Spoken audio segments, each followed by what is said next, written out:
Hello, we are live. Ah, it's working. How you doing? I'm doing great. How about you, Jonathan? Good, thank you. Yeah, just fiddling around with tech this morning. Getting this sort of thing set up. It seems to not. Oh, it is now. Yeah, it's streaming your one. That's fine. I did a podcast interview yesterday with a lady called Jackie Fletcher. Hmm. This past week I've been doing a lot of like live streams and stuff for people. And I did the other day. I spent the whole day making a new app. Um, I can kind of show you on the screen now.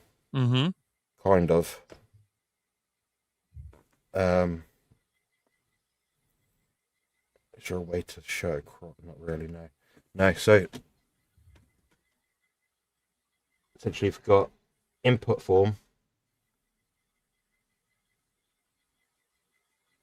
So I'll be using this with clients and basically to fill out to sort of say this is what my health history is, this is all my metrics, this is my diet, whatever.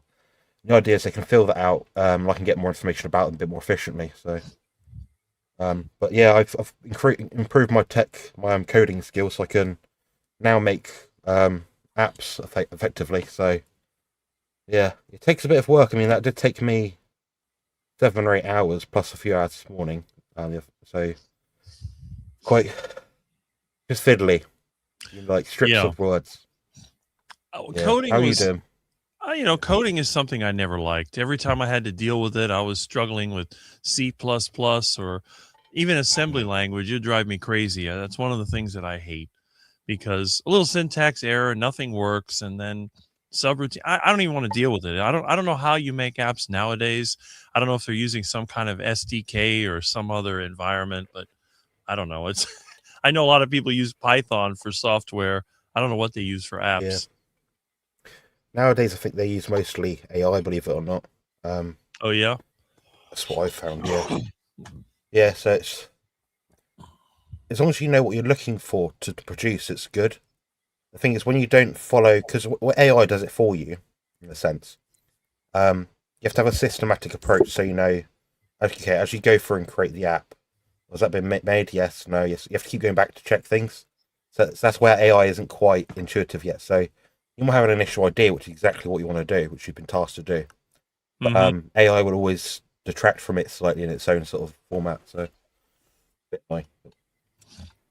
Well, I would assume that if I mean, I could see many years ago. I had an idea like 30 years ago. Basically, software is all just defined instructions, and I thought, well, you could probably program subroutines into some other software and then run it automatically. So that seemed like a good idea. So the whole AI thing I thought would be ideally suited for writing software, and then you would have to go Yeah, and try to see if it works. Try every possibility where something could go wrong. So yeah, I yeah, mean that makes sense. yeah, it makes sense. I'm gonna email you the thing now, Rick. Okay. I thought it was quite funny. I had to ask AI right about 5 times to make you skinnier.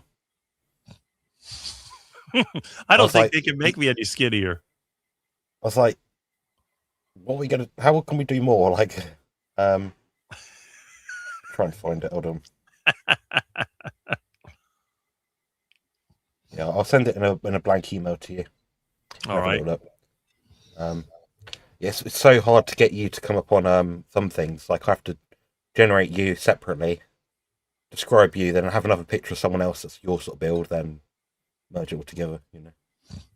Yeah, I think I'm kind of unique. I don't think there's too many other people that look like I do. No, no. Just wondering, have you got the Is YouTube actually streaming It your one? should be. I was looking at YouTube. Let me double check. Yes, it seems to be streaming. Yeah. The Okay. comments are coming Yeah. in. Be interesting to see what people think because I've obviously changed the title, the description, put in our own links, some hashtags. The thumbnail was different as well. So we're going to trial this out and see how it goes. Obviously, this is your show. You are the host of this show. Um, but it'd just be interesting to see, like, with these little minor additions, if it increases the reach a little bit, because that's the goal. You know, it's ultimately Oh, it's want more what people to sort of view our stuff. what I've noticed is that every time that we team up on the live stream, we get more views. And I think that's a good thing because you're getting both sides here. You're getting the total quack. You're getting, the real information over here because this is the guy that actually has the education and the experience to back up the carnivore diet. I just have a life experience. So it's That's like worth something. it's worth something. Exactly. It's worth something. When you've been living this way for decades, there's certain things that you learn, certain things that work, certain things that don't, and you become sort of a BS detector. When I see somebody going online and they're saying, well, I did this and I did that, and instantly I look at them, I say, either, yeah, this person is probably true, or it's just somebody making it up as they go along. They're looking for this. So it's like a detector. Like the longer you've done it, you can see who's real and who's fake. Yeah, I tend to agree. We're all trying to find out who's real and who's fake really at the end of the day. I think people are generally good. They just have the moral compass is a bit different. Like some things you might do are different to what I would do. For example, I might begrudge someone forever. You might not. You might not see the point. I'd do that to protect myself. Being a sensitive sort of person, you'd probably not care. You'd not even think twice about it. So, well, you just got to do what do you. It might be a little deceptive because I may still talk to somebody and I may not let them know exactly how I feel. But internally, I know, don't take the advice of this person. Don't let them give you ideas because I don't trust them. And once I don't trust somebody, it's very, very difficult to restore that trust. It takes a long time to develop it, but once it can be lost like that, and it'll take even longer to get it back. I just don't show it. Yeah, I know what you mean. You're quite I'll say it in like simple. You're quite hidden in how you come across with your idea. Like you'll say what you think, but how it impacts you, you're quite discreet with. Because ultimately, if someone's upset you, a lot of the time, it won't actually impact you positively. If you then say, "Oh, you've upset me," 9 times out of 10, they don't like it. They feel offended. They get defensive. Do you want to go through the chat then and say hello to everyone with me? Of course. Let's do that, shall we?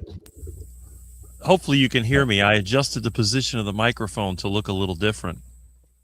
I thought so. Yeah, it seemed a bit. Usually it's from the top, but I came up from the bottom. I just have to get used to not hitting it because the way I sit, I sit a little different than anybody else. Yeah, mine's just here, so mine's got my ring light around it. You can kind of tell. I just have that to the side of me, maybe 12 inches from my face. So my problem is my air conditioner makes a noise, so when I try to put it on the top, all it does, it goes because the motor is no good in the air conditioner.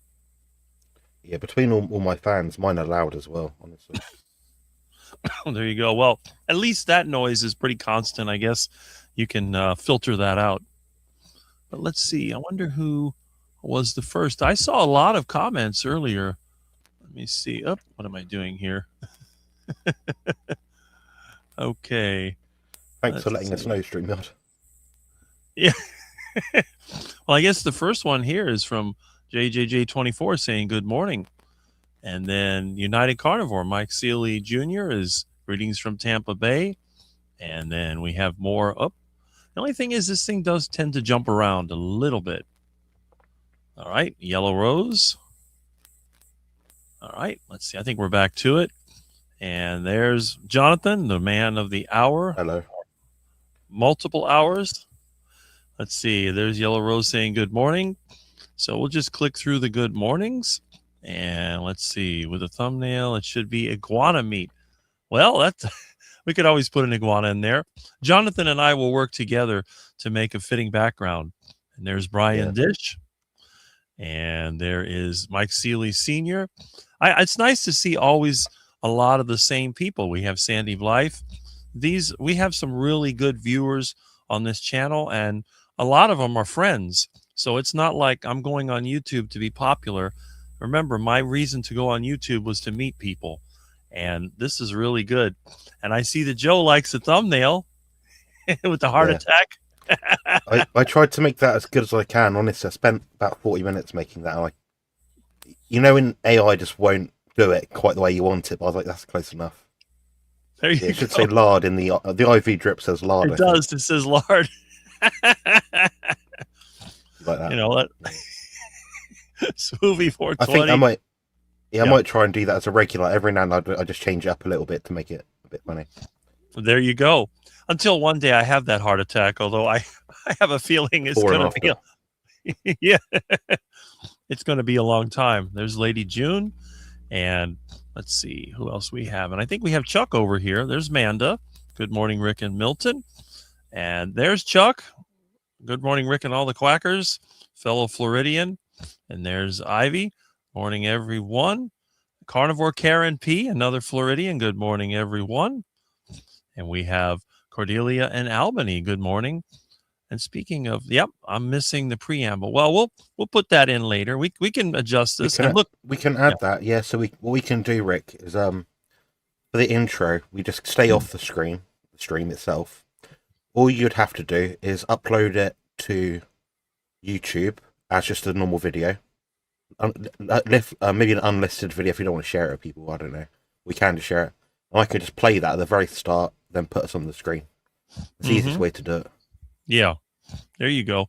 I mean, the other option too, I may change that. I used to change the pictures from time to time, but I haven't really been anywhere, so I haven't changed them. But I'm gonna work on that eventually.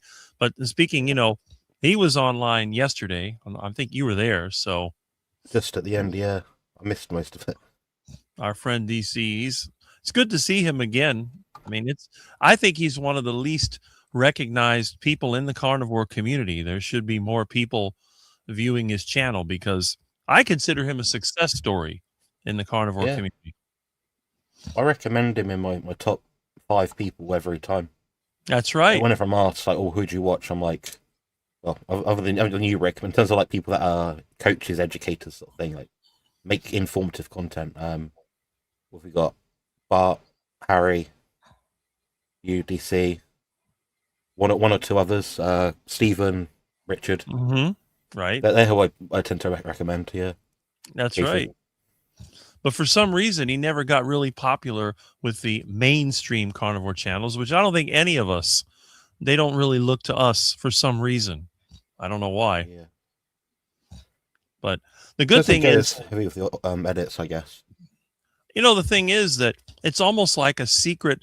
It's almost, I don't know how to describe it. It would be like if you had an elite group, you had some type of, I don't know, the best of the best, and people don't know about it.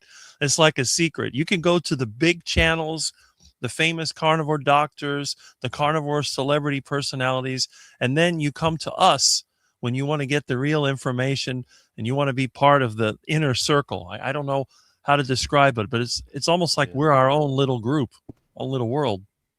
I'd say so. Yeah, I mean the streams I go on tend to have the same people that are in the live chat right now. Yeah, near enough. There's Robbie Autry saying good morning. Lewis, good morning. See, it's the same people that continue. I really like to see Old Miami. Yeah, he misses the intro, but we're going to make some adjustments to this. And let's see. Yeah, and there's Cordelia. Okay, there we go. Carnivore Wayne. Oh, good to see you again. And let's see. We got somebody different. My Carnivore Chronicles. Hello. Hey. Lovely individual. I don't remember. I don't think I've seen that username before. Yeah, I can't remember. I think her name might be Kelly. I could be wrong. Oh. She did tell me. You did tell me that for literally 3 days ago. Okay. I know who she is. Yeah. And of course we know Aaron. Everybody knows Aaron. Yeah. And look at who else is here. It's Mitch. Yep. Hello, Mitch. So, and Mitch doesn't watch too many channels. So if he's in our channel, then we have some good information. And there's a hello to Mitch and Lady June. So again, I enjoy. In fact, I look forward to this every Saturday because I get to see people that some of them I've met, some of them I haven't met yet. I get to be with the number one, the only professional carnivore bodybuilder ever. And we get to discuss a lot of different topics, which I think is great. Rick is not as punctual. Well, Rick is punctual, but we're making Rick is punctual. Yeah. Rick was here. Rick's never late. Unless he's made some kind of error, which is not his own fault. Rick would never be late for something. It's my fault because I was doing some adjustments behind the scenes and trying to sort it out. So, yeah. So I But I can, apologise for wasting 6 of your precious minutes you know what they say. for free. Sometimes sometimes you have to wait because good things come to those who wait. Yeah, Yeah, and he's right. Jonathan has to start the stream. He was adjusting the right. background, and we're going to make more changes. So it's only going to get better. And it's not Yeah, we Milton want this to be problems. nice for you guys. We want you to come on here and be familiar and feel welcome and enjoy it and have all the things on it you like with Rick's usual sort of schematic, the format, because no one ever complains about that format. You go through the chat, answer people's questions succinctly. You have a little ramble when it slows down a bit, then you carry on. So. That's right. I do it a little different. A lot of people will talk a lot at the beginning, and then the comments build up. I like to go through them, and then there's the, like when I'm with Jonathan, when we use StreamYard, there's the interactive section where we post a link, and then you can join in if you like to. If things start to get boring, then I will start talking about different things, because sometimes when you get too many people in the chat, it just kind of goes nowhere, and then you lose interest. So we try to keep it a little. Mm-hmm. I think 3 people is a good amount. I think 3 people is quite. You sat here, you're not sort of thinking, "Oh, can I speak yet?" There's 4 people on the screen now. I think 4 gets a bit overwhelming. Yeah, it's a nice Saturday morning chat, and I think people will. The idea is to be like a bit of a lounge setting, like you just sat with us in the room, sort of thing. Mm-hmm. Right. Yeah, I mean, that's the thing. Anybody could have a group talking. See, Oregon is burning. We need rain, and there's a chance today. Well, I hope you get some. We have a fire over here. We haven't had a rainy season. Our weather is upside down in South Florida. So there's a brush fire not that far away from here. Let's see. So Bob Wright said hello. Yeah. That lady's name was Dawn, by the way. She just said, Dawn? Okay. My Carnivore Chronicles. Her name's Dawn. If my channel ever becomes really popular, I'm going to have to go ahead and set up a CRM software so that I can, when the person's name pops up, the username, it'll tell me what their name is, like I used to have with my phone system. When somebody would call in, as soon as the phone would ring, the CRM would pop up, the name of the person would be there, the last thing that I said that I entered would be there. So everyone would say, "Oh, hi, Rick. Oh, hi, Chris. How's what I sold you, whatever, how's that working?" And they love that, because then they feel like you're sort of like a friend of theirs. Of course, I may have another 1,000 customers, but yeah, it's important to be personal with people. I mean, I'll recognize their name or their profile picture, like Yellow Rose, for example, on the screen now. I know Juliet. I know what her photo looks like. I've met Juliet in person. Yeah, lucky guy, lovely lady. I might see her next year around May or June time. I think she might be coming down. But yeah, it's just, if I don't. Most people have told me what their name is. I just can't remember it. Mm-hmm. But I know who they are and the interactions we've had, sort of thing. So Cindy's here. Haven't seen her make a video in a while. No. And let's see. Yeah, I remember. I remember one time Cindy had interviewed the young guy. What did he call himself? Carnivore Caleb or something like that. I haven't seen him either. He was arm wrestling Sean Baker. Remember that? Yeah. Yeah, it's funny that all these people, we always say this every week, but like all these people, like, you sort of fall off the map. You're like, "Oh, what happened to da da da?" You're like, "Oh yeah." Carnivore Kip's, speaking of which, Carnivore Kip's lost a bit more weight. I think he's down, like, don't quote me, like 40-50 pounds since surgery. So getting the weight off his body is a good thing. So I can't fault that. He's done something which he couldn't do before. Right. So the tool worked. It's just hopefully he doesn't have any long-term negative effects, I guess. Mm-hmm. Well, that's the thing. I was going to make a video one of these days when I get some time. I want to make a video about some of the people who have come and gone in the carnivore community. I mean, you and I met you on Barkay's live stream, and it's been 4 years since Barkay interviewed me. And we've seen people come and go, and a lot of times they'll come on strong, and they have all these ideas, and they start getting subscribers, and then they just disappear. It's like poof. They realize how much work it is. I mean, I've got a lot of subscribers, yeah, but that's taken me a long time to build. You know, like think per unit of. I'm not going to say you don't try, Rick, but you don't make thumbnails. You don't heavily edit things. You're not cropping things and everything. You know, I did all that for years, and I was like, the progress is so slow. So you know, part of it is being English. I think people don't quite like the accent sometimes. Maybe part of it is just I'm not a doctor, so I don't get the notoriety. You'll get Carnivore Bob, whatever.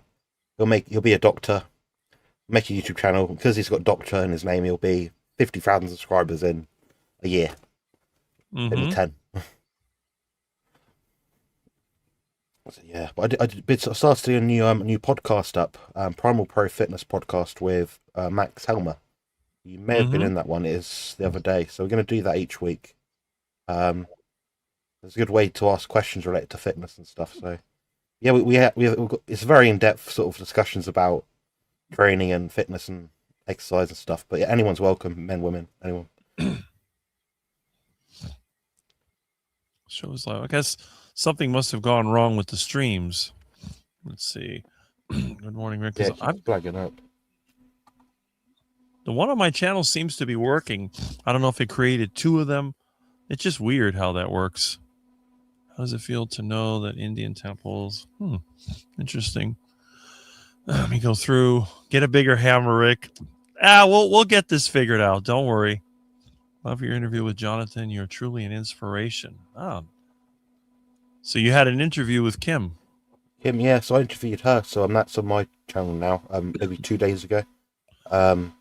Good talk about coaching experience, how she trains, her background. Completely different person to a year ago.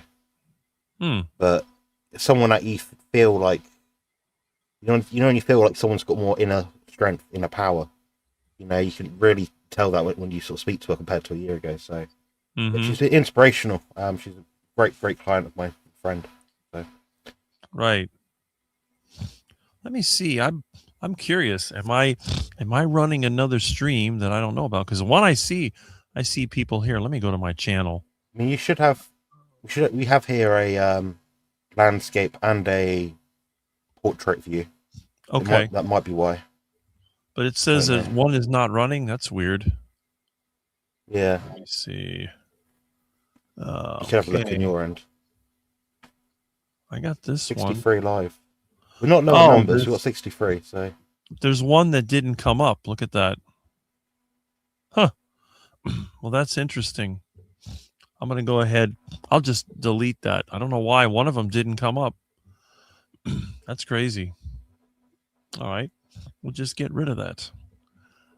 Manage videos. That's good. That's a good pull up.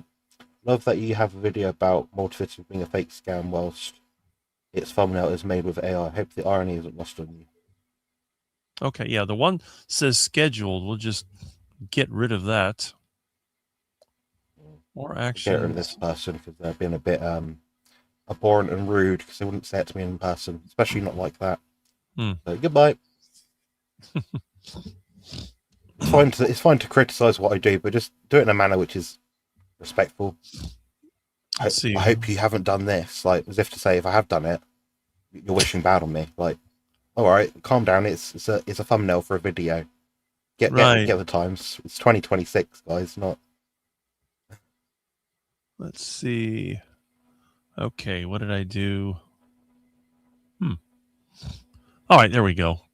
Okay. Joe's making some brilliant comments on her. When we get round to them, obviously we'll go for it. The real Hicks boy. This is another user I haven't seen. Hi guys, glad you're here. Yeah. And there's Brian. Good morning, Rick. Yes, another inspirational person in the carnivore community. I bet there was still lots of people in there. All right. Miss Mary. That's funny. I don't know how that animal doesn't rebel. You know, her little fur ball with all the things that she does to it. If I tried that with Milton, I'd be shredded to pieces. Let's see. Wonder what the delay for live was. All good now. Sound is great, Rick. Oh, I appreciate that. And let's see what else we have here. Oh, David Alpheus. down from 112.4 to 104. Nice.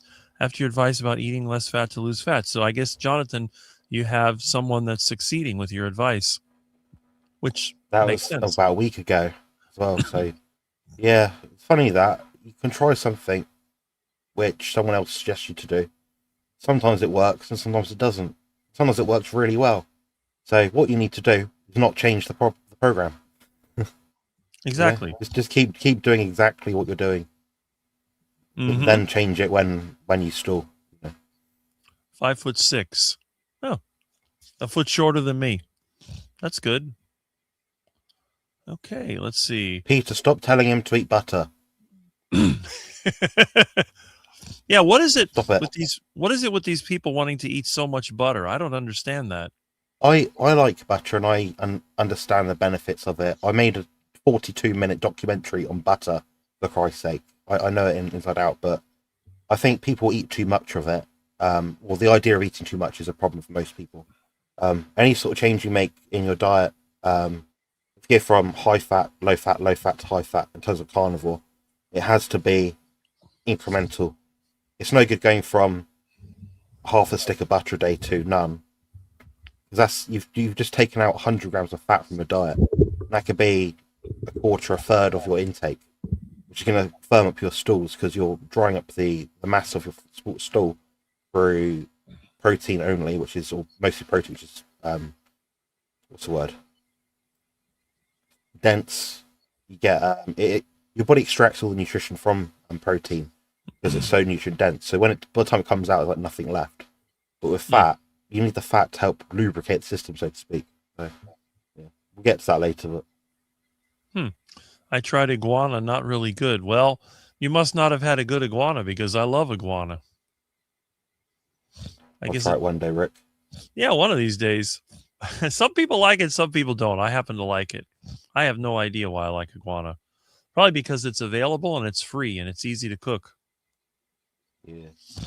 You know, what really bothers me is that there's a lot of people that I've seen, they order their food. They're not even cooking it themselves. I don't know what kind of mentality it is where people don't want to prepare their own food. I like preparing my own food. I'm autistic. I like the sense of control it has in my life. I like to have my routine. If someone else cooks for me, it's not a problem. It's just I do like doing it myself, even if the food itself to taste isn't quite as good. I don't know. It's weird. I think it's a men thing. Like we like to get it done. Like if we're cooking a dinner for family, usually it falls usually and traditionally in my circles, it tends to fall to the man to prepare the meat. You know, get it all roasted and that sort of stuff. And women might help with like cutting the vegetables or something to eat those. But we had 71 people just then. Nice. I see Thomas is here. So yeah, hello. Glad to Good have day, you Thomas. here. Good day. And let's see. Let's see. When do I get my massive heart attack? I'm eating lots of fatty, mostly red meat, eggs, tons of butter and tallow and lard, but so far nothing. Well, it'll come. Just give it time. The funny thing is, if he ate like a potato every day, that would exponentially increase the chance of him having a heart attack. A potato. Yeah, isn't that strange? It's funny that you think you can get away with it seems like exponentially more fat, but when it comes to carbs, you add a bit of carbs in, blow up. That's it. And people tend to gain weight and they tend to have more problems. I mean, look at me. I couldn't gain weight if my life depended on it, no matter how much I eat. Yeah. I know a lot of the carnivore channels, I think they get attention because they lose weight and then they gain weight and then they lose weight and then they gain weight. And then they talk about the struggle, how difficult it is. Oh, I fell off the wagon and it's just back and forth. I think that increases their viewer. I don't know why, but it seems to. It's people like the storyline, the emotionality of it. I mean, my channel itself has a bit of a storyline with having a surgery, going through all this, all this stuff. But I do still to sort of try to make sure that I supply something to people with value, like information. That's the best I can give to someone, like my time and my info. So. Well, there you go. And sometimes people, they'll take the information. Sometimes it offends them, but there's no way you can control that. At least that's what I've seen. That's one of the reasons that Yeah. I don't show a lot of emotion, because I want people to open up to me. My father was one of those people that if you said the wrong thing, he would get mad at you. So I learned from him. I don't do that. I tend to let people talk, and I'll ask them questions. I won't tell them something's right or wrong. They'll tell me something. I said, okay. It's like they tell me all the ways they can make money. And then I'll ask them a question. Well, what if, let's say, the Federal Reserve doesn't lower interest rates? Then what's going to happen to your trade? Oh, no. And then they'll go. And if you ask them enough questions, you'll either shut them down or they will just lose it. So that, and I don't want to be like that. I don't want to be like the kind of person that there's a hot button that if you know what button to push, you can make him go into a rant, because then it's like you're a puppet. That's the way I see it. Yeah, I could see that. Yeah, you'll notice at the top, I was going to put politics in, where it says live with Rick and Jonathan, live stream, muscle, meat, and motors. I was going to put politics in there, but I thought, I don't want to be I don't want to be politically triggering, because that tends to fall into conversation rather than, it's not like a topic we deliberately go over, I guess. There are two subjects that I say that I don't cover on my live streams. One of them is religion, and the other one is politics, because those are two subjects that you cannot debate. The people, they make up their own minds. Yeah. And there, Peter's commenting on what you were saying about, going to the bathroom. Oops. Yeah. Just starring the questions. All right. Let's see. If I accidentally click on one, just ignore it. Oh, that's fine. Let me see. We got the automated ones, and what's your channel's name? Okay. Let me see if I'll find any more. All right. I go through all the comments for some strange reason. Let me see. What do we have here? I guess you feel like you completed it once you've been past it. I'm the same with my WhatsApp. Like I make sure I've replied to everyone before I go to bed at night. Right, there you go. Super high fat carnivore, hard stools. I've never had a problem going to the bathroom. I guess maybe it's just instinctive for me. I've had maybe too much information. I've had carnivore. I've had more loose stools, oddly enough, and standard Western diet, chicken, broccoli, rice, sugar diet. I was doing. I had more hard stools. I believe it's the fiber. I think. It's interesting. People talk about how great fiber is, but as you know, I make my own ceiling tiles, and I use different fibers. I can use wood fiber, fiberglass, mineral fibers of different types, and the fiber just tends to make things stick together. So I don't understand how adding fiber would make it easier to go to the bathroom. I don't know. To me, it just doesn't make sense. It seems like I had these fibrous noodle things the other day, like cognac noodles, and they wrecked my guts a bit. So I'm like, yeah, I can't tolerate a lot. Is it a common thing where people have to strain to go to the bathroom? Because usually when I have to go, it's in and out in 2 or 3 minutes. I mean, I go in preparation for a contest. I typically go about twice a day. I eat a massive amount of food. And I'm not in preparation. I tend to go maybe 2.5 times a day. But I average it over a week. So. I generally go once a day, but I can go up to 3 times a day when I'm really eating a lot and I'm really active. And I know some of these people in the carnivore diet, they say they go for days without going to the bathroom. I'm thinking, how is that even possible? I guess they don't eat much. Yeah. Bella Girl says that dairy can be constipating. I've never been constipated on dairy. Have you? Dairy can be. For 2 reasons. Mostly calcium will have an effect on the gut, how the gut senses food and does like digestive enzymes. So that can slow the guts down. So if you have an alkali element of your body, that'll reduce the acidity of the food, which means it sits in your stomach longer, which means when it comes out, it's probably dry because more moisture has been extracted from the stool. The other reason is calcium is inhibitory in a negative chelation mode against magnesium, which you need to relax the colon sphincter and help lubricate the enteric system.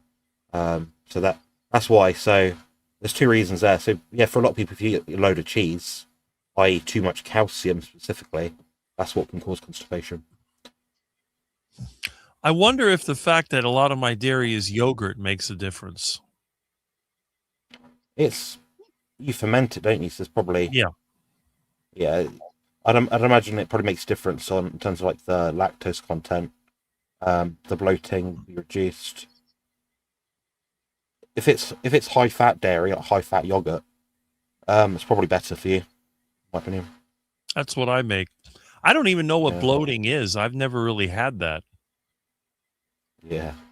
Is that when you make gas?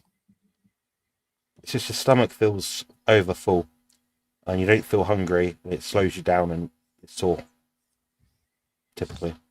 Well, I never get hungry anyway. I just keep myself topped off so I don't get to that point. When I get hungry, I lose energy and I lose my motivation.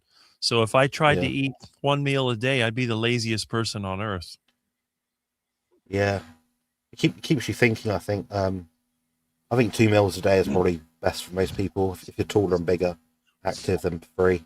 If you're tall, big, and active and muscular, 4. If you're tall, big, muscular, active, and world's strongest man, 5, sort of thing, you know. There you go. I see Thomas has a question about beef tallow. You can do, yeah. I mean, I would just try to find a way to cook them without having to make them non-stick. So boil them, and you've not got to add the fat. That's if you're being particular. But if you don't like boiled eggs, yeah, like a teaspoon, not a teaspoon, of tallow would probably help you out. So you're not sticking your eggs to the pan. Or you could poach them. That's a no extra added fat option. Yeah, you got boiled eggs or poached eggs really in that kind of case. I would try it out. You can even microwave them. It won't be very nice, but yeah. Well, there you go. I guess it really depends. And Peter says a hard cheese makes him super constipated. Yeah. Let's see. I bet Rick's never taken magnesium. No, I never have. I don't use any supplements. I'm not a good example for most people. And that's why I think a lot of the people that market products, they don't want me because what are they going to sell? Yeah. You know? Yeah, there's only a few supplements I sell, and I'm affiliated with it as the brand, and Keto Pro electrolytes, because people do use them, I do use them, and they're a good quality product that I would buy myself. The other one is the British Bone Broth Company. They do powdered bone broth, which I do actually use. And some Amazon affiliate links like Blue Block and glasses, like these, for example. But yeah, I'm not. I get approached by a different company nearly every week for like advertisement. The deal isn't sweet enough for me, usually, or they want me to just be affiliated with them after I buy their product with their discount, which I think is just a MLM scheme, really. But yeah, so you can see why I don't really, unless someone comes out like, well, a good product, you can actually sell it to your audience and actually buy it. Yeah, it's very unlikely I'm going to be affiliated with most people. You're burning off, Rick. Okay. Let's see. Yeah, I guess I'm just so active that I don't have to worry about eating how much fat I eat. Because, as you know, I think Jonathan and I are some of the biggest eaters in the carnivore community. I don't think there's anyone that eats more than we do. Not consistent. There'll be people out there, Rick, who are like, I can eat a kilo of meat in 5 minutes or something. But in terms of doing that consistently day in, day out, yeah, we do eat more than everyone else I've seen. That's funny. Got a question. Yeah, that's Karen, a funny question. Do you stay away from salad? Well, my name's not Paul Saladino, I'll tell you that much. If I'm starving hungry, I'm not in contest prep, my guts feel good, so I've got those boxes checked, and I'm at a meal, and say I've got a meal, but it's so expensive that, say it's like a ribeye steak with potatoes with salad, and it's costing me $50. I'm gonna eat the steak, I'll eat the salad, as long as it's not spinach, so I'll eat a bit of lettuce, just so I feel like I've actually got my money's worth, even though salad is rabbit food. But yeah, I don't indulge in it, and I can't eat most of it anyway. It's like I can eat, in terms of like salad foods I can tolerate, it's rocket leaves, cabbage stuff, carrot, cucumber, celery, lettuce.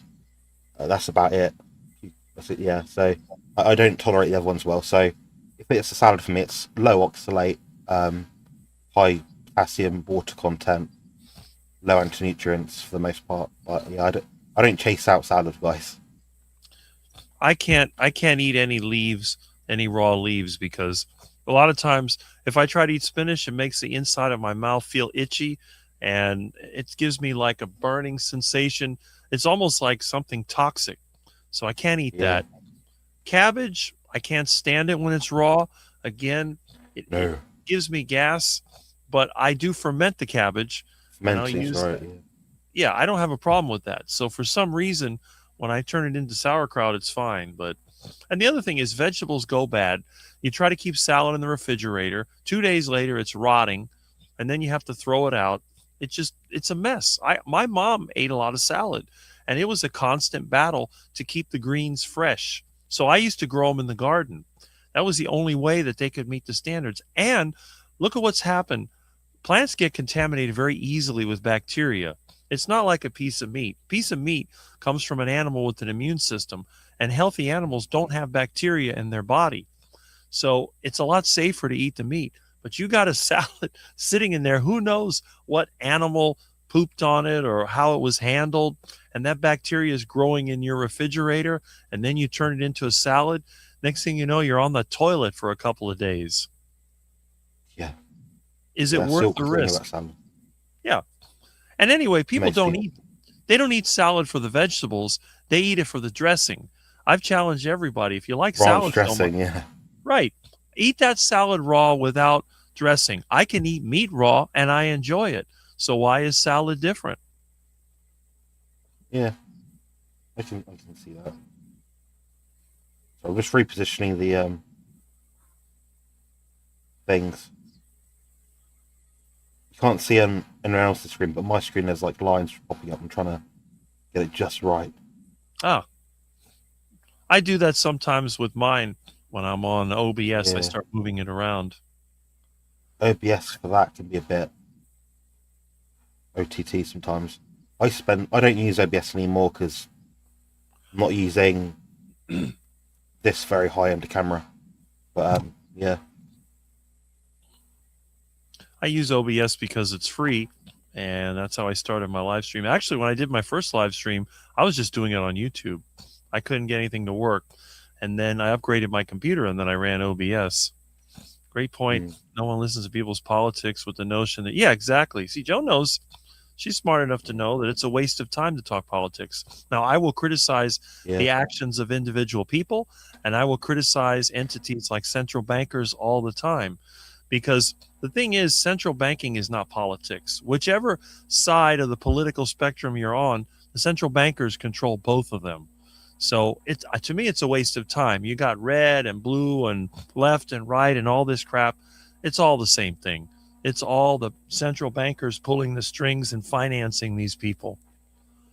Joe and I have different political beliefs, which might surprise some people, but we want the same thing out of life. It's just we believe that the way to get there is through a different means. The thing is, if I say pull one stat out towards her and say, well, stats say this, and she pulls out her stats, how do you really actually measure like what is more impactful in terms of like what's going to do for us? Because it hasn't happened yet. Then you go a tier up, like you said. You think, who's in control of everything? What is actually going on? And it makes you think, we've got a bottleneck here, so we can't actually have a meaningful.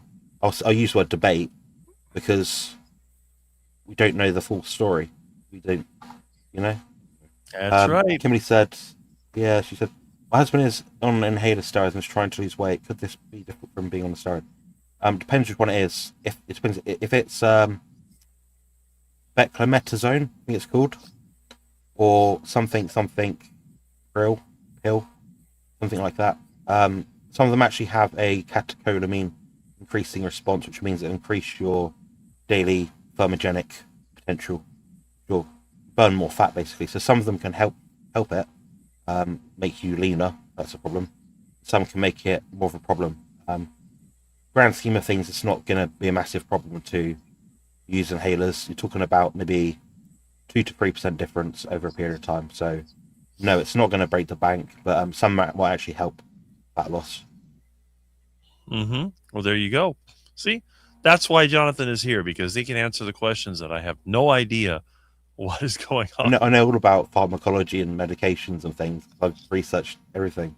If I have a Exactly. client, imagine if I've had so many 100 clients over the years. Chances are I've covered near enough most of all the health conditions.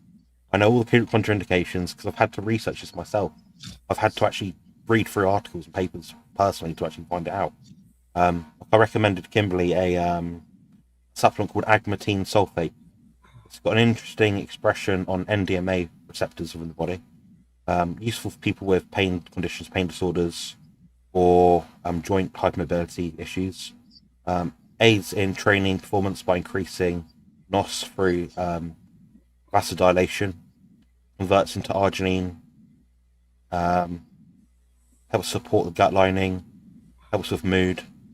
So for like one supplement, one capsule a day, she can get all these benefits. Linked that LinkedIn study is relevant to her. But I tell someone else, "Oh, have you heard of agmatine?" And they're like, "No, what's that?" Well, you have to do the reading because a lot of these things are out. A lot of these things are out there. You just have to know what does what and has the most meaningful effect, and tying it all together with, marrying it together with what the client does and doesn't need. There we go. Of course, if your air conditioner is broken, then you would not want to ask Jonathan that question. No. Do not ask me that question. And if your Bobcat has a leak, well, that's another question you would ask Jonathan. Anything to do with cars, sports spectatorship, and light bulbs, things mostly like practical, like fixing a bike tire. If you give me like half an hour YouTube video to watch, and I could do it like that, yeah, but I'd rather just pay someone £20 let them straighten their back for me. Right. Well, that's it. When in my case, everything I have to do myself because I'm poor, and a lot of times it builds. When you have old equipment, old cars, and whatever, knowing how to fix it and knowing what can go wrong, that's definitely peace of mind. Now, let's say you were somebody that maybe was retired, maybe somebody that doesn't want to deal with that, and you would go out and buy a new or lease a new vehicle like Mitch does, so he doesn't have to worry about when it breaks down. I mean, obviously, someone who's almost 80 is not going to be pushing their car on the side of the road and taking it apart and trying to fix it. So it all depends. And if your specialty is one field and you don't need to know the other, why bother? Just concentrate on what you're good at and just let somebody else deal with the other problems. Plan B will always distract from plan A. Always. Sports people don't make plan Bs. They have a plan and backup plans, but they don't have a plan B, which is full circle. That's right. Yeah. If you want to be optimal at something, you got to spend your time doing that. So, for example, yesterday I was looking at the most amount of fat a person could lose based on the total body fat that they currently have, and I've got all the calculations for that sort of stuff. I was working out the effects of different fatty acid compositions from the diet on intestinal permeability and what's the word? Exercise performance. It was quite interesting, but I'm looking up things the average person wouldn't need to look up. I'm looking at things which are like 1% things. That's right. It's kind of interesting because a lot of times you can get something to work generally, but if you want to fine tune it to the extreme, then you have to go into extreme detail.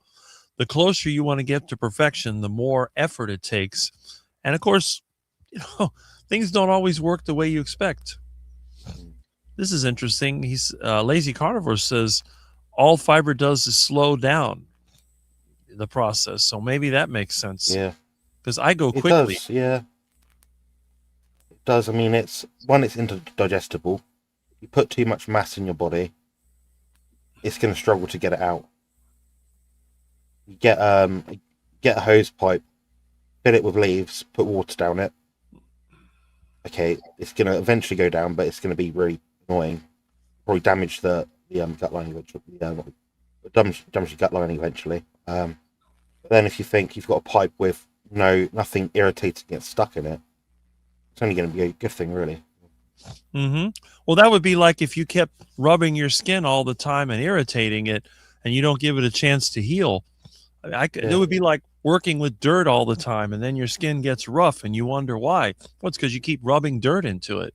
And now they're eating all this fiber. It doesn't make sense to me. Why would you do that to your digestive system when you can just eat good quality, nutrient dense meat, which digests in your stomach and small intestine? By the time it gets to the colon, there's not that much left. It gives you a break. Yeah. I mean, I don't want to be Absolutely. going around with stomach problems and digestive issues. I know people that have to take antacids.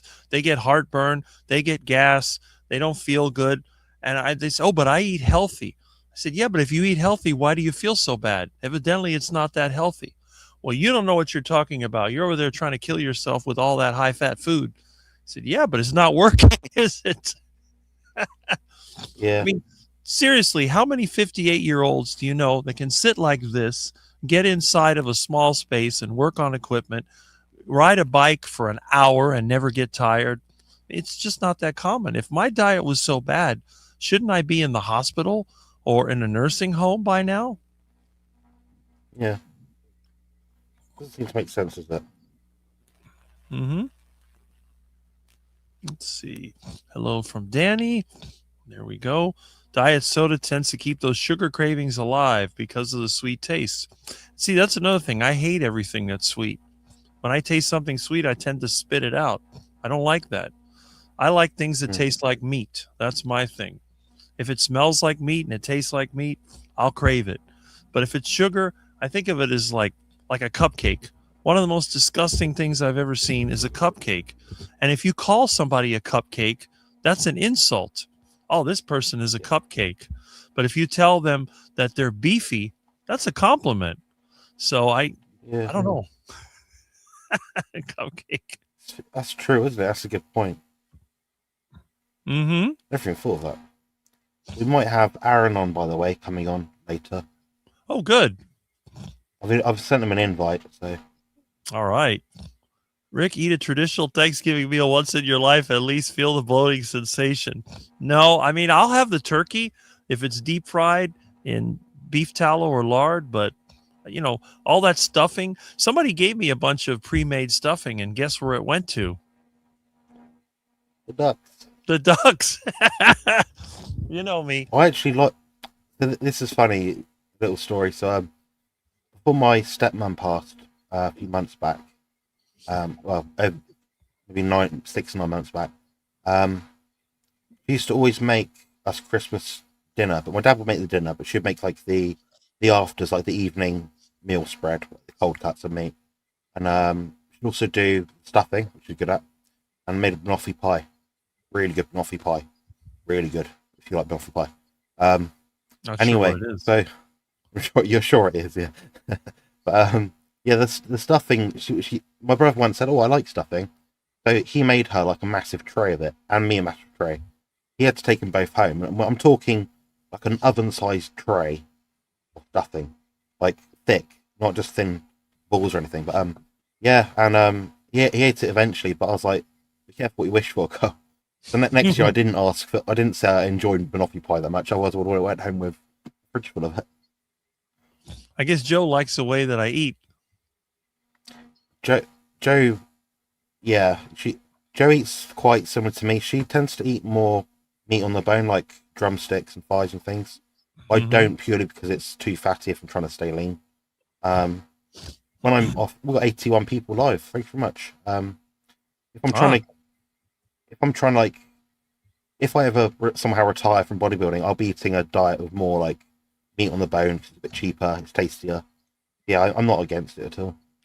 Well, the thing is, I mean, you have single digit body fat percentage, and somebody like me, I range between 12 and 14%. So I'm not super skinny. I mean, you're a lean man. Yeah, but for any age. Right. Lean. Because, but people say, well, 14% is fat. I said, you got to be kidding me. 14% is not fat. No. I don't understand where they get this information. I think optimal for men is between about 10 and 20. There you go. And that's the thing. I mean, if you're in bodybuilding, there's a certain standard that you have to meet. So you have to be unnatural. You have to try to gain as much muscle as possible with the least amount of fat. And that's not what your body wants to do. Your body wants, if you're going to have more muscle, it needs more fat in case you don't have the food that you need. You have to go through a period of famine. Imagine if you didn't have the fat and you had all this muscle to maintain, it would be a complete disaster for your body. And I don't think that most bodies are designed to just consume muscle.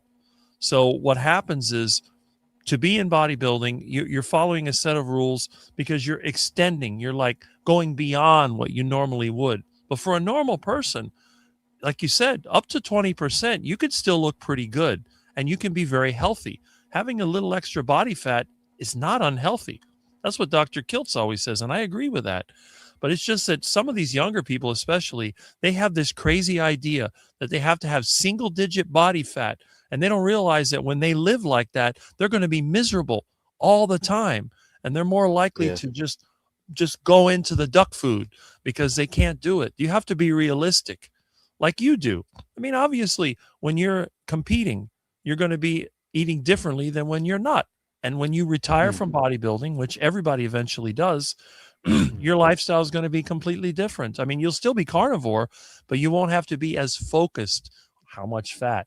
You can have more fat. Yeah. And you might be. I mean, in your case, if you were 14% body fat, you would still look really good. I'd be enormous, Rick. I'd be big.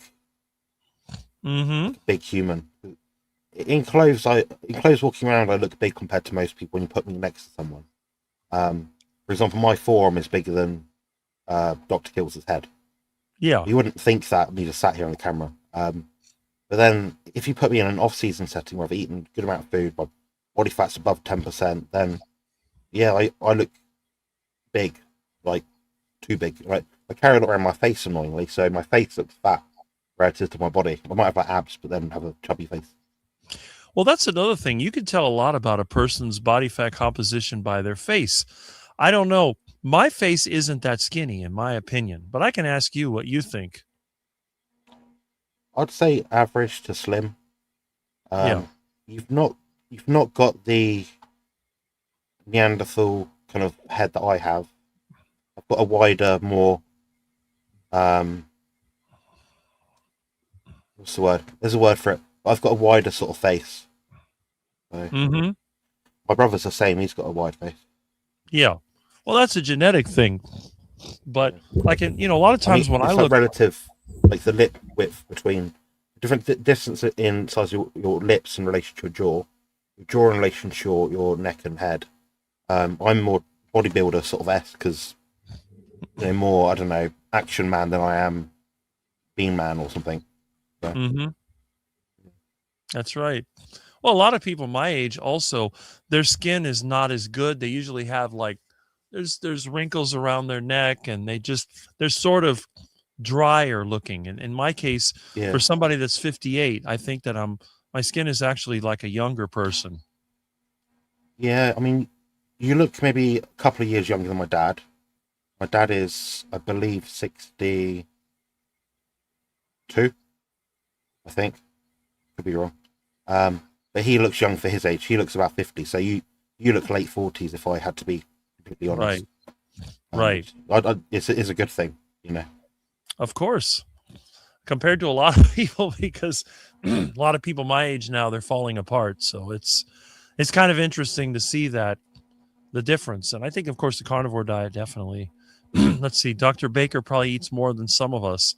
It's possible, but he's a big man. Yeah. I did see him when we were at the Brazilian steakhouse, and I mean, he was eating, but I don't think he was eating that much. But I don't know if he eats multiple times a day. I don't know if he's one of those one meal a day. I think he eats multiple times a day.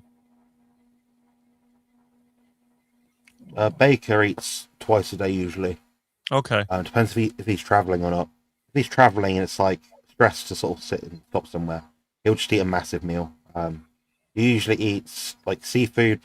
He'll have one big meal of like steaks or burger patties. One big meal or one smaller meal of like maybe some eggs, some bacon, some fish. Okay. You've seen North Dakota Carnivore Lance's channel, right? Yeah, I have. Yeah, I know him. He's Yeah, another nice bloke. success story. Yeah, definitely. Good bloke. Lost a lot of weight and flexible, and that's good. Let's see. Grandma, Pharaoh Grandma. Oh, there we go. Love to come eat at yours one day. Tastiest sounding carnivore meals. That's good. We have good morning. Let's see. I'll never catch up with these. I'm going to keep trying. All right. And I've Peter's tried still there. starring some of the more pertinent ones. Yeah. That's a pork shoulder. I knocked that pork shoulder out in 3 meals. I have no problem eating a lot of food. It's really funny because, again, you look at me at how skinny I am. You say, how can this guy eat as much as he does? But then again, yesterday, we were moving some concrete tables, and those things are heavy. They probably weigh 300 pounds, and I was lifting them up and putting them into the back of the truck. And my friend was like, I'm going to help you. I'm like, I'm already done. How do you do that? How does somebody as skinny as me manage to lift all those heavy items? It's crazy. Mm. I guess it's just I haven't been injured. I've been lucky. I've never been injured any time when I'm working, other than when I've had coconuts fall on my head. And last week I had a tree fall on the car and it kind of crushed me and scraped my leg. But other than that, I don't have any chronic issues. Yeah, I think we've got a troll in the chat. Oh yeah, where's that? I think they're a kid. They keep commenting currently. Have you eaten a lion before? Kiss me, babe. Eat a lion. I don't know where. Well, Does carnivore plants smell? I love you, honey babes. Kiss me, boys. ugh, What kind of cringy ass comment is that? Like, you 12? I don't Oh, know. how sexy. He said. What she said. Imagine it's a he. Women are a bit more sophisticated than that, usually. So. Yeah, I don't know. I mean, I haven't gotten to that point. I guess I'm so far behind. Oh, there's CC Stargazer. How's Milton and the kittens? They're good. Milton's sleeping and the kittens, they were eating, so they're doing really well. Medicine supplies getting low. Well, it's time to go hunting. I wouldn't say I'm poor, but I'm certainly not rich. I get by. Well, that's good. No one's poorer than me, but I'll change that. My freezer and eggs. Just so everyone knows, Rick won't mention it, but in the channel descriptions, I believe my channel and his, we've both got fundraisers. I encourage people to check out his Buy Me a Coffee link. So far, he's currently got, I believe, 41 or 42 supporters, and that does go a long way. And I mean, Rick will say himself that helps put food on his table, and helps and the cats. do stuff and repair stuff and looks after the cats as well. So he's, if you want to support someone that deserves a bit of help, he never asks for it. Definitely support his channel through that means. That'll be in the description on both my channel and his. It'll be, scroll down a bit, it'll say support Rick, then it'll say buymeacoffee.com/Charger Mm-hmm. And there's Amy. Amy was actually on Kiltz's channel talking about why somebody would want to be a coach, which I thought was kind of interesting. And let's see, sleep is amazing. Yay. That's good. Let's see. Okay. All right. Brian says hello. And he's going to be working to 8. Yeah. Let's see to Amy. Let's get through here. Do you eat carnivorous plants? Okay, so that's nope, we don't eat any plants. But you're from the planet of Mopar, right? That seems to be the latest thing. That's pretty funny. Rick is one of a kind for sure. Well, I think both of us are one of a kind. There is only one professional carnivore bodybuilder, and there's only one Rick. So you're right. Do you eat people? Yeah, okay, I see what's going on here. Here's a question. So this is a question for Jonathan. Yeah. I'm considering joining a gym, but I feel a bit intimidated. I don't know how to use any of the equipment. Am I being over paranoid, a little panicky that I will look goofy?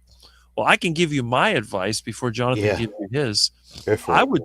I would say, do you have any friends that also like to go to the gym, or can you make any friends that go to the gym? That would be a good start. Every time that I've been to a gym, which isn't very often because I don't like gyms, I don't like exercising indoors, I've always found there's somebody out there that wants to be friendly. Now, I don't know. Maybe some of the guys, they have different ideas, but I don't have a problem with that. But I've found that there are people out there that are willing to help. But I'm sure Jonathan has some good ideas. Yeah. I'll be mindful that you're more critical of yourself at all times. Um, you'll probably look a bit goofy, yeah, but I've seen some pretty goofy stuff in the gyms already. So you're not going to be too far out of the norm. My suggestion is to try and get in or book in a free PT session if you can, to get someone just to show you how to train. If you can't afford that, do what I do. Go onto my YouTube channel. Go on the playlists where it says playlists, and there's one that's called exercise playlist, something like that. I'll show you how to use pretty much every machine that you probably need to use in the gym or want to use. It's narrated. It's very clear, concise. What to think about, what to do. You watch a few of those videos, just maybe 4 or 5 of those. Some of them are like 1-minute clips. You'll set yourself miles ahead of most people. Yeah, fortunately there's loads of information out there nowadays. I'd be mindful of just staying in control of the weight, just owning it.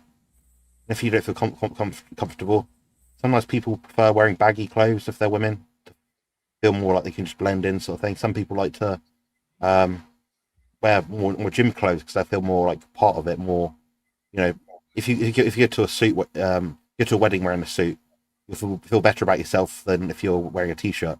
Go to a wedding, that sort of thing. So you'll blend in a bit more. So it can work both ways, but I'd try that personally. Yeah, that works. Definitely Makes sense. use machines if you're not sure. Right. Machines, not the free weights. Yeah, that's the thing. I mean, with the machines, at least you have a little bit more control because the free weights, I mean, you could always drop them. I've seen people,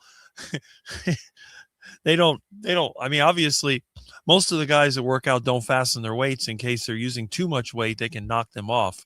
But when someone's starting out, they grab they grab a bar and the weight falls on their foot. That's kind of that's a discouraging thing right there. Boom! Instantly, it's like, oh, That's happened to me, Rick. I had a 60-pound dumbbell fall on my big toe once. ugh. I still feel it now. See, it's just not a, and that's the thing. And people do get self-conscious. But like I said, for me, if I was, whenever I do, maybe one day, I'll just start with the home gym. But it's a different living situation. I'll be living in the country, so I don't think there'll be any gym anywhere nearby. That's bad, neurotic, anxious. Let's see. There we go. All right. Another question for Jonathan.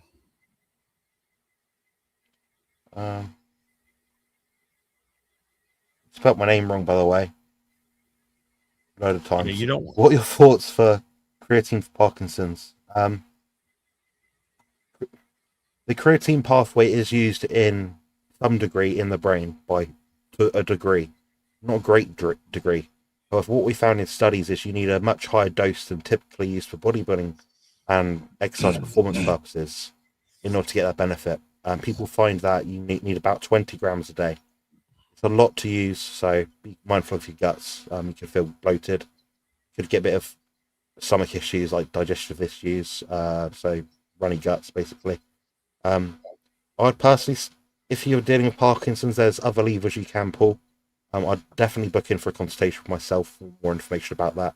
It's not an appropriate place to talk about it online, really. When it comes to that sort of thing, just because you could be on medications, there could be a number of different factors which involve themselves in this. I'd definitely recommend booking a consultation with myself at carnivore-muscle.com. Other than that, I mean, a low-inflammatory diet, high omega-3 diet will be more beneficial. If you tolerate eggs, try and keep eggs in your diet. They've got a lot of choline in them. Choline as well is like a cofactor for a lot of brain-derived nutrients, which you absolutely do need to sort of support brain health. So I'll be using the same sort of protocol I'll be using for example, the feral grandma. She uses a lot of stuff for cognitive health, so a couple of supplements and a couple of dietary tweaks. Yeah, so that would be my sort of suggestion. Lamb as well has more omega-3 than beef, so eat some lamb if you can, that would help. But all these things are stackable. You have to sort of add it in bits by bits, find what works and what doesn't, but you're not going to know what works until you've tried each thing for maybe a good month. So just be mindful it's a long journey, especially if you've got Parkinson's, in regards to sort of trying to put different symptoms into remission. Also, when it comes to spelling, if you look just over here, you'll see that the name Rick and Jonathan are correctly spelled. So just keep that in mind. If you're going to take the time to say Jonathan, we know that he does not like it when people spell his name wrong. And anyone that does, I can understand a typo, but please take a look at the top and make sure that you put it in there out of respect, so that way there's no problem. That's what I suggest. But you can do whatever. I fully support that suggestion.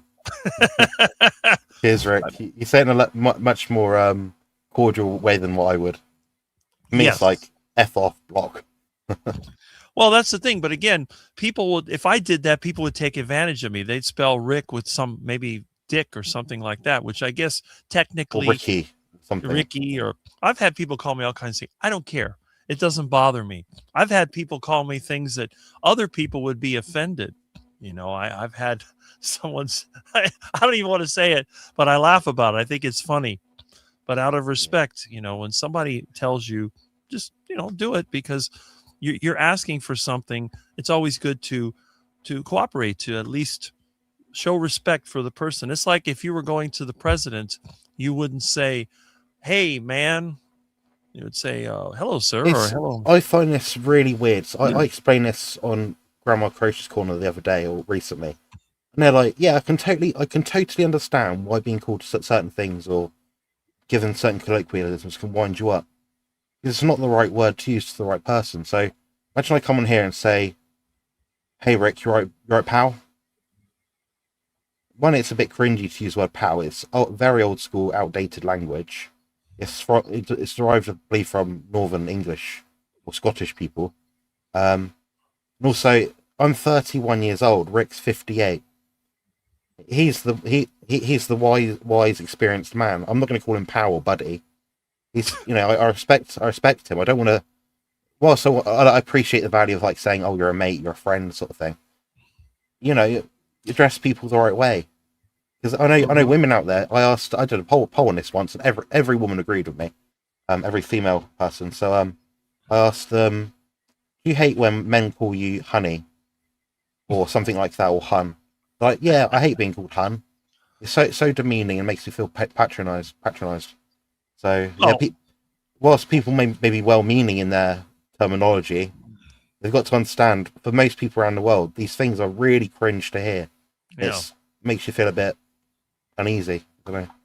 Yeah, that would be like somebody calling you baby. It's like, "Hey, baby." Like, no baby here.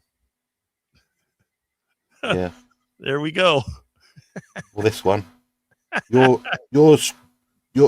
stupid. What is that? I'm not sure if it says "you are steroid" or "you are stupid," but I'm guessing the follow-up is the intention. Eat shit.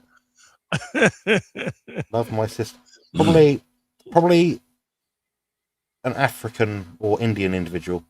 Just set like a 12-year-old who's just set up their channel. Can't speak good English. Could be. It could be. Oh. Why do people disturb you on a Saturday, Rick? I don't know. It's selfish. Yeah, and I know who it is. It's that plant nursery again. They've had problems. I kept telling them, "Don't call me on Saturday." So I'll just ignore them the rest of the day, and they can go there and deal with their own equipment problems. Yeah. Leave me alone. You're on our platform, my friend. You're in our mall, our shopping centre, our video conferencing, videoing service for free. You're spamming our space. You're wondering why I'm a troll. Then also saying, "Leave me alone. You're in my space, Rick's space. You're in the wrong room. You leave. That's right. You're not wanted." And if you don't leave, he will make you leave. That's all. Jonathan will click a button and you will disappear. Just like that. Yeah, so boom. So be nice. You don't have to sort of pander to us and agree with everything we say and kiss our butts sort of thing, but Brown knows us. But you do have to respect our space, and you know, this is our time at the end of the day. We're not getting paid to do this. That's right. That's exactly right. Let's see. What else do we have here? Oh, what is this? I call broad straight call. Okay. Right, so this person, you spelt my name wrong, whilst Rick spent a good amount of time explaining why you shouldn't spell my name wrong. You asked a question, which is about, on our screen, about 200 messages behind everyone else. Think. Wake up. Mm-hmm. There you go. I hope that's the last time I have to tell someone off today. Because I will tell you off, and I will be more abrasive in person. I promise. You don't want to deal with him in person. Let's put it that way. No, not after this week I've had. Definitely not. No, everyone else, I'm fine. And please stop calling me Jonathan. That's not the normal way of spelling it. You're being a troll now. Twice. So, yeah. Well, Susie, anyway, Susie let's Marsh, carry on with the stream, so we don't have to shout at anyone. Susie Marsh is not a troll. I think sometimes that autocorrect crap. Sometimes when I post a video, it changes the words to something that I really don't know what it is. It's ridiculous. Yeah, sometimes it comes up with, when I type in your thing, it's like live with Dick and Jonathan. But when I actually do want to put that word in something, it'll change it again. I'm like, what's your prerogative here? It's like you're trying to neg me, sort of thing. I don't know. Lewis said he was a cupcake. I thought that's funny. Yeah. I don't know about that. That stupid comment. Let's see. I finished a 3-day sardine eats. I can't call it fast anymore because I get yelled at. Eating is not really fasting. Yeah, I call it a sardine feast. That's what I would call it. Sardine eats. I don't fast. Yeah. I feast. We've got another comment I can check. Oh. Okay, let's see. Yeah, unfortunately, this person doesn't quite know how this works. Sorry, Rick. Apologies. We want to try Carnivore 30 days, but this guy is very off-putting. No, okay. You're rude. You're rude, you're impatient, and you're also ignorant. So yeah, yes, I will be off-putting. You don't have to like it, and you can be free to leave any point that you want. I'm not holding you here. If you're rude to someone, expect them to give you some sort of negative payback, or they'll ignore you. I actually addressed you, so, make your mind up. Mm-hmm. Sorry, I have to keep doing that, Rick. It's getting irritating sometimes. I'm in a good mood, believe it or not. I'm so far behind, I can't even see them yet. Let's see. Let me go through these. Let's see. And do I can't eat potato? I'm not even going to bother because we know that that's a troll commenter right there. Most of the funny looking specialty gear. It's just, it's ridiculous. Going to Carnivore got me off 8 mental health meds. The connection is undeniable for me. I agree. And I think it's, can I have a potato? That's what that is. That is a potato making the comment. Your interview with Alia was stellar. Yeah. Ketosis fed. I guess feed the cat. Boy, I'll tell you. I don't know where. Well, the question is, when you get trolls, does that mean that your channel is becoming more popular? Sometimes. It's stupid, right? Yeah, I have more subscribers each month when I had the most amount of trolls. Yeah, exactly. To be honest, I did. I have to admit, yeah. Oh, it's funny. Oh, there's Barry Simon. Good morning, Rick, Jonathan, and all. Barry's a great supporter of the carnivore community, and I appreciate the things that he does as well. Does it less to heart failure? I don't know. Let's see. I'm working on that heart attack, but so far I've failed at it. Or attaches. Okay, we'll go through this. Let's see. Below 12% starts to affect hormonal processes, especially for women. That's a good point. Does it lead to heart attack? We'll find out, right? Let's see. Beef, suet, chuck are my opium. Well, that's good. I'm glad that you like beef. I haven't had beef for a couple of weeks now because it's too expensive, but I'll get it eventually. Weirdly worried about it. That's not like I'd share some with you if you came here. Got a freezer full. Oh, there you go. Everybody seems to have a freezer full of meat except for me. I have some, but thankfully not too much. Although I have 3 iguanas in my freezer right now because I've been catching them on my bike rides.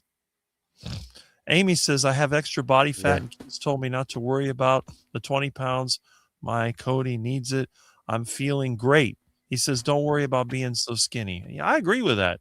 If you're feeling great, who I cares if you think, have a little? yeah.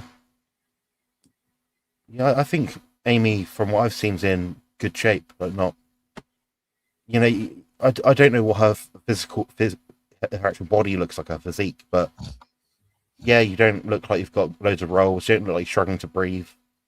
You can do Well, active stuff. You're busy all the time. well, You're doing your Jonathan, job. So what do you prefer in women? Do you prefer a woman who's a toothpick, or do you prefer a woman that's a big, little bit big? See, so Amy should big realize that. versus small, big. There you go. Some guys, and again, who wouldn't want to date this guy over here? I mean, he's like a model, you know. He's really, really, really good looking. So you don't have to Really be a good looking skinny. guys. Yeah, you don't have to be a skinny gal. A skinny gal, it looks like a toothpick, like Twiggy or something like that. I mean, even me, I don't like toothpick gals.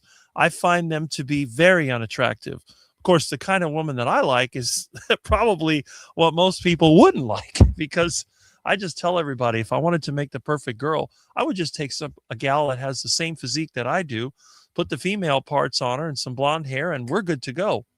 You know, that's why I made the Set. joke about Sean Baker with blonde hair. So that's my type. Your food bill will be a lot though. Well, that's true. Rich wife. Yeah. Okay, you know, it's like a friend of mine says, I wouldn't want to think about what kind of kids you would have. Like, well, I think it'd be pretty good. You know, you got some super tall gal and tall, skinny guy. You'd probably have a bunch of tall, crazy kids, a bunch of mad scientists Yeah. running around. Yeah. Yeah, I think I kind of have an idea of what my child would look like, because my brother had a child a year ago, so I can kind of see like, oh yeah, they look a bit like that. So that's enough for me. I don't think a child's in my future, to be honest. Probably Not not. not I saying know that negatively. I'd like to I'm be a too father, but I'm too old, so I don't have to worry about that. But if I was 30 years younger, then you know that would be a possibility. And I see that yeah. Thomas has a question. Oh, hello. Hi, Thomas. I know some people add egg yolks to their coffee. Is that okay to have? I'll just stop trying to find ways to add food to your food or drink. Cook your food, put it in a plate, leave it. You want 4 eggs? You cook 4 eggs. That's part of your meal with a bit of leaner meat. Okay, eat that. Next day, eat the same thing. Next day, you might have a bit of bacon instead. You might swap out chicken thighs to drumsticks. You might have a strip steak versus ground beef. Keep it so simple. That's my suggestion. But if you're gonna have it, it's not the worst thing to have. At least it's got some good healthy cholesterol in it, some vitamin A, some riboflavin, B vitamins, choline. Um, if it helps you stick to your diet more adherently, then yeah, go for it. But I would strongly suggest stop adding food to your food altogether. I'd have done that about a year ago. Yeah, that's all I'll say. I'll leave it on that. But if you have any other questions, Thomas, I'm just submitting them in the chat and I'll ask and answer them. Yeah, and you just said good tip, make it simple. Yeah, but the simpler it is, Thomas, the better. Like when I'm as a bodybuilder, when I'm preparing for competition, my food bracket might be in the off season, say 5 or 6 animal foods a day, maybe. I don't know. On a busy day, I'm having lots of different things. On a competition phase, it might be 3 to 4 different animal foods. Less to worry about, less to think about. So that's what I've kind of found. But yeah, what's your take, Rick? I'm just gonna let Joe on now as well. Let her say hello. Personally, I like to keep it simple. I agree with Jonathan. Why make things unnecessarily complicated when you can just do it simple? If you want to eat something, eat it by itself. Hello. Where's the little menace? Can you hear me? I can't hear you guys. You're very faint. That's a bit quiet, Joe. Yeah. I think your mic might not be turned on or something. So check the StreamYard audio input microphone. Make sure it's connected. Don't worry, I'll come back. But I'm just glad I came on to say that Rick is indeed tall, dark, and handsome. Very handsome. And I think you're an Absolutely. dish, Rick. And anyone who is out there looking will be very lucky to have you. So, yes, you're a great friend. You're a wonderful guy. I love spending Saturdays with you. And yes, I'm going to get going. So I can't hear a word you're saying, folks. I appreciate Oh, that. no. You look, Oh, and Jonathan's all right too. you look great, Joe. Jonathan's a good-looking guy too. I'm all right. Yes, very glad to be part of the Carnivore Muscle fan club. I've got a fan club now, guys. There you I'm go. nearly an influencer. Then I can start charging people $1,000 an hour. Cheers, Joe. Yeah. There you go. Well, that's it. Well, again, you know, some people just have good taste. Most people don't, but some people do. Who would have put me, a traditional masculine white man, with her? That's the thing. You don't know in life, do you? It's always a bit different sort of thing. We do get along really well. We have we've got fond memories. I would like to see her more. We had 88 people as well live. That's good. We're getting closer to 90. That's amazing. Thomas, do your N of 1. Okay. Yeah, Amy has some advice.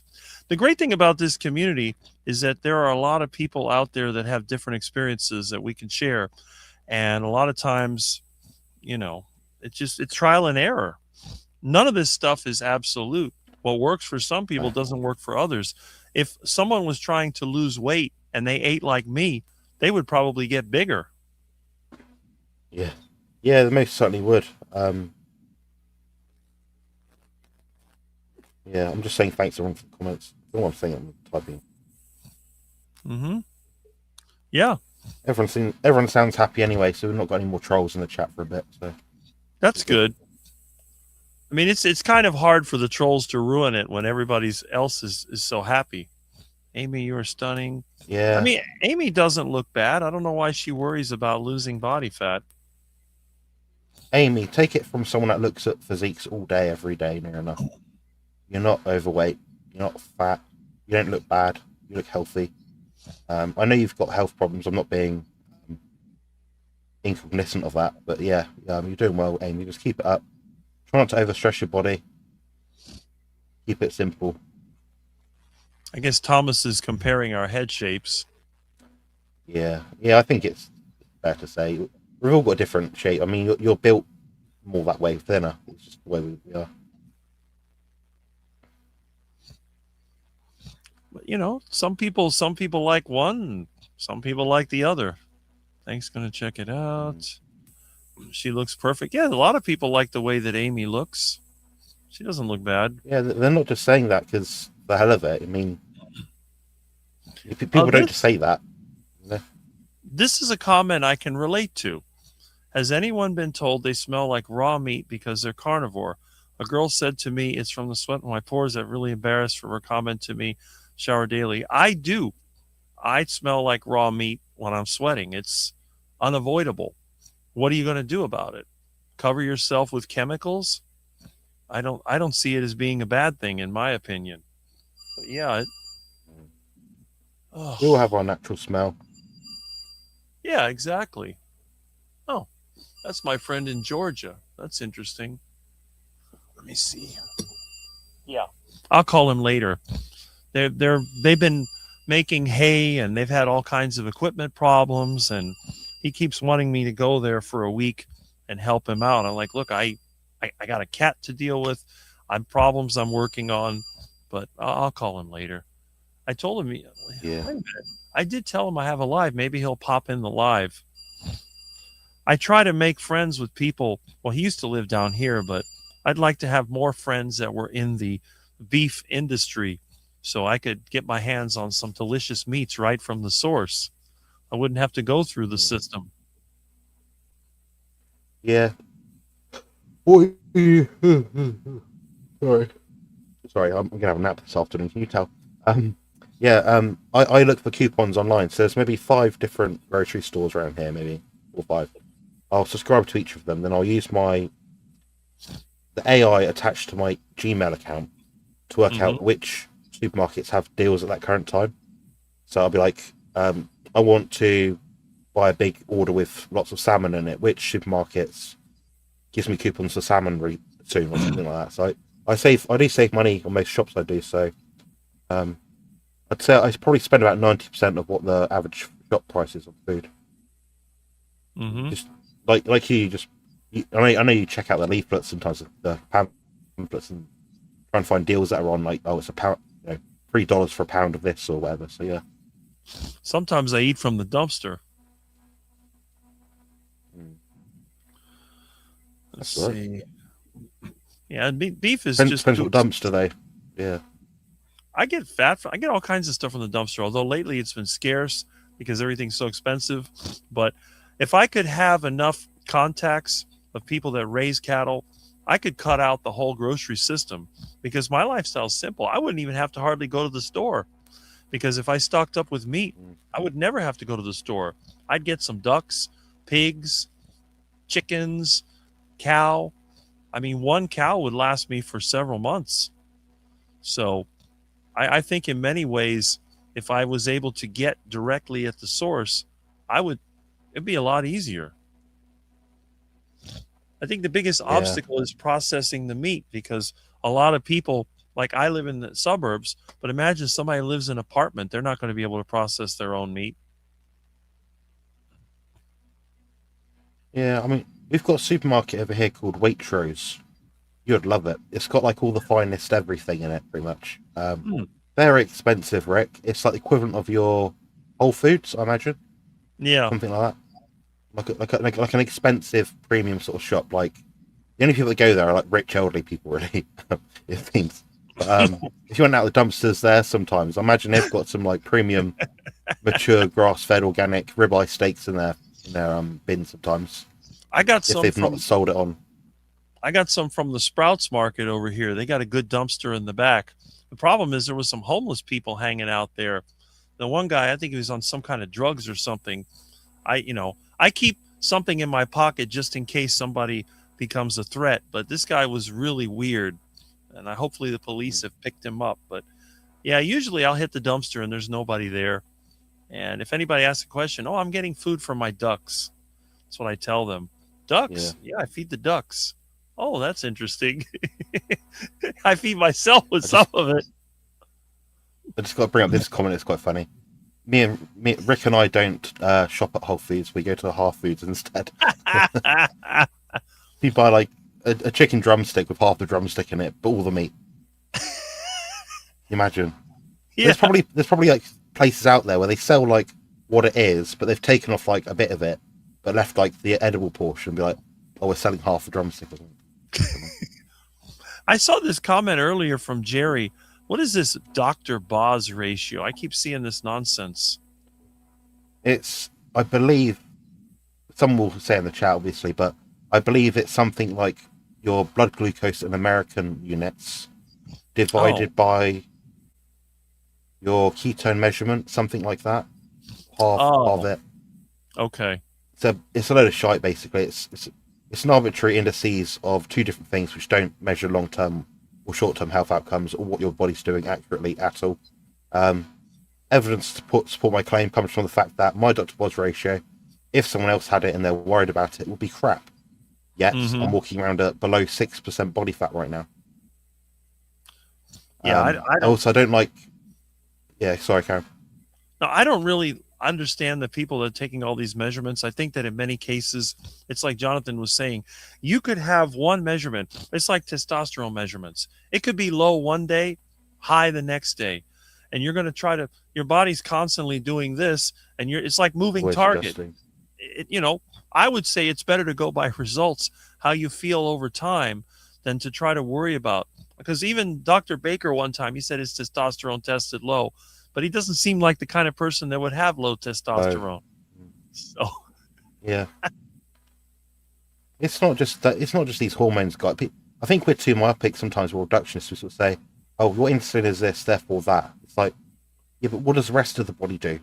Yes, there are blood markers we have that can indicate, in a more pure sense, oh, you've got more glycation, you've got insulin resistance, you've got diabetes, you've got inflammatory disorder, or something will pop up like an enzyme mark, something like that. Yeah, you can kind of figure it that way. But a lot of them, unless you have a few things, you can't picture it. So I get people say all the time, my creatinine is XYZ, and I'm like, yeah, but when did you test it? Oh, this morning. Oh, when did you, I don't know, get it? When did you last go to the gym? Oh, yesterday. That could be why. What's your EGFR? Oh, it's 100. Well, that's a good score. So your kidneys are clearly not suffering as a result of what you're doing right now. You know? Yeah. So I'll answer this question, then I'm gonna have my lunch and have a little bit of a break for an hour or two. I'll come back on after. But yeah. So he said, "What area of the UK from my daddy was from Wimbledon? Love your dialect and attitude and listen." Thank you, much appreciated, Susie. Hopefully I'll get to see you on these channels a bit more soon. So I'm from Bournemouth in Dorset, and the town is typically called Christchurch. It's south central as you can possibly get, unless you probably lived in like the Isle of Wight, which I don't. I'm not far from the beach. I'm also living near the New Forest, and my accent is what I call a standard British accent or English accent. I don't have a London twang. I don't have a southwest farmer accent. I don't have a Midlands accent. I've got just a basic English accent. I don't think it's the same in the US. Like in the US, you've got East Coast, West Coast, and South accents, generally speaking, like the way they could come across. But mine is no. So I don't speak in a way that anyone would say I'm from a certain area, really.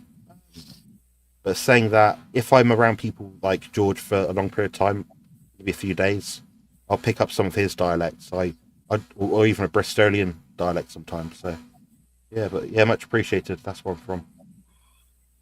And cheers, Spanky. I see your chats, messages in the chat.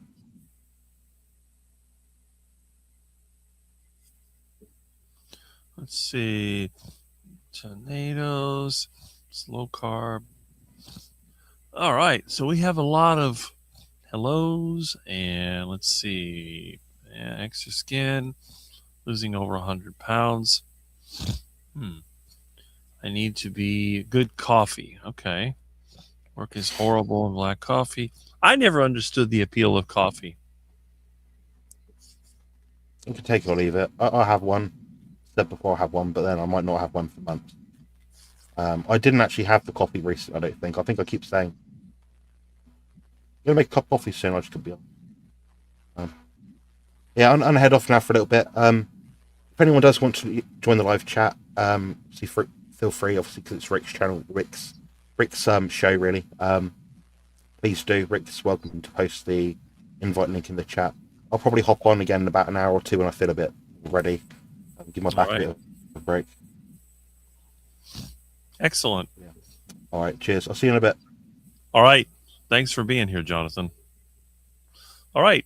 So now Jonathan didn't get to this question, but I'm going to mention my experience with this because I've never been that great at doing pull-ups. But one of the things that I found that helps is if you can, well, basically, it depends on what you're doing it on.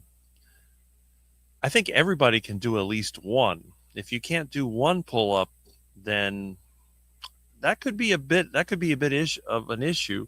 But what I did, I just sort of went through the motions. So I put a box under the bar, and then I was able to hold on to it. I was using my feet. If you can get, in other words, when you're all the way up here, it's harder to do it. But as you go further up, it becomes easier. Just start from a higher point and do it from there, and then you can lower it down. That's the technique that I've used. I do about maybe 5, and that's about all I can do. So, but I'm sure that over time it'll get better. Maybe back later, got to run, not literally for now. All right. And let's see. And Karen Harrington, good morning, everyone. Well, good morning. And over 100 pounds is astounding. You're living your purpose. Okay. So let's see here. You guys are not that skinny and look very shiny. Whatever. Okay. Mitch got me drinking black coffee at times. Well, there you are. Where is Mitch? He was here earlier, but I guess maybe the live stream didn't work the way he wanted to. You get free coffee at work. That saves you money. All right, let's see. A lot of the machines in gyms have instructional decals on them if you stick to the machines at first. That's a good point. That's a good point. But again, you could look online and see. It's not that complicated, at least to understand how they work. Now, in terms of making progress, that's why we have people like Jonathan that you can consult that have done it and have a proven success rate. So let's see here. Big fatty coffee at 6 a.m. Well, there you go. I pay $1 for my coffee, but I have rewards, so I get free sometimes. Well, there you go. Sing Michael Jackson. Why would I sing Michael Jackson? Frank Sinatra, maybe, but not Michael Jackson. Great advice. Yeah, machines at the gym. There you go. We grew up in Wimbledon, then moved away from South London to Wales and Devon. Okay. Planet Fitness has an app with videos, so you can watch them before you... Well, there you go. And Planet Fitness is designed for people that are not familiar with the gym. Remember, most gyms make their money from people that don't go. The idea is to get people to sign up for a gym membership, and then at least maybe they go for a little bit, and then after a while they just lose interest, but they keep paying the membership. They make it very difficult to cancel the membership. Oh, it's an 8-year-old from the Philippines. That's funny. I like that. Right now the promotion is with reward. Buy 4 and get the 5th free. Okay, so you're talking about the coffee. Jonathan. Now, please, when you spell his name, it's Jonathan. And I understand for some people it's not a big deal, but we need to respect Jonathan. He likes to have his name spelled correctly. So why not do it? He's giving you his time for free. He's not asking you for anything. Can you at least show that consideration? I would hope so. All right, so let's see what else we have here. I'm so full, I just had pasta. Well, that's great. That's great. If you know what I think? I think Blah is actually one of my ducks. I think what happened was the ducks that were coming around here, and then one of the ducks, they figured out AI. So they figured out how they could go, and then AI would translate it into English. And that's probably the reason why those comments are coming through a little bit unusual. I'm a huge fan of making my own rubs, so I can make a tasty chicken or meat dish without a sauce. But what also works is sauce substitute is scrambled eggs. Try adding your minced beef. Well, there you go. I like ground beef all by itself, but some people do like stuff added. Free coffee Fridays. That's nice. Poses wearing less than anyone else I know, but at least he's in good shape. Yes, he definitely is in good shape. Okay. Hello, Cleverbot. I get to eat not sardines this morning. Well, there you go. I know the sardine thing is popular. Sardines are a little expensive, so I don't eat them that often. But I do like sardines. I'm tired. Well, time to rest. Still a bit insecure for gym, so I have a 12-kilogram kettlebell and 60. Well, there you go, David. That's something. I mean, obviously, and kettlebells can definitely be quite a workout. It's almost like you're carrying stuff. That's like me carrying a transmission. I want to see you tomorrow. Pretty good. All right. So let's see. Amy. And we're back to this. It's got to be some AI thing. And there is Matthew. Good morning, Rick. Well, good morning. And by the way, I'm going to be posting a link. If you want to join in to our live chat, you can do that. Matthew is a very inspirational and long-term carnivore. He's been carnivore for 3 years. And he's had all kinds of improvements. And it's hard to imagine because I believe he was on what he believed was a healthy diet before he got into the carnivore lifestyle. But he is now definitely in the carnivore lifestyle. Don't want to do a sardine fast. So let me do this, and I'm going to go ahead. The rest smells bad, like a fish. All right, whatever. Whatever. Soaking up this gym info. Thank you for giving me the time and direction. I will check out the channel, Jonathan, and follow the advice from my friends here. Well, My Carnivore Chronicles, I appreciate you doing that. And I really hope that you have success at the gym, because I think the gym, most people, I'd say everybody over 60 needs to go to the gym, unless you're a farmer or you're somebody that works hard. And if you work in an office, I think you need to go to a gym. I believe people who live in cities, people who don't do a lot of physical work, they really should have a strength training program, because realistically, your body's going to take the path of least resistance. And if you don't work it, you're going to end up falling apart. It's interesting how that comes together. Lots of pasta, bread, bland plants make you tired, low on energy. Better to eat lots of fatty meat, eggs, butter. Yeah, I don't eat bread and pasta, and I got plenty of energy. How many people do you think could just work all day without a problem? Feel so amazing on it, inflammation. Yeah, there you go. The results are very easy to see. I'm super socially awkward in real life form. Well, you can work on that. I think the longer you go carnivore, the less you're going to be worried. I will talk to anybody. I think it's one of those things that I like to do. I like to meet people. The only problem is around here, most people don't want to speak English. Question for Jonathan: for a new carnivore, eating hot dogs, processed meats. Well, Jonathan's not here. He'll be here later. I would avoid the processed meats myself. But on the other hand, I think, hot dogs are not the worst thing. It all depends on the ingredients. If you have a list of ingredients, don't eat it. You have 2 ingredients or something like that, should be fine. Me, I'd rather just go grab an iguana or duck. Okay. I'm going to have to get rid of that other, I don't know what's the thing. Rick is on it, Jonathan. There you go. Auriculus, as Liz always says. I think I saw Liz earlier, if you're still here. I think Liz also has a live at this time. So, or is it Rick then and Jonathan? Well, there you go. It's hard to say. All right. What is this live for? What is this live for? It's just so that you can have a little bit of a chat with some of the people you may or may not know. I didn't sardine. I like bacon. Yes. And you like bacon and you like butter. And Erin's been making progress too. She's been losing body fat. She's doing that, the hula hoop thing, which I think is kind of interesting. She's also very creative in the kitchen. Yeah, still need to lose 20 pounds. Okay. You're a troll. All right. It takes one to know one, right? Leave me alone. This is for Jonathan and Rick. Do you ever eat beef or chicken heart? Yes, I have videos of eating beef heart and chicken hearts. So if you look through my videos, you'll see that you just look for the word heart and you'll see me eating duck hearts. And yes, I do eat them when I can get them. I got a ton of leftover pork roast to eat first. Will last a week. I knock out one of those roasts in 3 meals. 3 days is gone. In fact, I'm going to finish the other one for lunch today. Pork chops are 99 cents a pound at Winn-Dixie. Whenever someone calls me bro, I feel like I'm being threatened. Yeah, right? This guy's serious. I'll ask my new carnivore question on Carnivore Live and see you in the next live, folks. Well, that's good. Catch you on the next one. No baby here. All right. Thanks, everyone. Thank you, Aaron.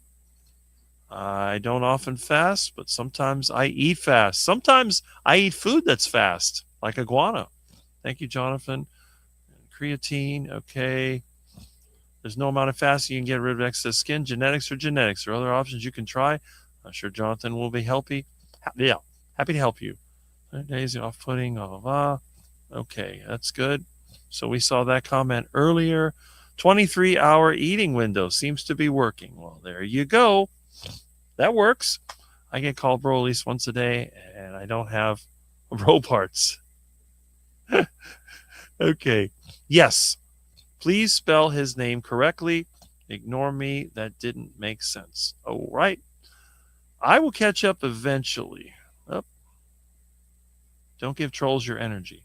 It's what they're after. Yeah, exactly. 23-hour fasting window. Okay. I will call you raw then. Okay. There was a joke about that. How Ford guys get a bra off or something like that. I don't even want to say it. But it was a picture that went around.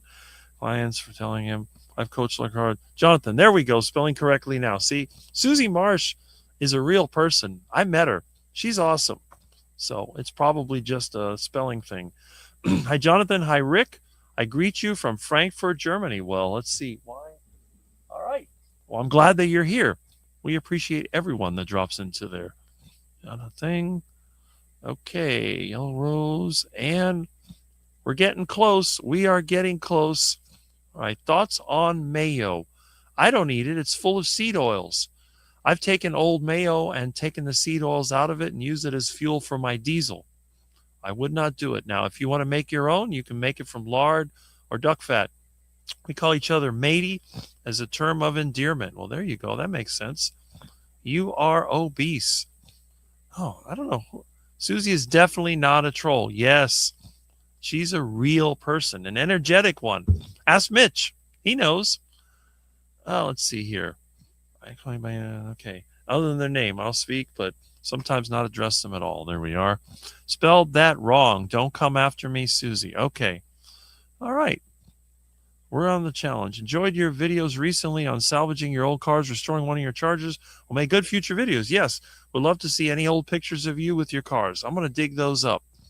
But Dodge Charger is my favorite car. I know a lot of the internet influencers, their dream is to live in a black, white, and gray box on Brickell Avenue and drive a Lamborghini or Ferrari.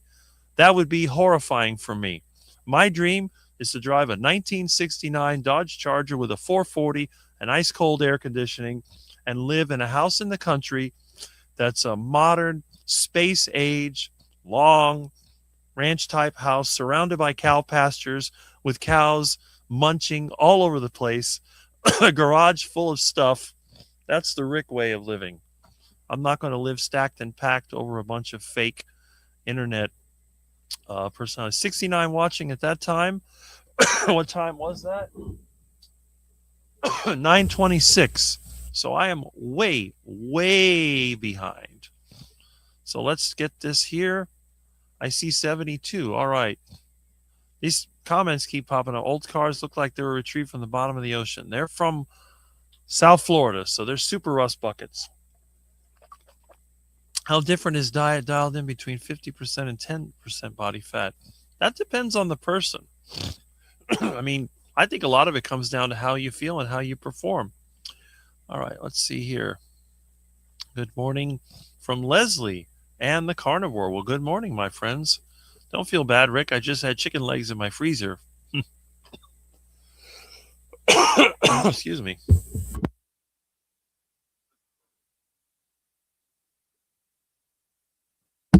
Got to be careful when you swallow the water. I've been listening, but had to chime in defense of Susie. Definitely not a troll.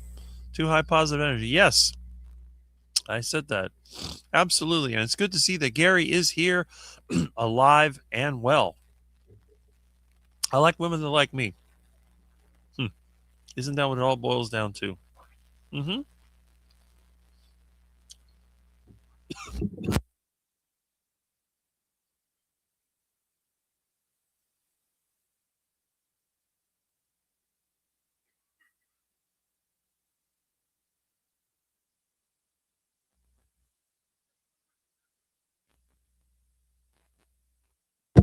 All right. I think I swallowed that the wrong way. Oh. Ah. I don't like women that way. Excuse me.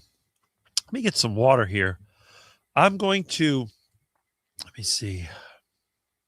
Where is that video? Excuse me. Let's see. Oh my goodness. Let's see. I don't see it. Oh well. Let's see. I had some interesting videos that were sent to me, but for some reason, I don't see them. Oh well. Okay.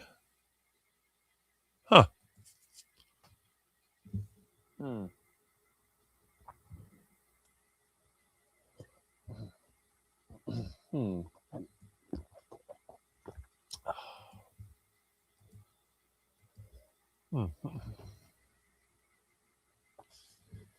Anyway, let me go back to the comments here. A little. Good morning. That sounds delicious. Let's see. Why do some women assume they need to have cosmetic work done to please me? That's a good question. I don't know. And Annabella's here. Hi, Rick and Milton. Well, hello. Milton hasn't made an appearance yet, but I think he would. I should have think my child would look like. All right. I'm going to get into the triple digits today. Wow. I'll get this eventually. Please don't take it the wrong way. And Rick isn't going to starve. Might have to catch more iguanas sometimes or ducks. That's true. That is very true. Woke the rest of the family. Okay, we're going to get this going one way or the other. All right. Time to make the bacon. What about muscle women? Well, there's some muscle women that are very attractive. You know, a blonde muscle gal, that sounds like something very interesting. So that's just my opinion. They're usually short, but that's okay. If it's simple, simple. Yeah, right? Or keep it simple, stupid, some people say. And Gary, it's the Home Alone girl. Well, there we are. And all right. We're getting there. It's only a matter of time. That struck a chord with me. Stop adding food to food. Yes, I agree with that. We appreciate you. Going to teach a class. All right. Well, I'm glad that you were here. Thank you for dropping in. And that was about, it's been a while. We're getting there. Don't rely on your genetics to guess about kids when someone else is in the mix. DNA goes where it wants to. Okay. All right. Oh, we have a hello from the weight of me. Well, hello. Glad that you are here. And Spanky Golf Addict, I haven't seen you in a while, but you're off to golf, so that's good. Cheers, everyone, for the comments and the feedback. We appreciate that. Leaving for college, be all alone, but have less stress on a daily basis. And that might actually be a good thing, except for the 40-plus cats. There we are. You need to make a video of Rick and Rick had. Well, there, I think he almost did.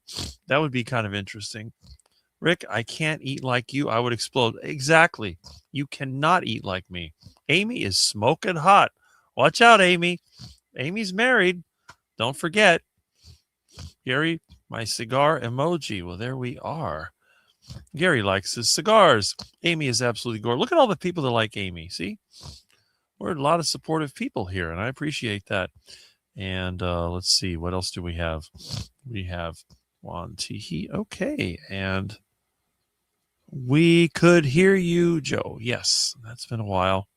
I think Amy is gorgeous. Thomas likes you too, see? Amy's a rock star. That's right. This is not a rock star. I'm an elevator music star because that's what I like. I'm not a rock and roll kind of guy, even though I have a rock and roll microphone. Hello, Joe. I kind of like this where the microphone is down. I just had to train myself not to hit the arm that holds it. And I think it helps avoid some of the noise from the air conditioner. Nice CB looks like the one I'm puffing on the show. Well, there you go. And let's see. Come on. We'll get you eventually. It has taken years. Finally being dutiful about maintaining a room. So, okay, well, burning hot curling iron left on in the room. Well, there you go. Yeah, let's see. All right.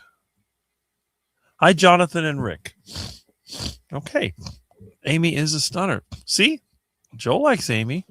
I know you've had your struggles. Hopefully it'll work out. Well, yes. And yeah, but we know. Hey, Jonathan likes her too, you know. And yeah, is a hottie also. See, most men don't want stick figure women. They like women who are a little bit larger and they have a good personality. I think if you have a good personality and you're a little bigger, you got an advantage over somebody who's a stick. Because, I mean, if you want a stick, just plant a tree. I mean, what's the point? I use essential oils to make sure I smell different to raw meat. Well, I smell like raw meat sometimes, and you know what? I don't care. In fact, I tell people, if you don't like the way I smell, you don't have to get around me. Anyone that's been around me knows that I'm not like a homeless person. I mean, come on. But if you're working outside, you're going to be sweating. You're going to smell like something. And I'd rather be smelling like raw meat, which is something I actually like. If somebody around me smelled like raw meat, it would make me hungry because I do like raw meat. So, but if you smell like a dumpster, forget it. Did you like the bacon? Yes, Barry. I had bacon in the morning. That is actually the best bacon I've ever had. It doesn't have that kind of sickeningly sweet taste to it. It's really good bacon. Absolutely delicious. And I've been having half a package every day. So up, and Jonathan has returned. There he is. Okay. Too many eggs makes you smell. Is that the sulfur? It might be. All right. Me and Rick don't shop at Whole Foods. We go to Half Foods. Yeah, I saw that was a funny comment. Okay. I'm going to catch up with these. It's only a matter of time. Okay, let's see here. Oh, glucose divided by ketones. Always been more attracted to dad bods. That's what I mean. I'm not sure what the dad bod really is, but obviously you don't have to have six-pack abs to be attractive. Oh, there's Jonathan. Oh, okay. That's interesting. Oh, there we go. Hello. Hi. Jonathan let me in. Yes. Glad to have you here. What's going on?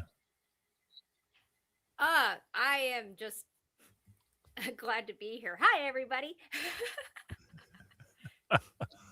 Well, that's great. I'm glad I didn't scare you away. I have a tendency to scare people away. No, you're fine, Rick. I love watching you guys in the morning on Saturdays. That's awesome. It's amazing that anyone would take their time to watch someone like me. I'm not entertaining like some of the YouTube personalities. I don't follow a lot of the big name people. I find that some of them are just a little slightly annoying. Other than Jonathan, I love him. Well, that's good. Yeah, some of the big name people, they just keep repeating themselves, and then they have these clickbait thumbnails, and I kind of got over it. You'll notice you don't see me on some of their channels anymore. Yeah, I kind of left the big mainstream carnivore community just because of a lot of nonsense that I didn't want to be a part of. So Interesting. Yeah, I don't know. It just, to me, it seemed like it's a popularity contest, and it's not really helping the cause. agreed. Let's see. And I'm still trying to catch up with these comments. If I ever do, it'll be a miracle. It's a lot. But you know what? For somebody that has a small channel that like I do, it's amazing how many comments I get, because I've seen channels that have 100,000 subscribers that don't get this many comments. Yep, that is true. Golden Girl, conversation this morning is excellent. You're offering good information. Thank you both. That's why we team up. And it's Jonathan's idea. I never asked him to be here. He asked me if I wanted to team up with him, and that's what I did, because it just seems logical. I would feel guilty about bothering him to come on my channel because Jonathan's time is valuable, but it seems like it works out really well.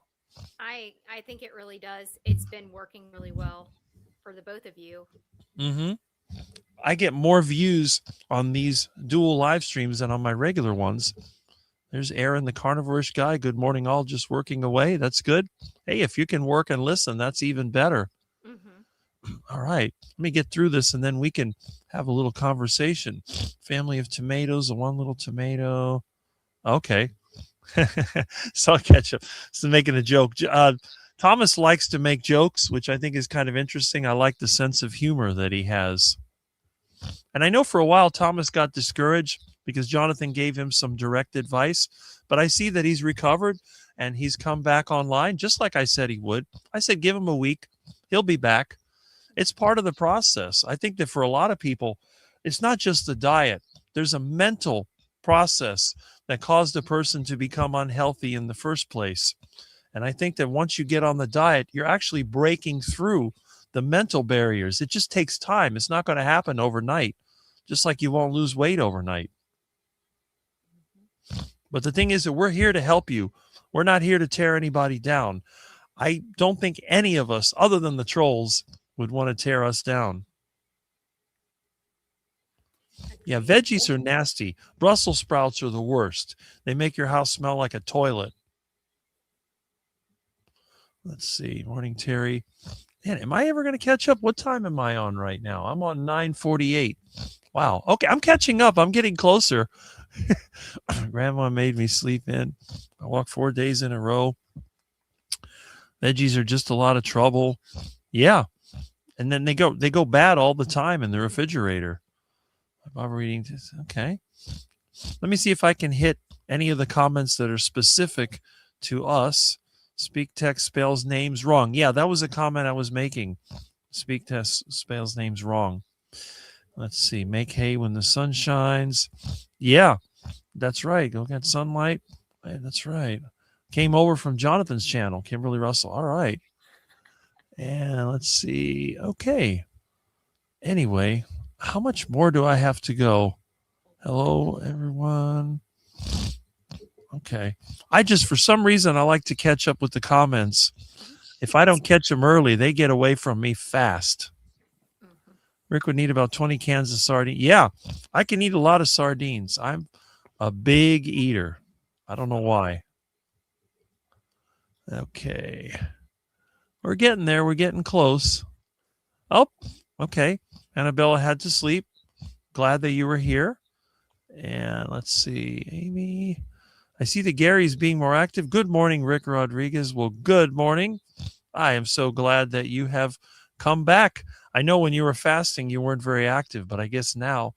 And then Spanky's off to play golf. There you go. And I hope you enjoy your game.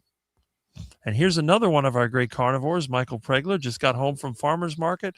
Another rainy day here in Iowa. Well, I wish you'd send some of it here because we got brush fires and it's dry as a bone here. I came over from Jonathan's channel. That's right. I think old people like the gym for the social aspect. That's another thing. If you get enough older people to go to the gym, you might have the younger gym guys and gals, and then you have the older people. Maybe they could cross the generational barrier. That might be another way of doing it. I don't know why people would rather sit in a chair than go out and do something active. I don't understand that. Something in my days. Okay. Well, anyway, let me see. Do I have any more questions here? Yeah, gym is a great place to chat to people. I agree with that. And there's Joe. I've made a lot of friends at the gym. See, that's a good thing. Oh, I'm over 60. Going to the gym is not on that list. I'll die tomorrow. Well, hey, it's not for everybody, but you're probably active otherwise. We eat the hearts from all the critters we kill. They're good. See, Michael Regular, that's right. All right. My brother-in-law is Jonathan, so spelled the same way. Autocorrect never changes it. Okay. You have to be already kind of social for the gym to be social. That's true. And let's see. True Wendy, no gym for me. Aren't social, only to hook up with other gymnies. Well, maybe if you eat foods that created less than 100 years ago. Yeah, you're not. That's true. If you're eating anything that's processed, I hit the gym several times a week at 5 a.m. It's always the same crew, all there for our health. Well, there you go. Makes the hunt more challenging. What brand refrigerant recovery machine do you recommend? I have a very old one. I mean, I have a Robinair that somebody basically got rid of because it was broken, but they are expensive. You can actually buy a cheap one off of Temu or just off Amazon. They're all basically the same. There's really no difference. As long as it doesn't leak and it works, that's all you want. Is full over people just being social, taking forever on equipment. Okay, good morning from Vampire. Good morning to Rick. And lovely to see you today. I hunt with longbows and curves for the challenge. Yes, I like crossbow for catching iguana. Kiss me, I love everyone. All right, Michael. Okay, let's see. Do I have any more? Shoot them in the head with a rifle. Got my last buck with a spine shot. There you go. I don't blame any Jonathan for not liking spelled properly. Time, understand, but after that. Okay. And the gym, if you can't hit it hard, you don't know what you're doing. That's true. Some people spend all day in the gym, but like you said, maybe they're looking for a hookup. The only healthy seed oil is olive oil, other grain pollen. Yeah, that's true. Lard animal fats are metabolized correctly. I agree with that. Kim, do you want to come on the stream? Well, you did. There you go. Jonathan got you in there. Stacked and packed NYC here. I'll live and die in this. Hey, if you like it, that's great. I can't deal with it. And okay, when I comment, it's been several times. Okay. Question for Rick. How did you cook your beef heart? I have one in the freezer. What I did, um, I think normally I'll boil it, but you can actually cook it in lard. Oh, there's Jonathan. Okay. Oh, I have 3 racks of baby back ribs from Lance. I'm almost there. I look unapproachable in the gym because I have that kind of face. If you start talking to me, I smile and become your best friend. There we go. And for Lance, Jonathan is a standard. Yeah. Anything else, a modern invention to be different. That is very, very true. And let's see. There are people in the gym. Okay. I'm part of that crowd. Happily married. There you go. And yeah, 45 to 1 hour. Okay. That's about right.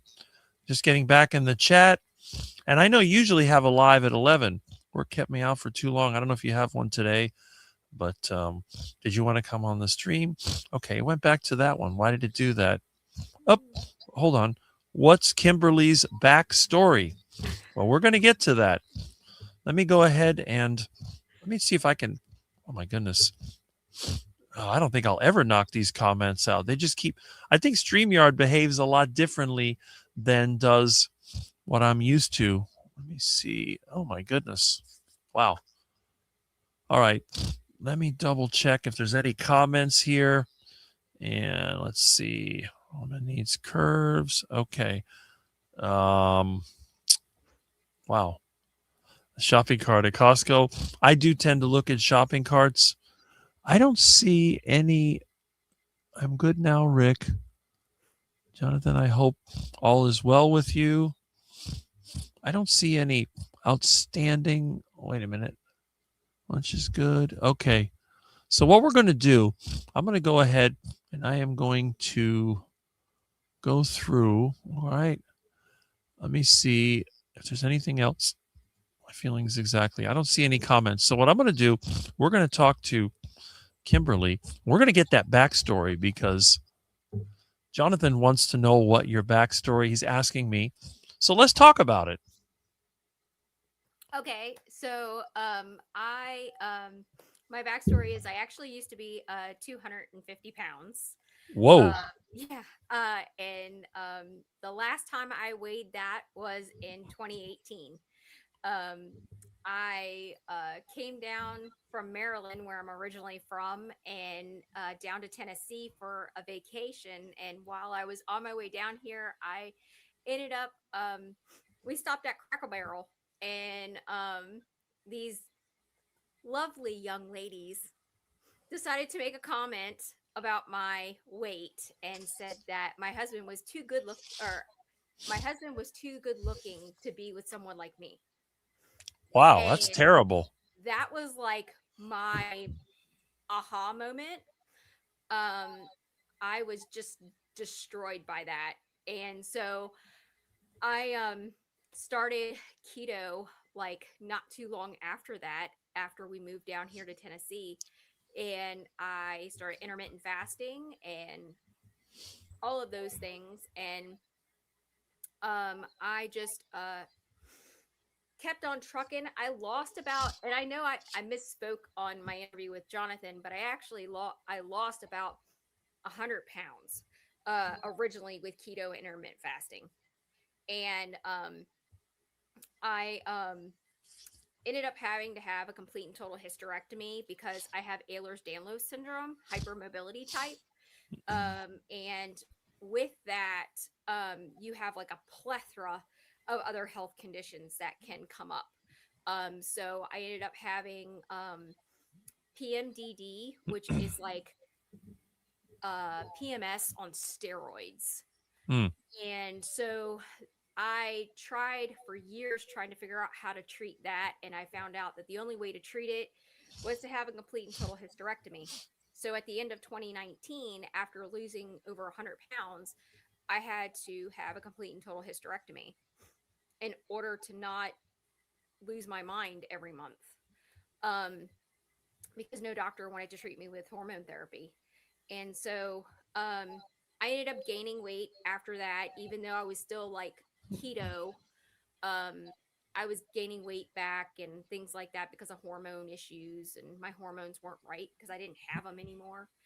And then I ended up gaining weight, and then my husband, well, sorry, backtrack. I ended up developing postural orthostatic tachycardia, or POTS for short, because I got the big bad word COVID in February, the following month after having or 2 months after having surgery. So I developed POTS and was almost bedridden for almost 3 years because of that. And my husband found Carnivore through something in his YouTube feed, and he's like, "Have you tried this?" Because I wasn't getting better. I was only getting worse. I was walking with a cane. I had put on weight again, and I couldn't function. So I started Carnivore, and I ended up, I think it was like 2021, 2020, 2022, somewhere around there. And ended up, I know I'm 6 years Carnivore going on 7. So I ended up starting Carnivore and was doing all the things. I was doing higher fat at the time. I was eating a lot of ribeyes and things like that. And within 6 months after starting Carnivore, I ended up not having POTS anymore. It went into remission. I got off of all of my medications. I also was suffering from alopecia areata, and where you get like the bald spots like quarter size. And within 3 months after starting Carnivore, I ended up, my hair stopped falling out.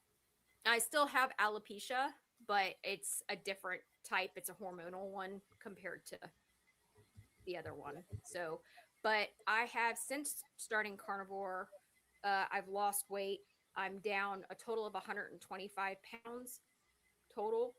And then I've been working with Jonathan for the past year. He found me on Instagram, and he's like, "You're doing all the right things, but I think I could help you like get better." And he has totally changed everything for the better. I love working with him. So I no longer have to walk with a cane. I've been in remission from POTS for several years now. I am at the healthiest I've ever been. So. Well, that's great. See, that's a testament to Jonathan's knowledge and his ability to work with people, because a lot of these channels, a lot of these influencers, they just have generic ideas that may work for some people, but everybody's a little bit different. The experience you've had is fascinating because, I mean, you've lost all the weight. You started with a keto diet, and then somehow things just started to go wrong. And then you got on Carnivore, and even with Carnivore, you still weren't reaching your optimal results until Jonathan got in there and helped you with it. So that's a really good testimony right there. Yeah, I have found that with Carnivore, for me at least, the high fat route was not for me. I did the high fat, but the only part of that is that I had to do a lot of intermittent fasting in order to keep the weight down. And I'm like a pro at fasting. I've done every fast you can think of. So, and I actually don't fast anymore because of it. And when I stopped fasting, eating a high fat carnivore diet, I started gaining weight again. And that's when I'm like, I need to do macros. We need to like something is not right in my ratio here. So, well, that's it. And by the way, Jonathan and a couple of others had made comments that your audio is a bit low, which it is. And also Jonathan had suggested that if you wanted to, you could go to landscape view, but either way is fine. We'll do this one. Sorry. There you go. I'm getting my. Yeah. No.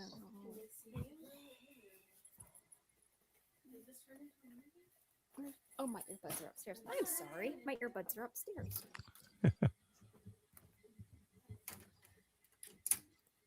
My children said hello. Oh, hello.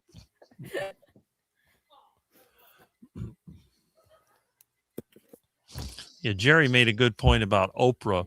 Oprah's been on the yo-yo diet for years. Yes.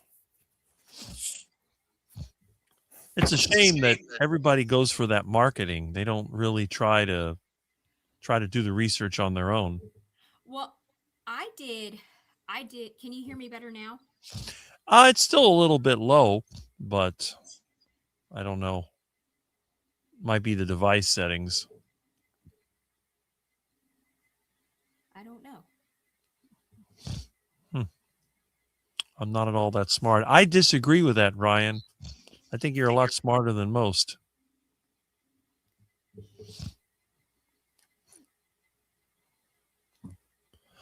Kimberly is one of my best trainers. No smoke. Okay, can you hear me better now? Yes, that's excellent. Excellent.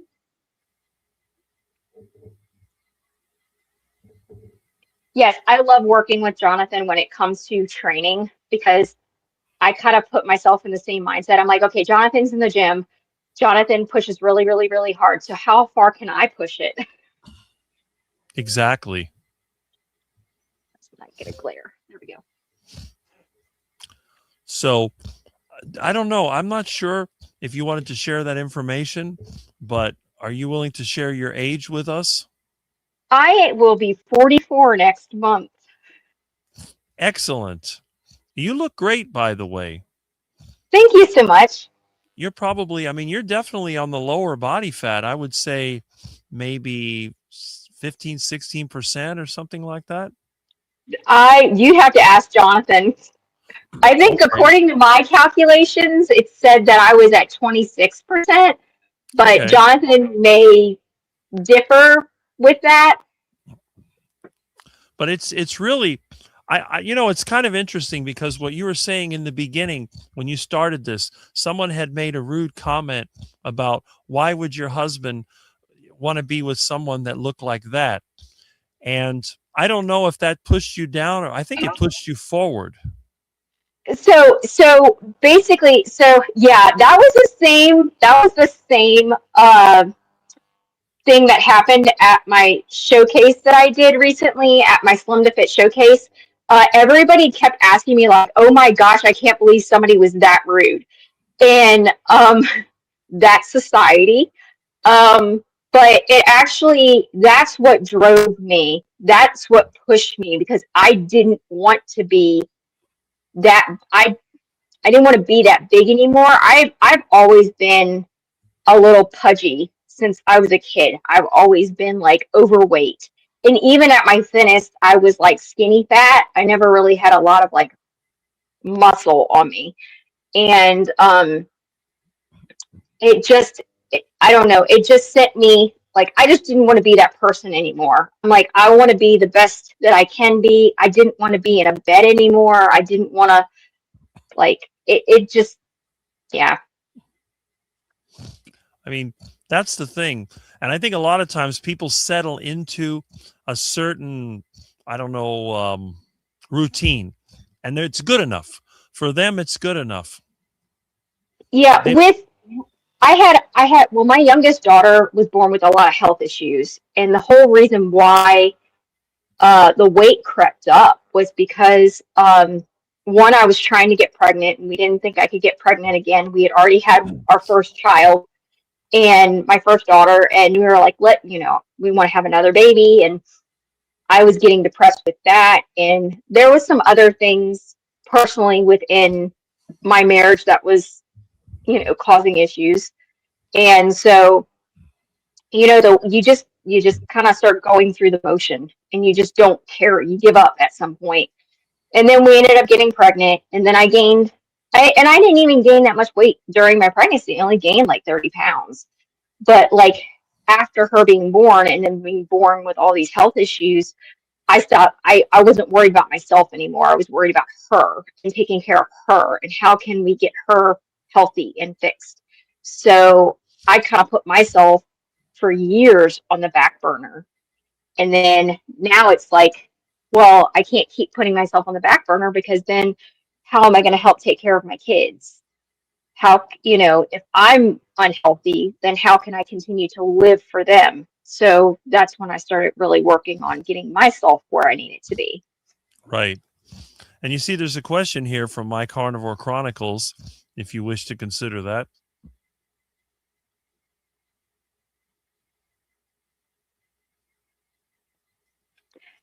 So having skin removal. So yes, it's really hard for me to read those, just so you know, Rick, because my glasses, that Oh, if otherwise they'll glare. okay. So, but I can see it. So yes, in order for me to do the Fitness Expo, which is next year or the year after, whenever I plan on doing it, because they do it every summer. They don't require me to have skin removal. But if I were to do one of the federations, like NPC or OCB or one of the other ones, they would require skin removal surgery. And that's something that I had already been looking in prior to even getting that information, because I do develop chronic skin infections in my belly button, due to the excess skin kind of folding over and it doesn't get a lot of air. Mm-hmm. So it kind of like, no matter how much I clean it, it still can happen. But yeah, it is definitely one of something that I have to, because unfortunately in the bodybuilding world, in the federation area, they do, like, some judges will take off points and stuff for not looking perfect. Mm-hmm. Right. Well, that's true. And again, because basically you had all that weight before. It's different than someone who is, let's say, never. Like, for example, me, I've never had an infection, but I don't have any loose skin. I've always been skinny. I'm not, yeah, I haven't been down that road. And I think a lot of times people don't take me seriously, because why are you going to listen to a guy like that who's never had those problems versus someone who has a problem? You've had all these issues, and people can look at you inspirational and say, look at what she was able to do. Maybe I can do it too. Yeah, and like I tell people, like I have been offered to be like a coach and things like that. I don't want to be a coach. I don't want to, and it's not that I don't want to help people. I just don't. I think there are people out there that are meant to be coaches, like Jonathan and some others. And Jonathan has great knowledge. I mean, his mind is, I think he has a very beautiful mind. And but me personally, I'm more of a cheerleader. I'm more of like a supportive person when it comes to things. So if like any of y'all need help, like just having somebody to talk to, and just like I'm struggling, you can reach out to me on my Instagram. I'm here to like cheer you on and try to point you in the right direction, but I'm not going to be like giving you macros or, telling you, training programs. Exactly. And the link is there. Jonathan posted the link, so you can click on that. I'm one of the few people that doesn't use Instagram. I'm primitive over here. But then again, my idea of a phone call involves this. Mm-hmm. If you watch my channel, yeah, I'm old school too. I'm so old school. Like we're like very traditional here. So like my husband works. I'm a stay-at-home mom. Like he makes all the financial decisions in our house, which I respect that. But he also works and pays the bills, and I take care of the house and the animals, and believe me, we have a lot of animals. And I saw a black menace, I think, in the background. So we have 3 cats. There's Jester, which is also known as Mr. Yu.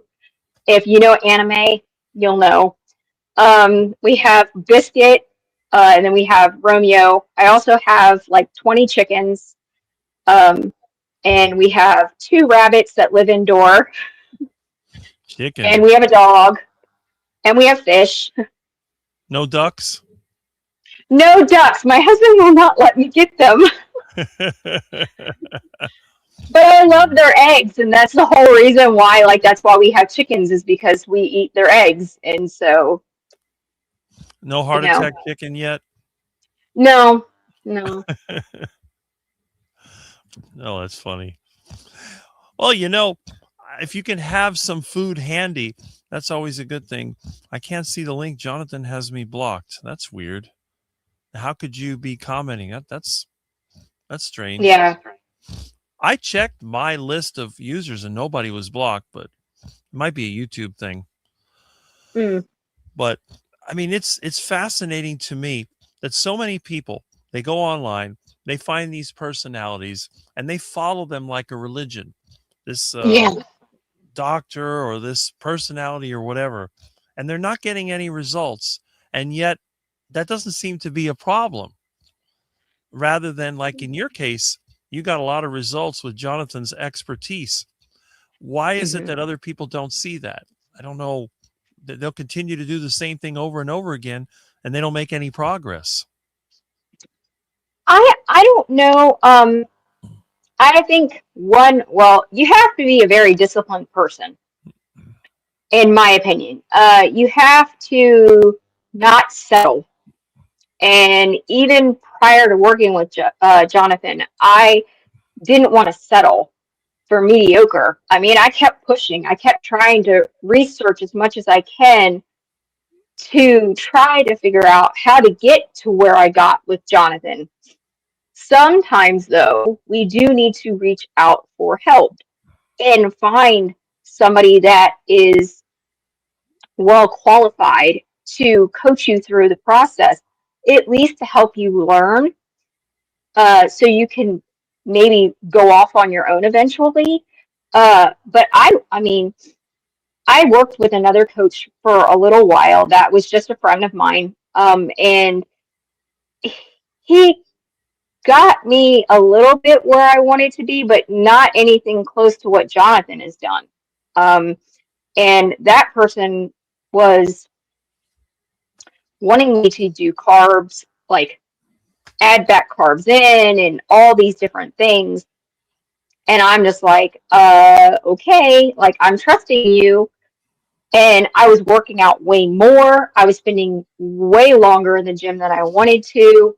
And it just was not, I wasn't getting the results that I was hoping to get. And I think that person was trying to lean me out more than actually do anything else. But I learned things from him, and I'm grateful for what he did for me. But Jonathan, on the other hand, has taken me through a whole nother level, and I have fallen completely in love with bodybuilding because of him. Even though I didn't go through the ringer of prep, which I can't wait to do because I'm stubborn like that and I like a good challenge. I'm not in the gym as long. I'm in the gym for like an hour, maybe 2 hours. Sometimes the extra time is because I'm practicing posing for the division that I'm going for. And there are times where I have to sit and wait for machines to be available. So, but he has changed up my training. He knows my health condition, and he makes it so I'm safe to push myself really hard in order to accomplish my goals. So he also takes the guesswork out of my macros. He's in charge. I just do what he tells me to do. So it kind of takes the stress off. But if you're dedicated and you want the results, you've got to really want it in order to make it happen. So. Well, that's it. It's a mindset and a motivation. And I think a lot of times when you start to see the results, it becomes easier to motivate because, you see what's happening. Well, the thing is like, take pictures like once a week, or, progress is slow. There were some times when I was losing weight that, like, it just felt like it was never going to happen. Like, oh, I'd lose 10 pounds here and 20 pounds here, but it was like, nothing looked different. Like, I still was big, and I just like, that's not like, am I doing this? Like, is it working? And you just have to keep going. Like, eventually you're gonna see the big changes. Eventually the clothes sizes are gonna come down. The measurements are gonna come down. You know, it just, everything happens in different waves. Exactly. And I think Jonathan makes a comment, my plans are always achievable by people. You would have to be a self-saboteur not to not get the projected outcome. So if somebody said they were doing it and they weren't getting any results, they weren't actually doing it. That's Correct. kind of what it would be. And I guess this whole thing has inspired you. You said you're getting into bodybuilding as well. Yeah. So my goal is hopefully within the next 2 years. Right now I'm in a building phase. And I'm trying to put on as much muscle as I can, and also give myself time to come up with the funds for my tummy tuck, if at all possible. And the goal is in 2028 to hit the stage in the wellness division for my local fitness expo. So we're trying to put on as much muscle because that's what one of the judges had said for the Slim Fit transformation show, that I need to put on more muscle. So I've already can tell since the show that I've already put on muscle in my legs because my quads are starting to really pop. But that's the goal, is to be able to compete. I don't know if I'll ever hit NPC. NPC is like a dream, but in order to do NPC Federation, I have to have the skin removal. Expo, it's not required. They're willing to look past the skin and actually look at my figure, but I can't say that for the NPC judges. Right. Yeah, that's true. It's interesting because if you think about it, before you started all this, would you ever have thought about even competing in a bodybuilding contest? Absolutely not. This was never in my, this was never even thought of. The drive was like really, after being in the gym and really working with Jonathan, and then just being surrounded in that environment at the gym, it changed everything. I had a lot of people within the bodybuilding world going, "You need to compete. You've got what it takes." I have a lot of people now, IFBB pros that are like very well known here in the US, that have reached out to me because they're like, "You have so much potential. Like, I would love to work with you." And I'm like, "Well, I have an awesome coach. His name is Jonathan." Mm-hmm. And, you know, I'm not willing to leave him because he's put in the work with me, and I'm happy where I'm at. And they're like, "Well, good luck. Like, I'm going to follow you because I want to see, you know, what happens, because you just got this great, you know, you've got the passion for it." So, Mm-hmm. you got a Yeah. question. Yeah, it's a question. Kimberly, do you think you are better having the guidance with Jonathan than alone? Sometimes people can't do it alone but refuse to get help, so never become their best self. I definitely feel like I would not be where I'm at today if it wasn't for Jonathan. I don't need him to hold my hand. He gives me the information that I need, and I take it. So it's a I can't think of the word right now. It's a two-way street. So he gives me the information that I need, and it's up to me to apply it. If I don't apply it, if I don't follow through with what he's telling me to do, then I'm not going to get the results. So I would not be where I'm at today if it wasn't for him and for my self-discipline and self-motivation.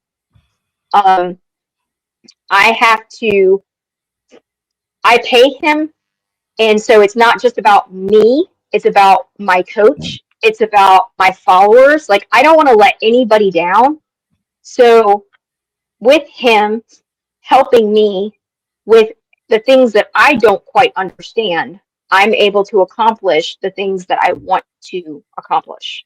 Mm-hmm. If that makes sense. Yeah, I see what you're saying. Also, notice you've seen Michael Pregler. He makes comments all the time. Resistance training, in my point of view, is a definite must, especially as we age. He will be 68 in less than 2 weeks, less than 10% body fat. He hit it hard. Wow. That's pretty impressive. Less than 10% body fat at that age. Mm-hmm. That's, but again, it goes to show that it can be done. And there's very little excuse. A person who's otherwise healthy and able to move around, you look at Jonathan with all the issues that he has to deal with, and you see what he's been able to do. So how can a person make an excuse? Well, I don't have any energy. I don't feel good. I can't work out. Well, let's look at Jonathan. What has he been through? Mm-hmm. He's been through a lot. He's been through a lot, and he's still at it. So that's good. I just get very frustrated with a lot of older people that I know. Well, I'm too old. I'm too old. And it's like, no, you're not. You're never too old. I go to the gym, and the time that I go, by the way, this is for the people that said about people hooking up and all this other stuff.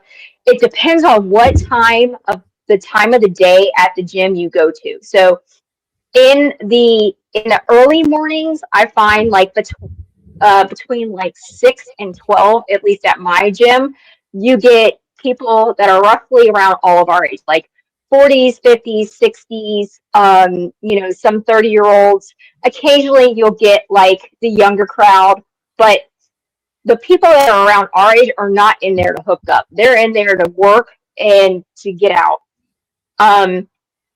It's the older crowd, in my opinion, there in the 60s. I even have a gentleman that's in his 70s that he comes in and he works out. He's in his jeans and his flannel shirt and his suspenders, and he's got his hat on. And I smile at him every single day that I'm in the gym because he's there making the effort to stay healthy and keep moving. So I think you're never too old or young to start working out. Well, that's true. And on our normal lives, people tended to be active. Before there was anything such as a gym, everyone had a routine. If you lived on a farm, you had chores to do. If you were working, you may have worked in a factory, or you may have worked as a tradesman or whatever, and you were always on the move. But with today's technology, people tend to be on the lazy side. They're to the point where they don't even want to go and get their own food. They have everything ordered, and they don't do anything themselves. So if that's the life they have, going to a gym and doing a structured workout, that may be the only thing that keeps them from just falling apart and ending up in a nursing home in their 70s. Yeah. So Joe has a question, and she asked about my check-ins. Jonathan does have weekly check-ins, depending on what plan you're on for him. Right now, I do like every 2 to 3 weeks, maybe 4 weeks, depending on how things are going. With my check-ins, when I was doing prep, it was weekly check-ins. I don't mind giving him. Jonathan is very thorough when it comes to his check-ins. He asks questions that you may feel like maybe like, wow, that was a little much. But the more information that you can give him, the better he can dial in your macros or your training program. He could better make suggestions on supplementation, or he can make suggestions about like, you need extra sleep, or you need an extra rest day. You may need to like back off of this. So the check-ins are very, very, very important.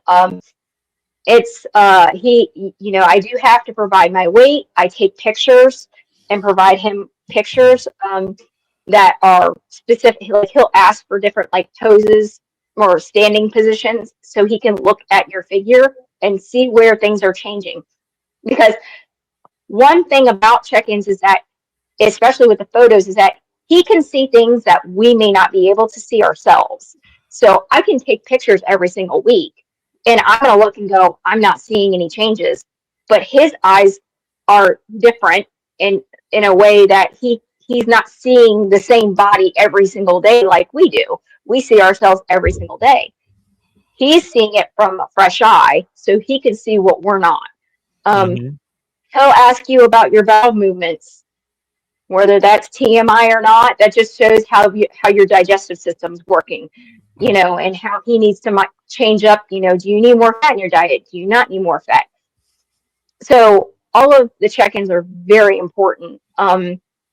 They may seem tedious, but I actually look forward to them, and that's how I stay accountable myself. I do my own check-in on days that I'm not even doing an actual check-in with him. I will post pictures on my Instagram account just so like everybody else can see like how things are changing, to get a different perspective from other people that follow my Instagram account.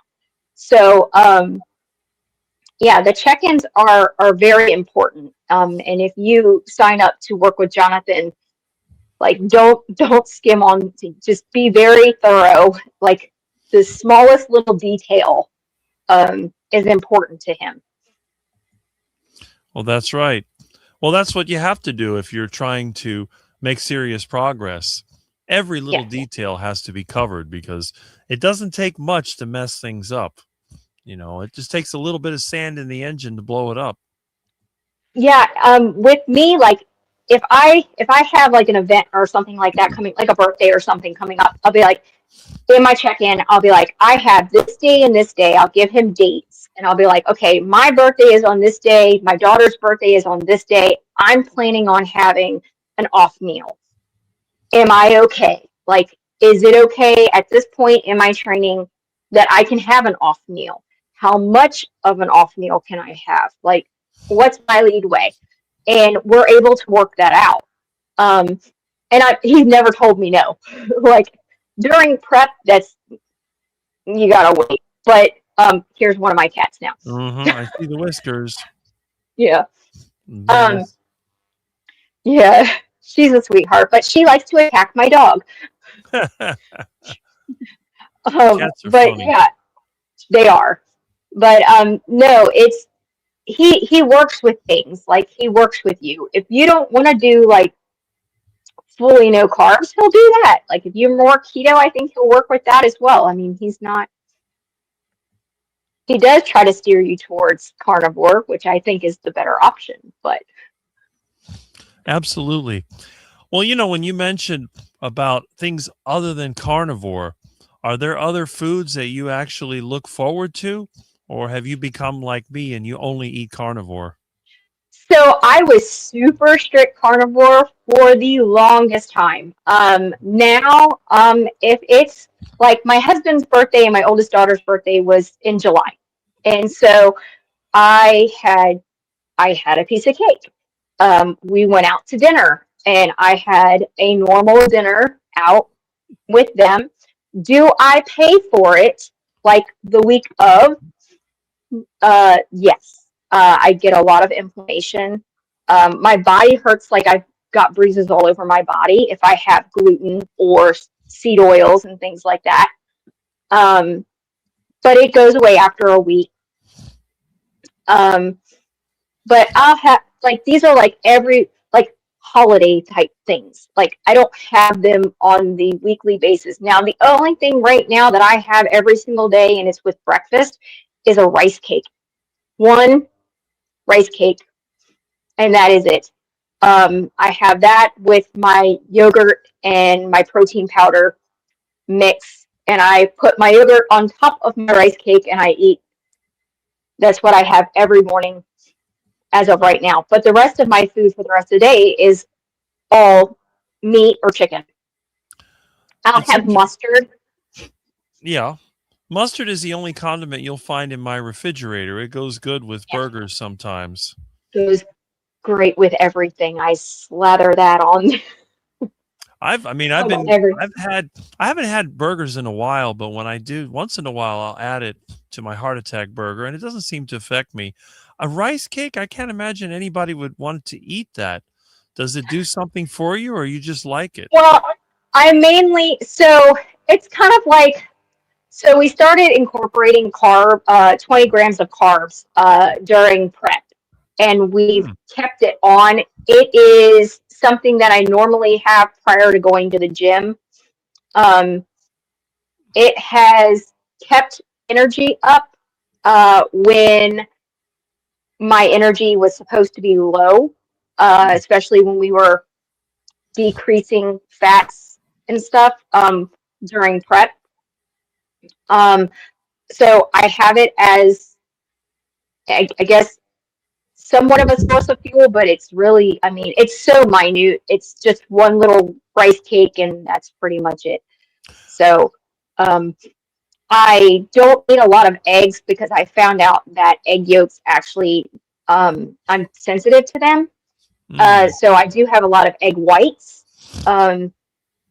instead. So if I don't have like yogurt, like Greek yogurt, I'll have like egg whites in my protein shake. Okay. Was that Jonathan's idea to add carbohydrates to the diet? Yes. Okay. That's interesting. We both kind of talked about it, like because I know like during prep there's a lot of bodybuilders that that do carbs during prep to kind of help fill the muscles up a little bit. And they also use it as a form of energy, like an energy source. But Jonathan could elaborate a little bit more on that. He knows more of the science behind it. But I think to me, it's a source of energy or boost. I use it prior to going to the gym, and then that's it. I don't have any more carbs for the rest of the day. Right. That's interesting. So it goes to show that even Jonathan, the carnivore bodybuilder, does know how to use carbohydrates when necessary. And for some people, they seem to provide a benefit. Now, I'm not saying go Paul Saladino, because that would be a disaster. No. But and then if you're using rice cakes, you're basically using a glucose only non-fructose carbohydrate source. So instead of, let's say, eating a mango. Mm-hmm. Yeah, well, I'm sensitive to mangoes and kiwis and bananas. I have a latex allergy, and apparently, according to my allergist from years ago, they were like, that's why you can't eat those fruits. So, but yeah, I tend to stay away from fruits and honey. Unless it's suggested by Jonathan, I don't do it. I have the majority of my carbs come from my protein shake that I have, or my protein powder, which I use Levels protein powder because it's got the less ingredients in it. Like there's no fillers. So That's it. Yeah, that makes sense. But that's the great thing about Jonathan, because he knows what to do when you run into some type of an issue. Try this, do that.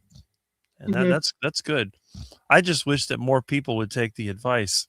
And Kurt's here, which is great. Let's see. Yeah. And if anybody has any more questions, I'm an open book to an extent. Yes.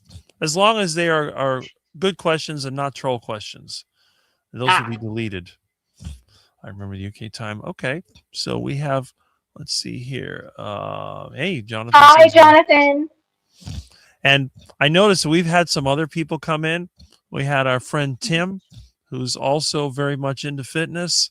I don't know if you've seen his channel, but no, if you put your channels in, and feel free to come over to Iron Stability to my Instagram account. If you have an Instagram or a YouTube, just come over there and just like drop your info, and I'll come follow you. That's it. There's a lot of good, very interesting channels that you'll find here. It's like I was saying earlier, you have sort of the carnivore influencers.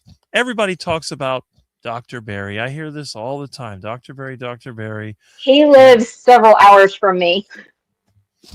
But the question is, have you ever met him?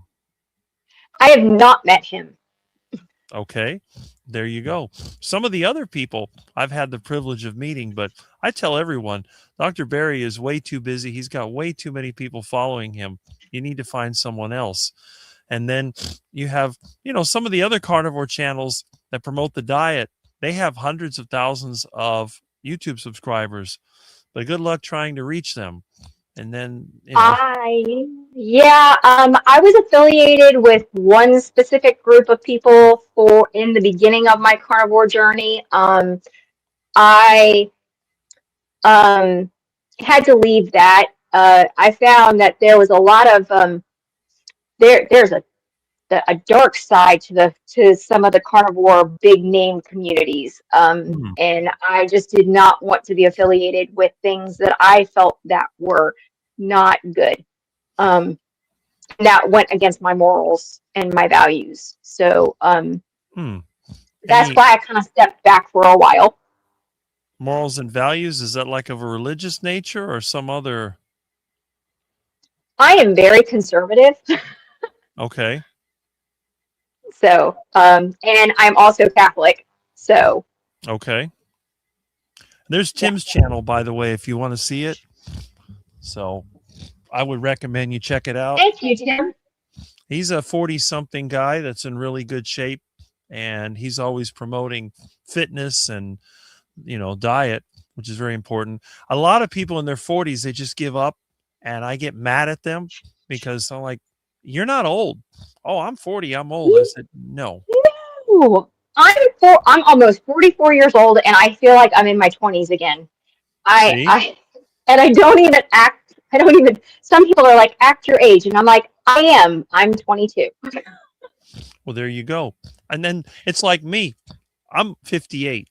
And a lot of people think, man, when you're over 50, you're over the hill. I'm like, no, I think 60 is the age where people start to really age. I mean, if you think about it, a cat takes 2 years to mature and they can live 20 years. So why is it we take 20 years to mature? 7 times that would be 140. I would think they say people could live to 120. I don't believe that because we're just so degraded in terms of our genetics. But in theory, 60 should be sort of like, the top. And then after 60, you start going down. So 40 is not. The thing is, by the time you reach 40, you should have enough mental ability and experience to be able to make good decisions. And then your body is still, it's not falling apart yet. So what makes me mad is when I see older people, they're eating duck food, they're drinking alcohol, they're sedentary, and they're just destroying themselves. I'm like, you're doing it to yourself. This is not aging. This is your lifestyle. Your lifestyle is killing you. Why not adjust the lifestyle? It's not that difficult.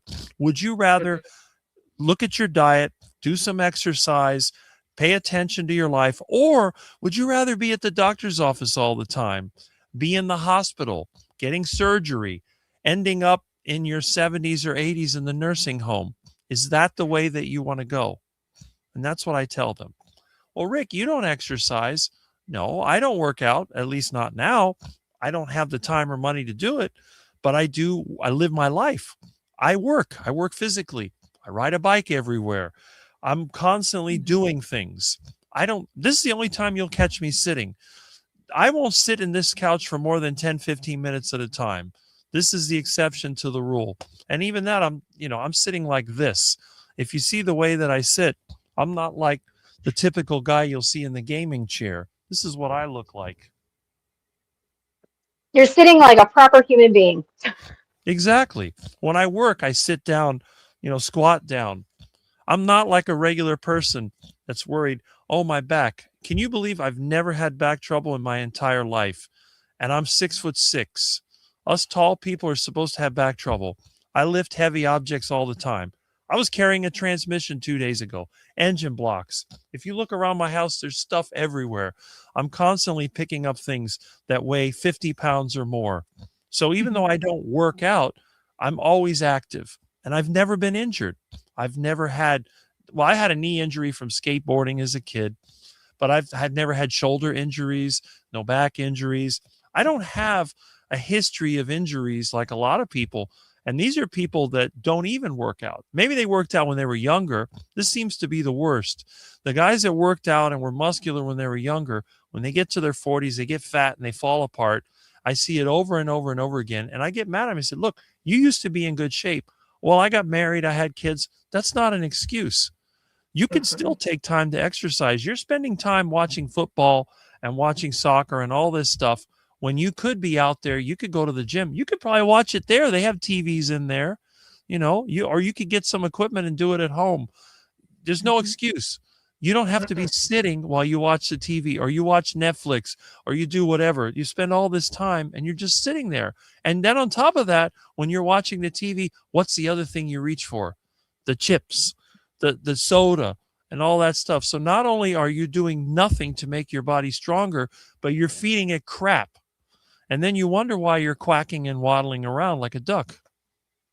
They become mindless. Mindless zombies. That's a good way of putting it.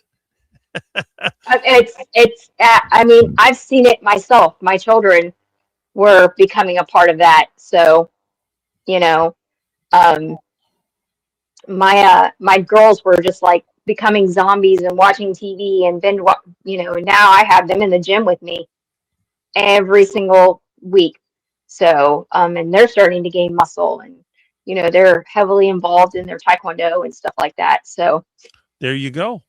That's what kids should be doing. I see that Jonathan has put a suggestion as to what the group might be. He's right. Okay. So very right. No, there is no hate towards anyone in that group that was not. I disagree with the person who runs it. So, in my opinion, I think that there are things that person is doing to promote herself and is willing to use people in order to make more money. Well, what it comes down to for a lot of people is money. That seems to be the thing. Now, again, I'm not saying there's anything wrong with making money off of this. If you can provide a product or service, you are entitled, and I mean entitled, to receive payment for it because you're giving of your time and you're giving of your knowledge. But what I'm against is when you simply charge somebody a flat rate to belong to a group and then you call it a community. That to me is a complete disrespect because the community. Yeah, and you don't pay your coaches, and some of the coaches have only been carnivore for a year.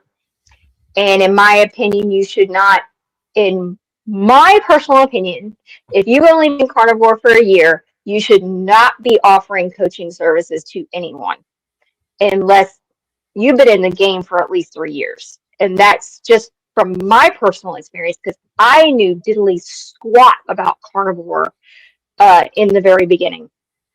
So, well, that's it. And the thing is also, if you have a group and you have people that are in the group and you're not paying them, well, you're basically benefiting from. Where's the money go? I guess it goes to somebody's lifestyle.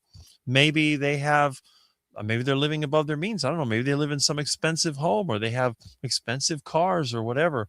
And again, I'm not saying there's nothing wrong with making money. For example, if I had a ranch and I was raising cattle and I had a system where I could sell meat and I sold it for a price that people were willing to pay, I would have no problem with that. I could sell any product. Even if my lifestyle got popular and I was selling a bunch of stuff from the 1950s, next thing you know, everybody's putting Rick ceiling tiles in their house. That's great. I make money off of that, but I'm going to offer a product that is going to be at a competitive rate and people are going to willingly give me their money. But to have somebody in a group and give them a hope, which may or may not be the real deal, and then you just keep extracting the money from them over and over again, they're not making any progress. That's different than when you're getting coaching or tutoring or anything, because I've done tutoring for engineering students for years. If you're not getting results, you don't go to that person anymore. You go somewhere else. But then some groups, they try to make you feel guilty and they put it on you. Well, it's your fault. It's not that my advice doesn't work. Oh, no. It's your fault because you're not doing it right. And you'll have somebody that runs a group that they're in good shape or whatever. Well, look at me. Look at what I did. Well, no, because you're a different person. Yeah. I was heavily affiliated with them. But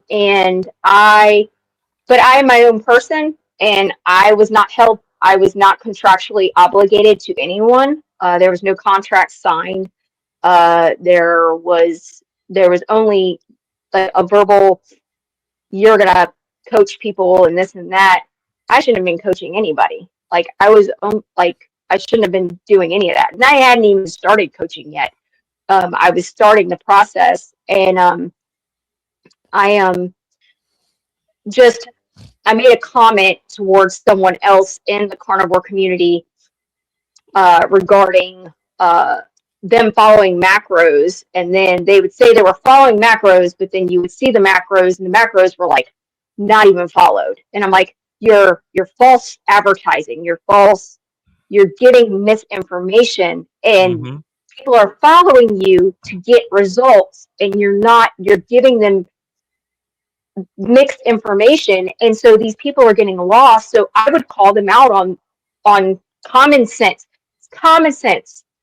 Like, if you are promoting following macros, then you need to be following the macros in order to get your results. But then you're not showing results because I'm going to do the sardine diet, and I'm going to do the egg diet, and they're constantly shifting all the time. And it's like, pick something, stick with it for 6 months to a year. You can't expect something to happen in a month. But when I called this person out, I got told that I can't do that when I was with that group. And I'm like, what do you mean I can't do that? I'm my own person. I'm not contractually obligated to you. You're not paying me. I can say what I want to say. And so we're going to agree to disagree. And I walked away, because you're not going to, unless you're paying me and I have a contract with you, then you can't tell me what I can and cannot do. Exactly. Point blank. Exactly. So that's why I was like, I was like, I can't. Like, I can't. Y'all are misleading people, and I can't. That's right. And that's what everybody needs to do. If you have to think for yourself. You have to gather the evidence and then think for yourself. And this is what I get frustrated with. And again, I've been the bad guy many times. I've had people criticize me because I like to expose these things. I hate this whole pay to play thing where you have to pay to be in a group, and then it's like an enclosed, nobody can really, there's no outside scrutiny. It's just like this little closed loop. So the rest of us are excluded. And I don't believe in that. Now, again, personal relationship, you pay someone to tutor you, you pay someone to coach you. That is totally different, because now it's a one-on-one relationship. Okay, I'm giving you this and you're giving me this. If I see results, I'm going to keep giving you this. Maybe I'll give you more. But if I don't get results, I'm leaving. I'm done. 100%. I think that's That's why I don't tell. That's why. So you'll see, like, some people that follow me, they see that I promote certain things on my Instagram, because of my alopecia, I do wear wigs when I'm out and about, not while I'm at home.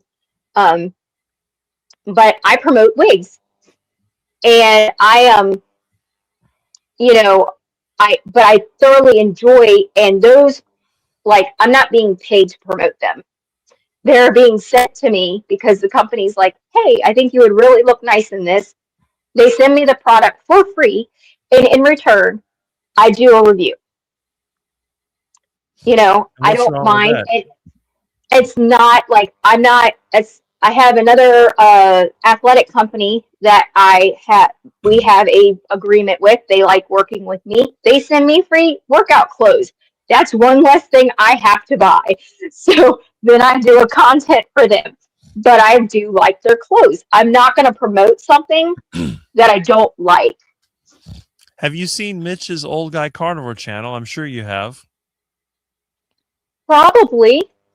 Mitch Old Guy Carnivore, He gets stuff sent to him. They used to send him air fryers. Now lately they've been sending Oh. him scooters. And he promotes that because he admits, I'm not getting paid for this. I just like the fact that they send me stuff and I'm glad to promote it. That's like I tell all these companies, they're not going to do it for me because they don't give me that opportunity because I'm a quack. I said, look, if somebody sent me some tools that I could use, you could send me stuff from a Bobcat, you could send me welding supplies, whatever, and I'll review your product. But the problem is I'm going to review it in terms of how it works for me. I'm not going to go and say, well, this is the greatest thing ever. If your product's garbage, I'm going to tell you it's garbage. And, but again, I think there's some companies out there that would appreciate that. Other companies are like, no, because a lot of these people online, they overcharge people. They sell these products that are massively overpriced.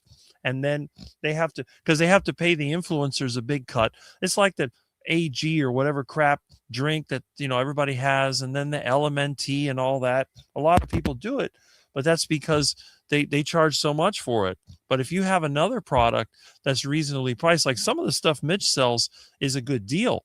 Some scooter and the air fryer and all that, they look like good deals. So they don't have the kind of money to throw at him some real big promotion, but at least they can send him the item. And then a lot of times they'll cut you in. If you sell some of their products, they'll give you a percentage. And I'm 100% for that, because if your product is that good, rather than paying somebody a salary, you say, well, you promote my product, I'll give you like an Amazon link or something, and you can get a cut of it when you sell it. I think that's fine. So with my products, instead of me getting, I get a 5% like commission, but that commission goes towards more products being sent to me. Okay. So I don't see any cash. Like I see no income. It's like a credit system that they have. So they're like, if you sell so many products, then we'll send you more for you to continue to promote. So I'm benefiting. So like a wig, like one of the wigs that was sent to me is human hair, and it's like a $700 wig, that I can't necessarily afford. Like we're a one income home, so like I don't spend money like that unless it's absolutely necessary. And so like right now we're trying to put money aside for, I have 2 teenage daughters. They do take priority. And then I'm also trying to save up money towards getting my skin removal. So, so having like a human hair wig that's like $700+ being sent to me for free, that's money that I'm saving and not putting out. So that they're able to send me more, I'm benefiting. Everyone's benefiting at this point. Right. So. Well, that's it. And the thing is that companies spend money on marketing and advertising and all that anyway. And I know a lot of companies, they rely on celebrity advertising, but that's usually for the smaller consumable products like sodas and alcohol and, stuff like that, trends, clothing. But with the bigger items, to this point, I think the whole celebrity culture, thankfully, is dying. I think that we don't have the big movie stars that we used to. And I mean, you got the internet influencers, but they're basically replaceable. So I think that as time goes on, that whole celebrity culture is going to be dying out. So it's going to come down to people like us, the real people that use products that may be out there just displaying them, maybe not so much promoting them, but displaying them. You might say, well, I see this person uses this tool. I'd like to know what kind that is, or I like the clothes that she's wearing. What are those? And then they'll look into it, and you might have it in your description. I get it from there, or I mean, it makes sense. There's nothing wrong with that. No, I don't mind, and because the majority of my content, like I tell everybody, like these are my health issues. I have EDS, and if people don't know what EDS is, that's a connective tissue disorder. It causes your whole body's made of connective tissue, and it causes hypermobility. My skin is very fragile. My joints are very fragile. It affects every single aspect of me, my eyes, my hair. That's one of the reasons why I still have alopecia, even though the other one went away. It affects everything. That's one of the reasons why I still have loose skin. And again, somebody had said on here about, um, fasting and excess skin. Like I said, I am like the master at fasting, and no amount of fasting is going to get rid of my excess skin. That is going to have to be surgically removed. But yeah, it's. Well, look at Jonathan's comment. It sometimes said that muscle mass caused my issues, but I've been told by more professionals it's what kept me out of a wheelchair. I don't think. Amen. I think in Jonathan's case, it was the injury that he had when he was younger, when he got hit, and then when they tried to fix it, like always happens, you try to fix somebody by fusing their spine. Everybody I know that's gone through that operation, it has not gotten better. It's only gotten worse. If it wasn't for Jonathan and his carnivore diet and bodybuilding, I don't think he would be here right now. I think he would be gone. Yeah, no, and that's something that I never had the pain to the extent of Jonathan, but with I've had arthritis since I was 14 years old. Oh, so wow. I don't have arthritis anymore since being on carnivore. Yeah, carnivore took all my arthritis away, all my joint pain away. So, but took all my it took all the pain that I've had for years away. I had a lot of inflammation, tons of inflammation, and I think that's one of the reasons why I had so many problems throughout the years. Nobody knew what was wrong with me. I didn't get diagnosed with EDS until I was 33. So I know pain. I think that's one of the reasons why I like being in the gym so much, is because pain is like second nature to me. Like, it doesn't faze me. I have a very high pain tolerance. Probably not as much as Jonathan, but I can definitely understand his condition. They should send me bikes as well. I get my bikes from the trash pile in the dump. If they can send me a walk pod or whatever, walk pad, that would be awesome. There you go. Well, that's it. And I think a lot of times, again, if you're a company, if you were to do like a national marketing campaign with a celebrity, that would cost you more than having 1,000 individual people that you were sending items to. I think that you get a better bang for your buck when you use sort of a more direct marketing technique where you get numerous influencers. And the best thing is, if some of those influencers disappear, you don't want to be like the Subway guy, the Jared Fogle or whatever, that was the face of Subway, and he went off the deep end and ruined their brand. If you have multiple people that are promoting your brand, then you have a combination. If somebody turns out to be a dirtbag, you can simply let them go and everything continues on. And I think that's a good thing. But I'll tell you, the one thing that I really get frustrated with any group, any I would say trend, is that people start to take advantage of it, and then they start to make unrealistic promises. People have unrealistic expectations. They get disappointed. Then you have numerous people going out there talking against it, and then the trend dies. And this happens all the time. And this is what I was afraid of with the carnivore community. I don't want to see this.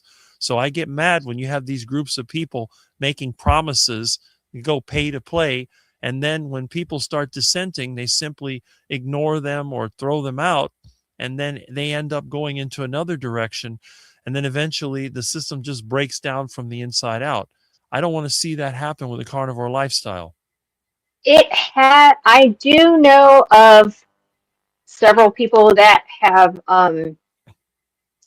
left that one community and have gone their own way. And those people kind of felt the same way that I did about the previous community. But I don't, like I said, I don't like to affiliate myself with any particular direction in the carnivore world. I've had people say that I'm not carnivore because I have a little bit of carbs. I get told that I'm not carnivore because I have dairy sometimes.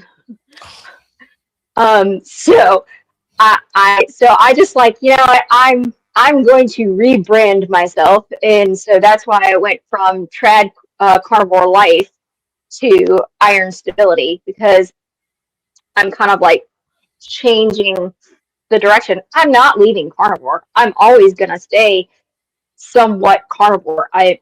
That's predominantly what I do. I feel the healthiest eating this way. But community wise, like, I don't want to pay to play.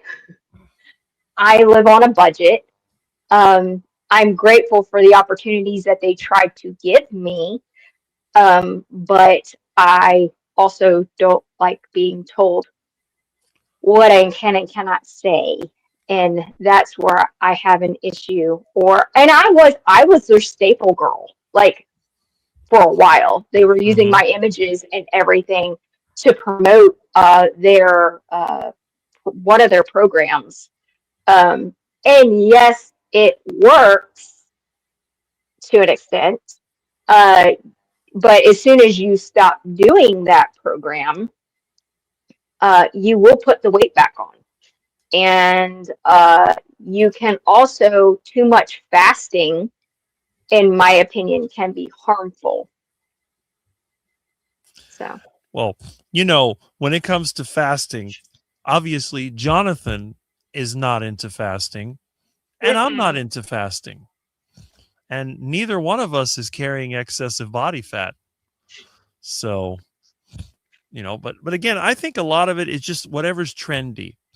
I know that when they had the Jason Fung videos, he kept talking about fasting, and it's just like a trend. It's something that people can try, and it kind of works. But I never really thought of fasting as a good thing, because I know from my own experience, if I don't eat regularly, my motivation goes down very quickly. I become very lazy. It's hot all the time here. It's humid. The last thing I want to do is go out and work. I'd rather sit under the air conditioner and stay cool, or at least do a few little things, than to deal with that. And if I don't eat regularly, my mood isn't as good. I get frustrated easily. Something doesn't work, I want to break things. Then I become aggressive. Then I become like Milton before he got fixed. So I don't want that. But if I keep feeding myself, I have my breakfast, I have my lunch, I have my dinner. It's just, and I sleep well, go to bed at 10:30, wake up at 6:30. It's like a routine. And as long as I do that, there's a comfort that goes with it. Everything is the same. My weight never changes. It's impossible for me to get fat. Hello, Jonathan. He's returned. Hello. You all right? Hello. I was actually just engaged with some conversation that I forgot to come on. Well, there you go. Well, I've seen your commenting. I just didn't see you come up in the video. But I'm glad that we're getting to talk Just about now, this, yeah. because I think that a lot of the times people get those unrealistic expectations, and they're always looking for the latest hack, the latest trick. What do I need to do to get this? And what's the latest gimmick? And then a lot of people capitalize on that. They'll come up with, well, you need to do this, or, you need to add carbohydrates for everybody. Like, well, some people can add them. Some people don't need them. And again, it's just the same thing every time. And it frustrates me. And Jonathan knows how much I complain about some of the people that are on YouTube. Yeah. Yeah, there's a handful of people. It's the same story, really. It's just people that get more desperate. They realise the carnivore space isn't a landmine of money. You don't follow the carnivore diet. You're part of the online community to make money, because there's none. Right. If I wanted to make money, I'd be a more generic bodybuilding coach sort of thing. I'd be working with, every disabled or handicapped athlete with a goal, basically. But I'm not. I will work with anyone with regards to what diet they take at the time. But yeah, ultimately, I position myself as a carnivore body composition coach Mhm. primarily. But yeah, I deal with all sorts of people with different problems. Right. Let's see. Is this Kimberly? Okay. Yeah, we still get a lot of comments, which is pretty good. But it's the regulars. And again, in this group, you don't have to pay $30 a month to belong to the Quackers. The Quackers are free. If you want to work with someone to get coached, then you're going to pay because that's a service. So they are entitled to make money because they have to spend their valuable time. Rick is ably a carnivore. Okay. But yeah, I will never change my view. And there's just several groups like that. There's the other one. Well, I mean, we can think of, they all seem to be $30 a month. And I don't know what you're supposed to get for that money, but I know what they get. They get a reliable income that they can use. I guess that's the whole goal of the thing. They One say of them's it's for raking in. community. Sorry. Yeah, their whole thing's about. It's a bit of a Freudian slip from someone, but it wasn't Bella. It's actually one of the coaches under her. Basically said something along the lines of. I know who it was. I won't get into too much detail, but it's something along the lines of, or alluded to. The way we have the coaching, where it's priced and where it's set up, is to keep people on the program. But they use the words like part of the community as like a byway, like a tactic to sort of say it without saying it. So their whole goal is to keep you on their program. My whole goal is to make myself redundant as a coach. So obviously you won't learn everything in a week, but over 2, 3, 4 months, yeah, you can learn a lot about your body and how to get around different bottlenecks. But you know, like you said, Kimberly earlier, you rely on, as a coach, the feedback you get. If you don't get enough feedback, you don't really make that much meaningful help. So that's why all these things do come into effect a lot more. Yeah, I like my current client roster. I'd like to work with a couple more people, but yeah, it's just getting the right people, which is tricky. You know, I'm not really fussy in that extent. Like, I don't have any sort of incentive to just work with like a bodybuilder or this or that. But I want to work with people with more complex health issues, just for the experience of it. So. Mm-hmm. That makes sense. I see that Joe has made a comment there about fasting, which I agree with. Obviously, someone that has a metabolic health issue is going to benefit more than someone who's basically stable, like Jonathan and I. You know, Jonathan, I don't see him wanting to make any drastic changes. His goal is to add muscle, but he does it at a reasonable rate that he can actually do. Rather than someone who's trying to lose 100 pounds, that's a whole different ball game right there. And I agree Yeah. as well with Yeah, Joe when it yeah. comes to it, because in the beginning, like my metabolic rate, it was trash. And I think with all the fasting that I did, it did help move me in the right direction and restart everything. But then eventually for me, it got to be too much and my body just needed to stop. Right. It's not something, I mean, think Yeah. about it. And fasting is not something you do all the time or you're going to starve to death. It's something that you can use for a period of time. But once you've reached a stable state, it doesn't make any sense. Why would you put your body through that when you could simply give it the activity that it needs, give it the nutrition that it needs, and then adjust that based on the results? Yeah, yeah. It should always be physical. People always worry about working meat, or you're a bodybuilder. Don't want to get too big. I've been doing this for 17 years, my friend. Do you think that was easy? I think that didn't require discipline and determination and long-term, constant effort. You think you're going to get like that in 2 weeks or 2 months? Probably not. Nope. Probably not. Not even if you're juiced to the max.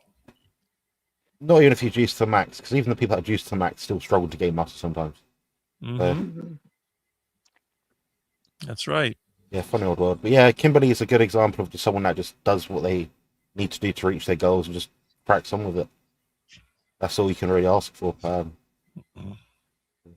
I mean, it's like I tell everyone, when you plant a garden, you put the seeds in the ground, you're not going to get tomatoes tomorrow.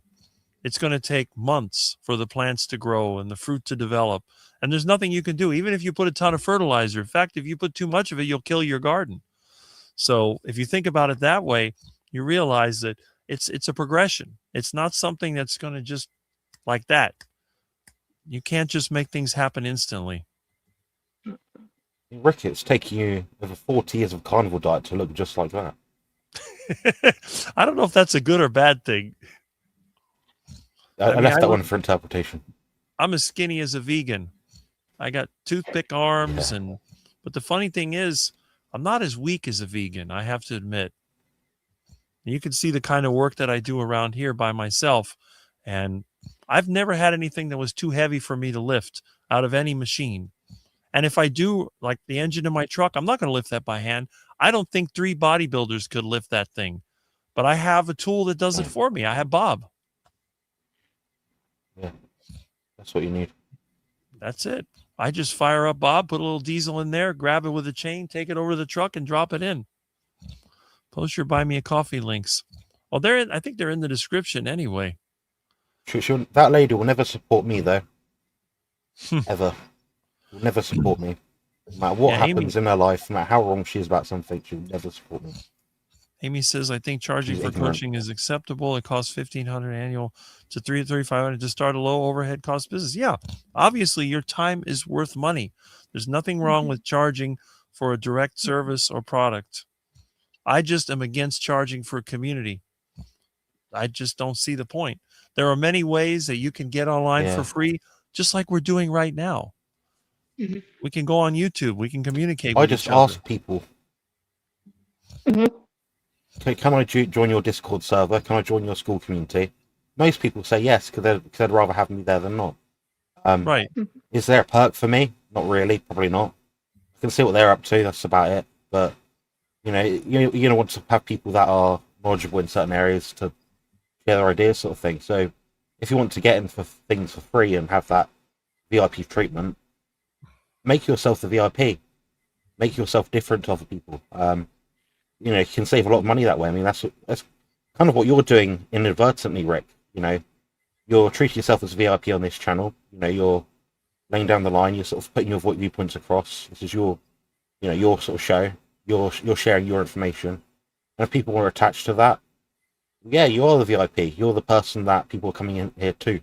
The MVP as well. So, yeah, by all means, if you, Rick, at some point wants to monetize your channel and have a channel membership and share some more private videos, maybe like not OnlyFans, just like personal stuff, any sort of personal stuff, like for your sort of passions and hobbies sort of thing. Yeah, you could do that, and I wouldn't bat an eyelid. I wouldn't think you're a bad person for it.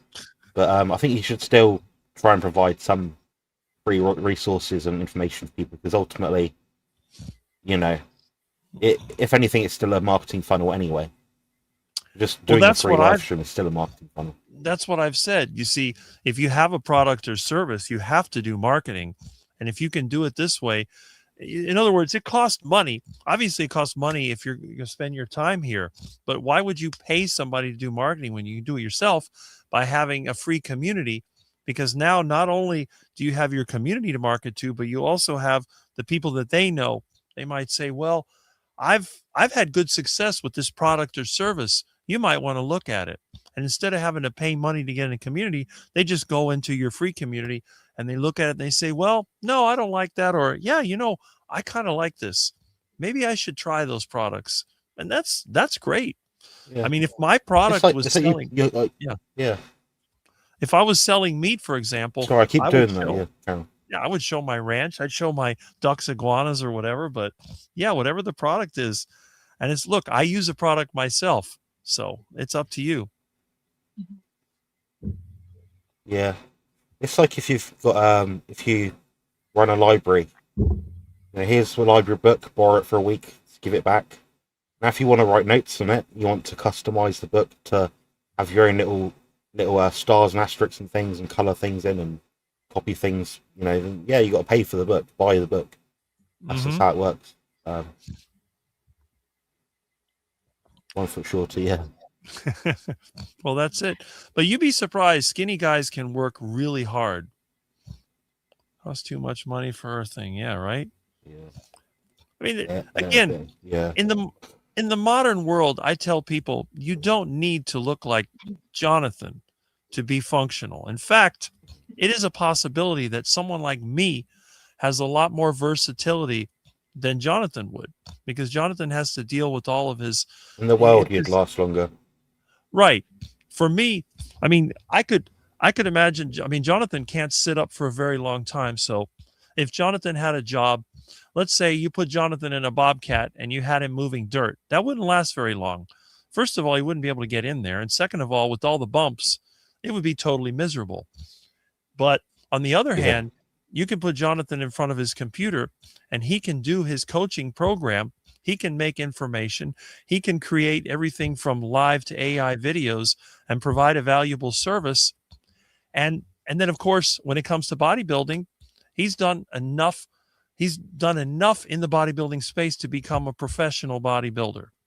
So, but again, everyone's different. Now, on the other hand, if your roof has a leak on it, you probably wouldn't call Jonathan because he's not going to be able to find it and he's not going to have any interest in it. If your electrical system is going out, you're not going to call Jonathan. If your air conditioner breaks, you're not going to call Jonathan. There's a lot of things you wouldn't do.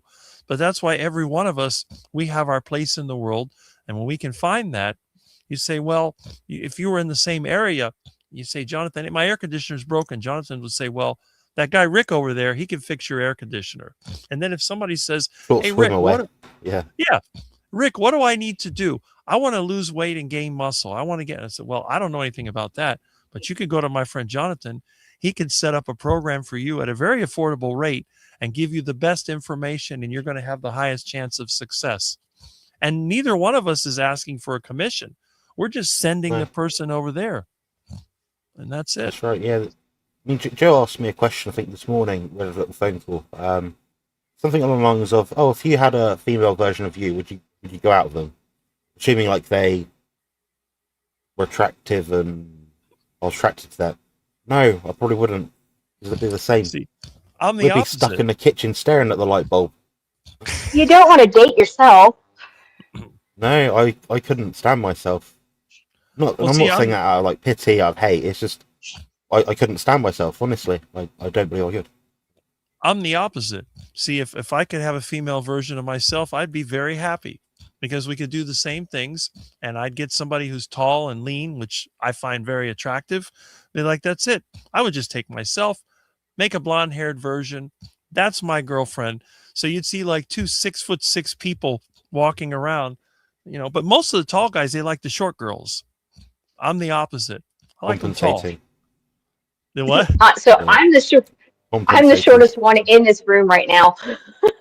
Okay. Because I'm only 5'2". Yeah. Well, there you go. I've got nearly a foot on you. Rick's got a foot and a half, pretty much. Hey, I know what it's like to be in a room with a bunch of tall guys because my brother-in-law is 6'8". Wow. So. Well, there you go. CV's quite funny in the chat today. Yeah, I see that. Yeah, someone asked if Kimberly has a YouTube channel. No, I don't believe so.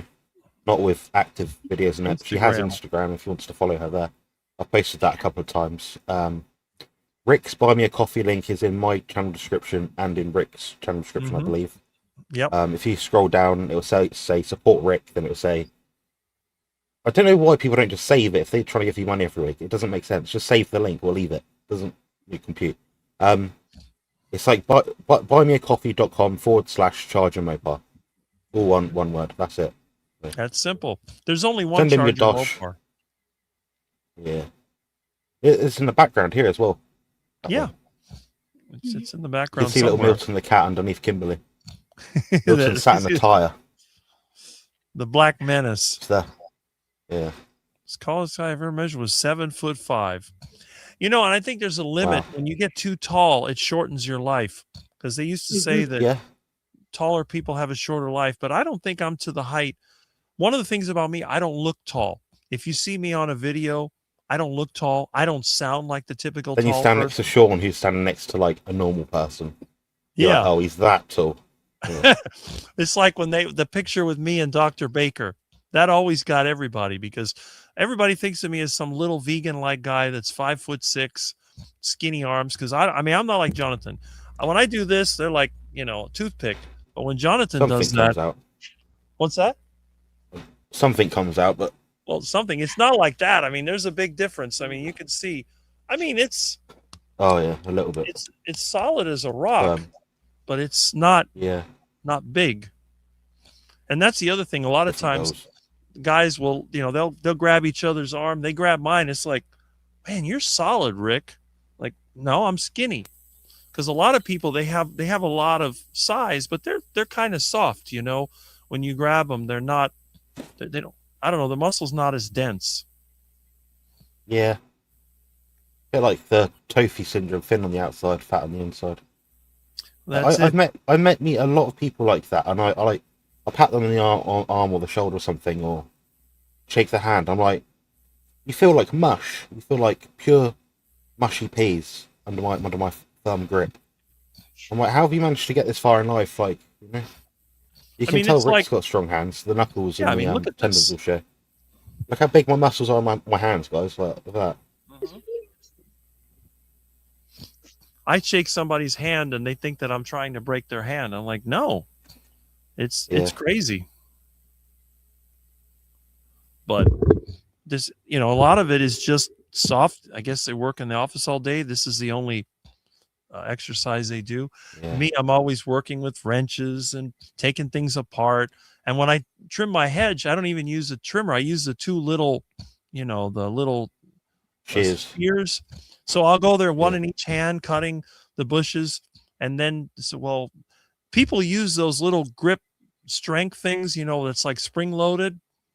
And I'm thinking to myself, I'm doing the same thing, but I'm not even thinking about it. I'm just out there trimming bushes. And it's like, yeah, I guess it's just incidental exercise. The strongest people I know tend to be, relatively speaking for their size, tend to be a bit older, tend to have done some sort of manual work in their lifetime. So my stepdad, for example, he's got a very strong grip, and he's a 5'6" guy. He's not built muscular or anything super special. I'd say he's more of a smaller built chap, but he does have strong muscle on him, sort of thing. Yeah, you shake his hand, he'll rip your hand off. I wouldn't want to be strangled by him or anything. Yeah. That's right. And I think Rick, a lot of times, depth. Well, I guess, I don't think of myself as having a really deep voice, but I guess it depends on your point of view. Yeah. It's a good radio voice. I've heard that a lot. When I used to do phone systems, they always had my voice as the voice menu. That seemed to be really popular. Yesterday I commented, Rick on the bike is equivalent of a normal sized adult being on a kid's bike. Yeah, I have long legs. I'm a big guy, and none of the bikes are ever. I've got long legs as well. Yeah, my femurs are very long, like my thighs. So my hips actually near enough touch my rib cage when I'm standing up. So I haven't got that mobility in that sort of direction. Like, yeah, I guess if you put your finger between my hip bone and my ribs, it's like that. That's a difference. Yeah, I know. I could definitely do that. I mean, I can basically hit my own head with my feet because my legs are long, but I'm pretty flexible. That's another thing that's weird about someone as tall as me. This is Rick's radio voice. There we go. Jonathan, that isn't fair. Comparing your muscles to me would be like a lion being compared to a kitten.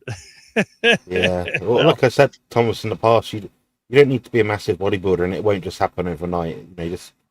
Your immediate goal should always be your health goal. So I just focus on that ultimately. And yeah, there is crossover between like strength training, keeping fit, doing your steps each day, walking, whatever. Just trying to find something which you can sustainably do, and something that doesn't stress the body out so much that makes you fall off the wagon, really. Mm-hmm. Chin-ups. That wouldn't be a challenge, Tim. You would stand no chance at all. Even if I had one arm. I promise you. And I'll accept that challenge. I don't know how we're going to do it if you want to do it, but give me until like November. I'm like I'm not in the good physical state right now to really do it, but give me until November. I won't practice for it, but I'll still manage to beat you, Tim. And Mhm. I don't think you'll be able to crush my spirit. I'll find a way to get done. That's a challenge. There you go. Challenge accepted by Jonathan. All right. That was a great show the other day. Thank you. Yes. And Jonathan's been more active online lately, so that's good. And Michael Pregler is off. I don't know if he's going to go hunting or if he's out trying to do his yard. It's good that you were I want here. to think he's gone for a run, but I want to think he's weightlifting. That could just be the emojis. Oh, okay. It could be. Maybe. I know he mentioned earlier he had to do his yard. It's a pretty big yard. Yes, radio voice. Well, Yeah. that's good. Let's see. We can't see description of the live during the live stream. Okay. Any chance you could post the donate links to the chat? Yeah, you could do Again, the third time. that. It's there. No, they're in my chat in the description, on my channel. You can do it there. That's it. I've just posted 7 or 8 links today, and I've had to come off and on and off and on and off and on. Add a face for radio. There you go. And a voice for print. That's a good one. Yeah, a face for radio and a voice for print. Yeah. I used to hear that all the time. Have a great Here's weekend. a good question for you guys. Great voice or great face in today's society, living as you are now? Well, I guess you could simulate a face with AI. Yes. You could. Yeah. I've seen guys that made those videos, and they're actually quite, what's the word? Believing? What's the word? Authentic. Believable? Like, Believable. I think, yeah. Yeah. Believable, that's the word. Yeah, so I watch a couple of channels like that, and I just listen to them. But for me, I listen to a video, so it's important that, like, Rick obviously has his way of speaking, which is understandable for me and very clear. It's a good, clear, neutral voice. It doesn't sound odd, or it's not irritating to ears. So if Rick had a narration job, that'd be brilliant. Imagine him just narrating like carnivore. I'd actually see if Rick could be the narrator for different carnivore ebooks and audiobooks. Might be worth reaching out to people because yeah, I'd certainly pay to. I'm more likely to pay for an audiobook if it's read out by Rick than not. Well, that's good. I know a lot of people comment on my live streams that they enjoy listening to them, and I actually enjoy listening to my live streams as well. I do listen to some of them to see if I'm losing my place or I'm getting confused, but so far I haven't really found any where I basically couldn't come up with something to say. Yeah. And to comment about Terry, I don't know what that was in regards to, but yes, I have worked really, really, really hard to get where I am today. I have done it with no GLP-1s, no gastric surgeries, any of that. So it's all been 100% natural on my own. Mm-hmm. Well, that's it. I mean, it was before the GLP-1 even really came out, so it makes sense. I know that's the challenge. There we go. Tim can do a lot Joe, of I've just pull-ups. checked. Rick, all of our support links and social links are on my channel description and my mobile one. They are definitely on there because I'm staring at them right now. In fact, well, yeah, it says There it is. support Rick. So I don't know what. Yeah. Better Bachelor. Yep. That's the guy that always says that. What is it? A face for radio and a voice for print. That is me, Rick. There we go. Face would probably help. Yes. I sound like a frog. Well, you do a pretty good Kermit imitation. I have to admit that. Whenever I hear my voice in a recording, I think I sound like that. Yeah. When do you have live streams, Rick? Yeah, well, we know that. Rick, do you take supplements? Never. No, I don't. Unless you consider iguana to be a supplement. Oh. I found out. Oh God, what is that spelling? That's atrocious, my friend Tim. Chris Williamson's just released a video on YouTube. Harvard Really? scientist, vegan versus carnivore debate answered.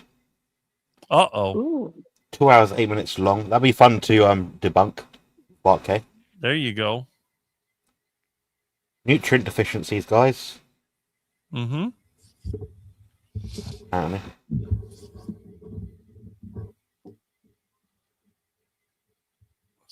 here. Jonathan, what Yeah. supplements do you take? Well, he's had several videos on that.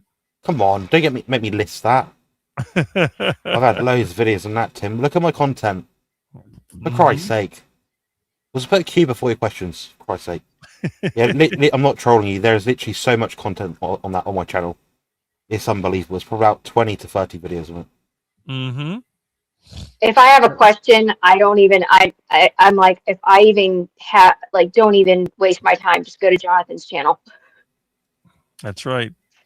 And the thing about Jonathan's channel, if you notice, some of these channels, they give you long, drawn-out videos where they spend 10 minutes blabbing and blabbing and blabbing, and then they give you information. When you look at Jonathan's videos, most of them, they might be less than 10 minutes. And they'll get right to the point. There's not going to be any blah, blah, blah, blah, BS nonsense. It's always going to be to the point. So, and you can look at the list. I'm going to answer your question tonight, guys, about and we're going to talk all about this, the pros, the cons, everything you need to know about it. Before we do that, I just wanted to make you aware of this new supplement I've been taking. Here's the affiliate link. 5 minutes later. Oh, now before I get into that, here's some results I got from some recent clients that have said this. Now, to get to the point, what I found is it doesn't really make a difference. It's like, well, thanks for that. You could have told me at the start. You just wasted 10 minutes of my life to hear your promotional cross-talk and crap, to eventualize in nowhere, and to achieve nothing. Mm-hmm. Now I'm here, wasting my life. Yeah, I out of, I don't know if it's ethics, I can't stand that. I will put my stuff on there, like I'll mention coaching or something, but I won't. I do answer the question. Sometimes the answer is there isn't an answer. Well, if I say that, there isn't an answer for most people, but most people will do this or this. If you're in this situation, this is where you might gravitate towards too. Vice versa, but I don't know. Kimberly, have you ever fallen off the carnivore keto wagon? So many do you have any advice for them? Fallen off is a key word here. So fallen off meaning you've been to the Dunkin' Donuts shop and you're like, oh, I've had a bad day. I'm going to eat 10 donuts. Yeah. No, I've never, when I was keto, the only time I fell off the wagon was after my hysterectomy. And my husband introduced me to dirty keto. And in my opinion, doing dirty keto is basically falling off of keto. Because all the nonsense recipes get you in trouble. But I've never like fallen off. Like right now, I have like holiday, like birthday type off meals, but the next day I'm right back on it. Like I'm right on carnivore.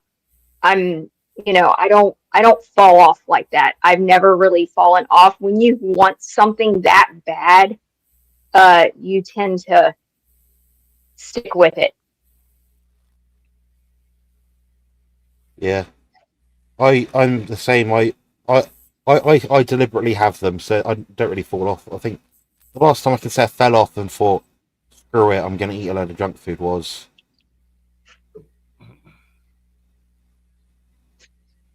maybe a year or two ago. Maybe. Like once. So yeah, like in a given year, I probably have like 12 off-plan meals. Like, in the grand scheme of things, 12 out of 365, we're still talking about, I don't know, a 99% adherence rate.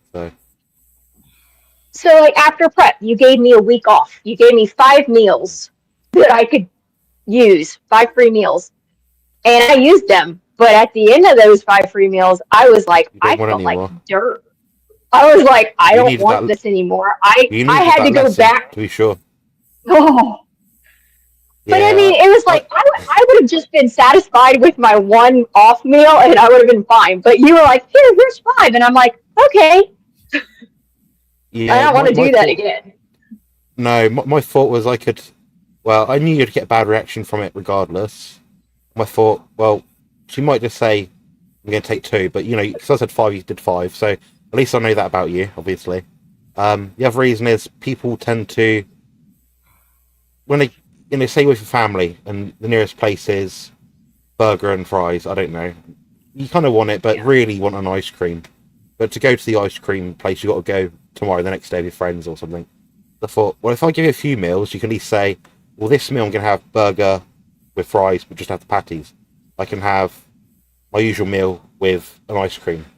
So, you know, the idea is that you can sort of go off and have what you actually want, enjoy. But I think that you have to know what you want, really. So, I mean, you've been doing this long enough now to know the problems associated with, like, off-plan meals and when you take it too far. And a lot of people idolize them. Being on a carnivore diet, we don't really idolize these things. So we see it more as like a novelty, like an odd thing we might do just for fun, for a bit of difference, for a bit of, I don't know, something to look forward to, I guess, with family. But yeah, I don't really ever do meals. For example, I'm not likely to order a whole giant stuffed crust cheesy pizza on my own and eat it in my room. Really, I'd rather have that with family and just be normal for a day in terms of like what society does, which isn't normal, but you know, normal in that sort of sense. Yeah, no, those meals ended up falling on the week of my husband and my oldest daughter's birthday, so that's why it ended up being that many meals. Yeah. Otherwise, I Yeah. wouldn't, because they were wanting to go out and this and that. So I was, but it, but I don't want to I don't think about binge eating or any of that at all. Like, that's not even thought You of. said something pertinent earlier. Hello, Milton. You right? Meow. Hello. So Kimberly said something absolutely pertinent earlier. You're kind of talking about, what was it, off-plan meals, and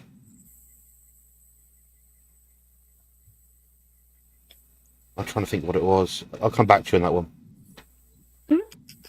Got distracted by the bloody cat. Milton the Menace. Menace. Yeah.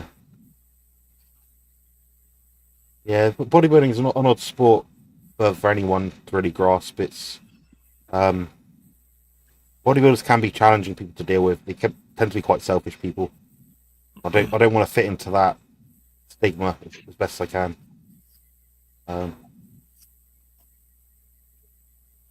Yeah. Oh, cute Milton, been waiting for you. Been waiting a long time. Apologies for the Milton's delay. hungry. Yeah. We're doing well today, guys. Kimberly, your endurance is good for a live stream.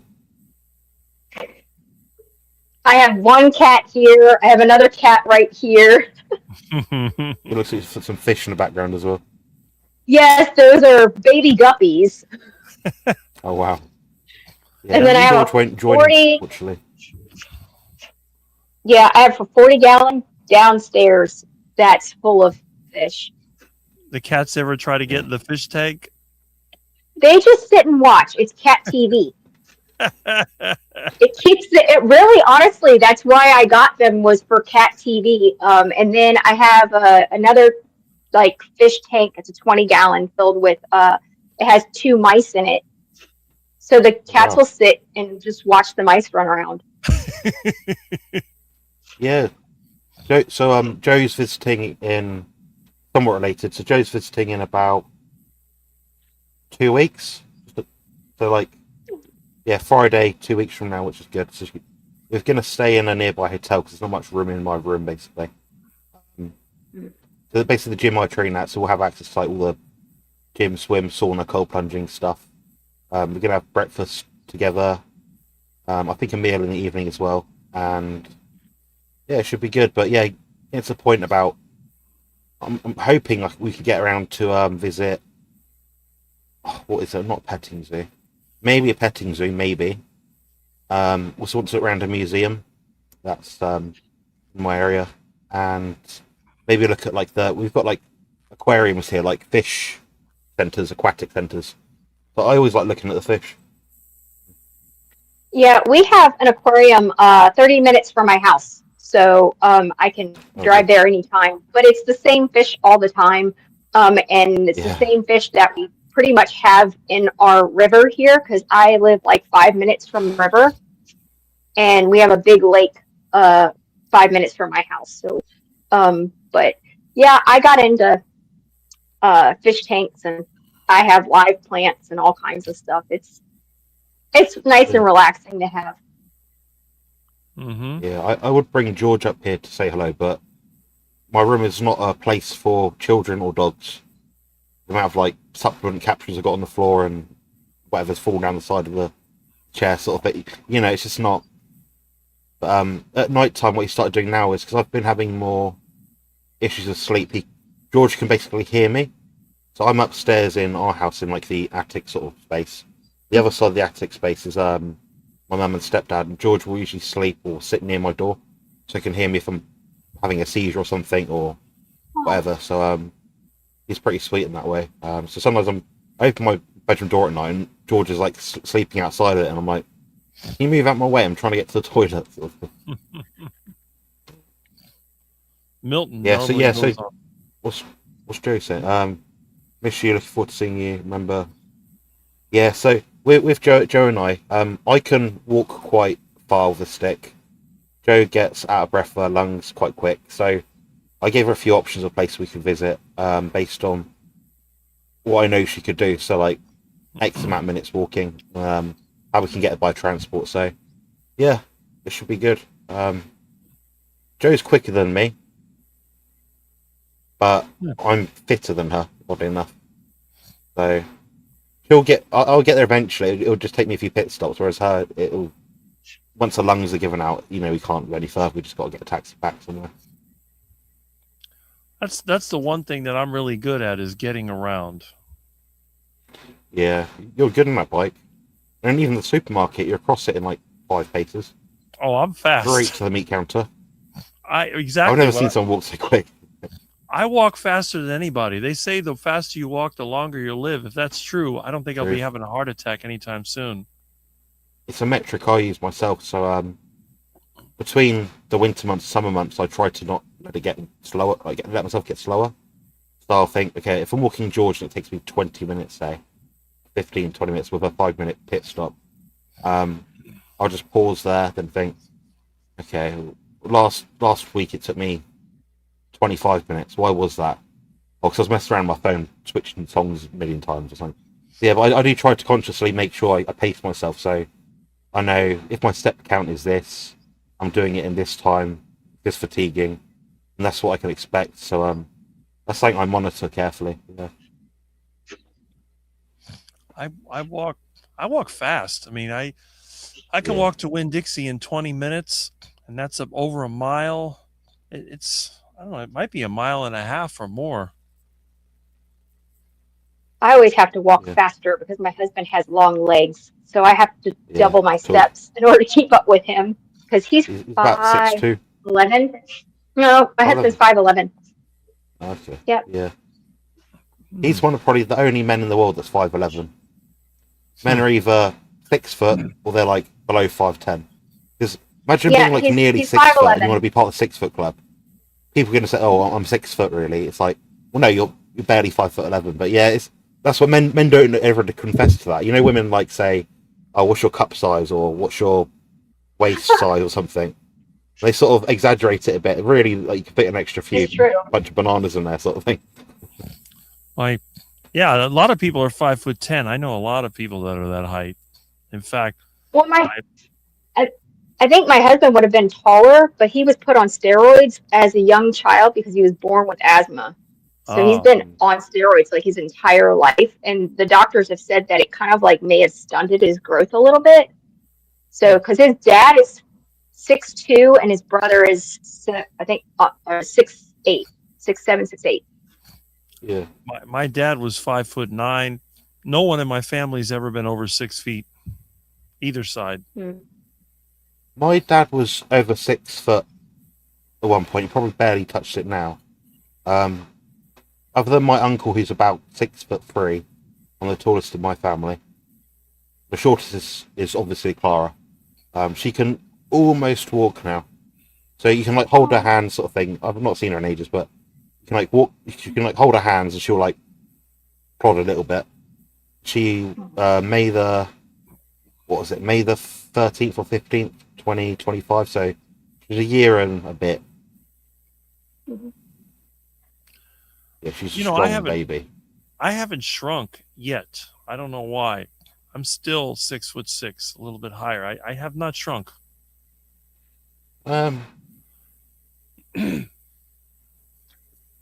I I wouldn't query it. I'd leave it as it is and accept that it's a good thing. I measure myself every 3 to 6 months just to see what compression I have in my spine. But if and what's funny is when I finish my contest preparation, so I'm leanest I can be. I've actually, by the time I've started to finish prep for the year, I've probably lost about half an inch Mm-hmm. just through less fat in my feet, less fat everywhere, Mhm. compression through exercise. You know, My children yeah, remind me every Richardson. day of how short I am. Yeah, yeah. You've got Kimberly has two lovely girls, two lovely children. Um, Mm. yeah, follow her story, you guys, if you're not already. Go to her Instagram page and give her a follow. She'll appreciate the support. And like she said, reach out to her if you need a bit of cheerleading action. She probably won't try and sell you anything. She's got nothing really to sell. Mm-mm. So, yeah. My issue is I balance, don't but I'm sound like getting that trike soon so I can ride and join the gym to give me more choice. That's a great idea, Thomas. Honestly, that's a great idea.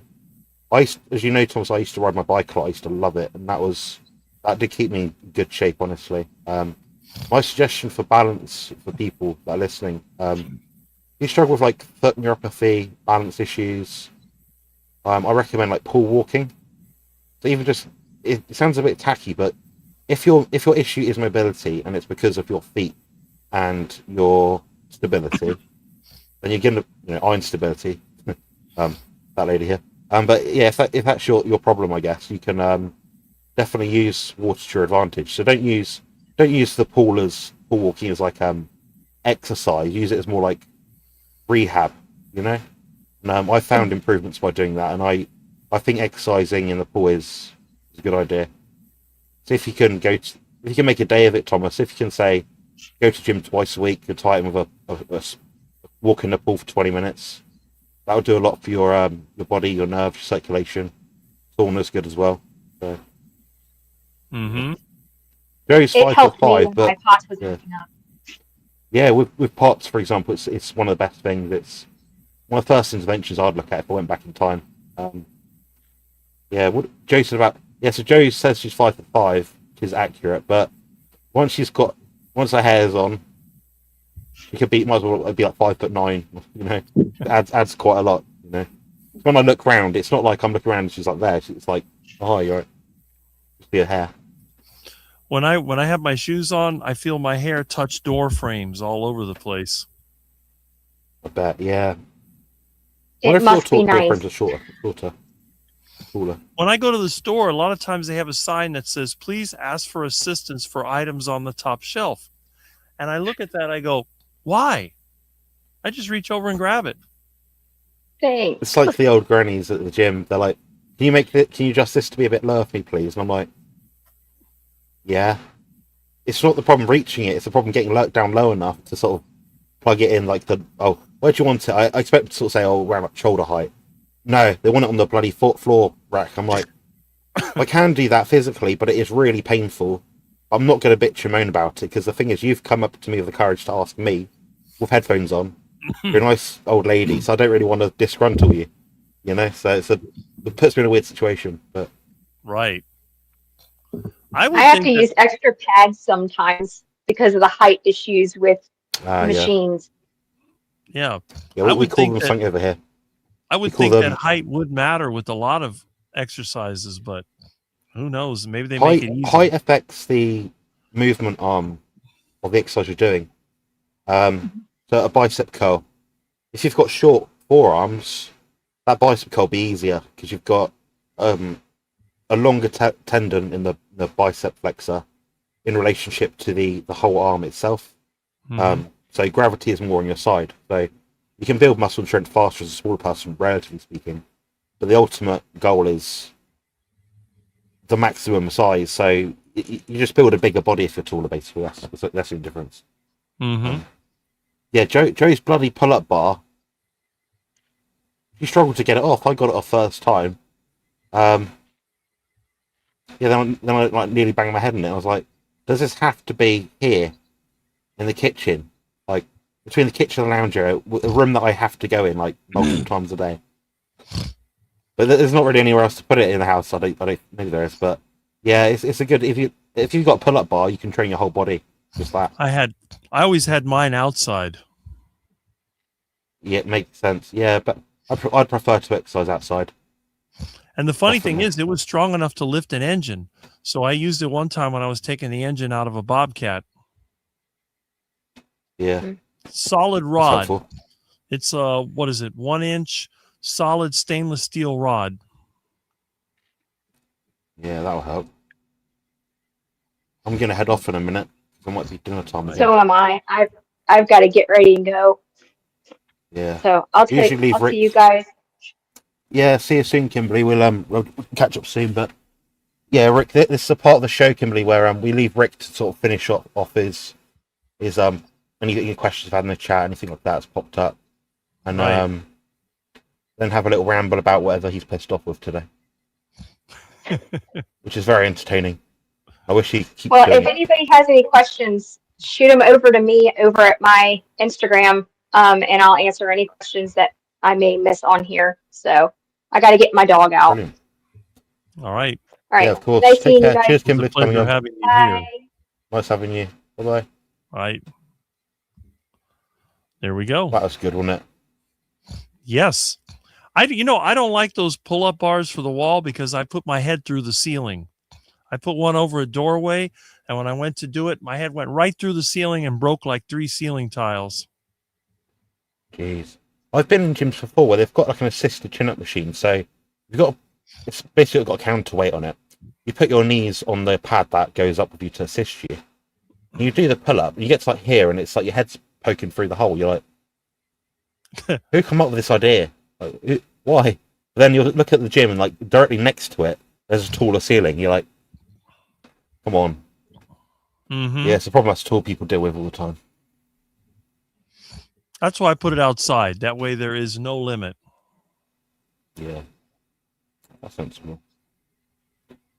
All right, well, I'll polish off whatever's left. I'll head off. Can you install a pull-up bar above the closet? Can you, Rick? You can, but again, it depends on if your head's going to hit the Height. ceiling. Yeah. I personally would secure it between the doorway, or have it outside if you can, or find a way to rig up some rope with a bar on a tree if you've got a space outside like that.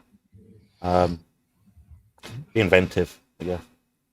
Well, if you have outdoor space, it's pretty easy to build. You just get some 6x6s and put a couple of holes in the ground, and you can double it as a plant holder. So if you're a gardener and you like to have hanging plants, you can just put your put your hanging plants on it, and then when you're done, you just take the plants off to do your exercise, put them back on when you're done. That's sensible. Yeah, I like that. Mm-hmm. Or if Is you're that like me, you everything? put a chain over it and pull your engine out. Yeah, chains are a good idea. You don't see them in gyms very often anymore. But the way they use those was to counteract when the weight becomes less challenging when you're lifting it at the bottom position, but heavier at the top position when you've got more static strength. I want my pull-up bar outside where I can't see it. There's a phrase for that. Something like forgotten, but not forgot or something. Yeah, thank you for being here, Joe, and popping on early. I appreciate you coming on. Same with Kimberly as well. So, yeah, Yellow Rose as well. That's the one good thing about these lives. They're never exactly the same. There's always a difference. Yeah, we can always spice things up a bit. I can keep That's playing around right. with the thumbnails to make them funny. Yeah, the World Oyster. I mean, I managed to make a client onboarding app on my phone in about 8 hours or something. So technology nowadays has got so good that we can get all we need done, which is so, I don't know, it's been life changing for me. It's definitely helped my life out. And Yeah. because, like, as we always say, you got to use these tools for the right thing. That's what I need to do. But the problem is every time I try to have AI solve my problems, it messes things up. So I think it needs a little bit more training. I think the future of it is in coding, for sure. Mm-hmm. I would hope so, because that's one thing that I hate. Up, looks like Jonathan has withdrawn from the chat. Okay, he'll come back. CrossFit training is for people who do not work in construction.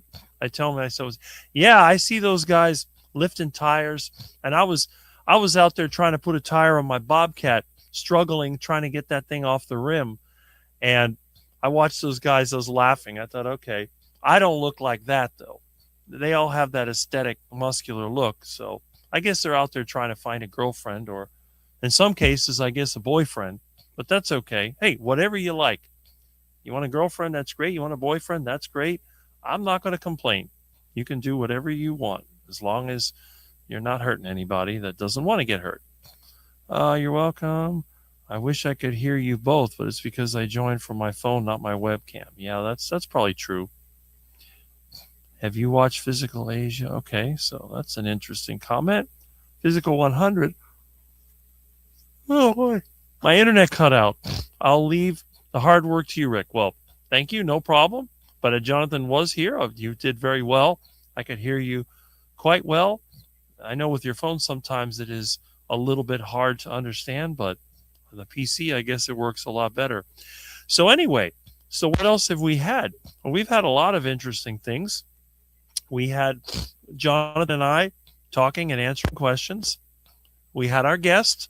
And again, if you're not sure who she is, just go back into the replay and you will see that she is on Instagram and has a really good story and is in her 40s, doing really well, has a chronic condition, and has benefited greatly from Jonathan and his expertise.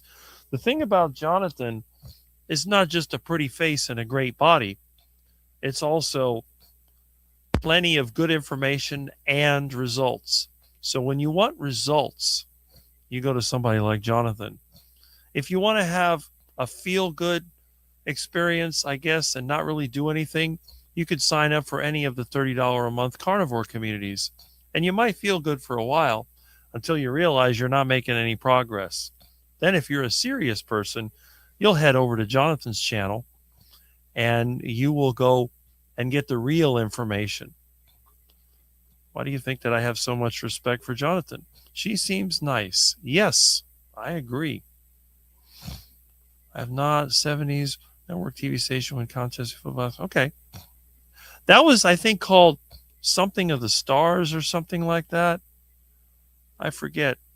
It was Battle of the Stars or Battle of the Network Stars. I don't remember. I remember that. Players were the most fit. Of course they were, because that's what they do. And A. Mason says, thanks to Rick and Jonathan, Jonathan's intelligence is very attractive. That is very true. Legendary truth, Rick. Yes. And the thing is, I think this community, this group of people tends to attract the higher IQ, the people that have the more open thought.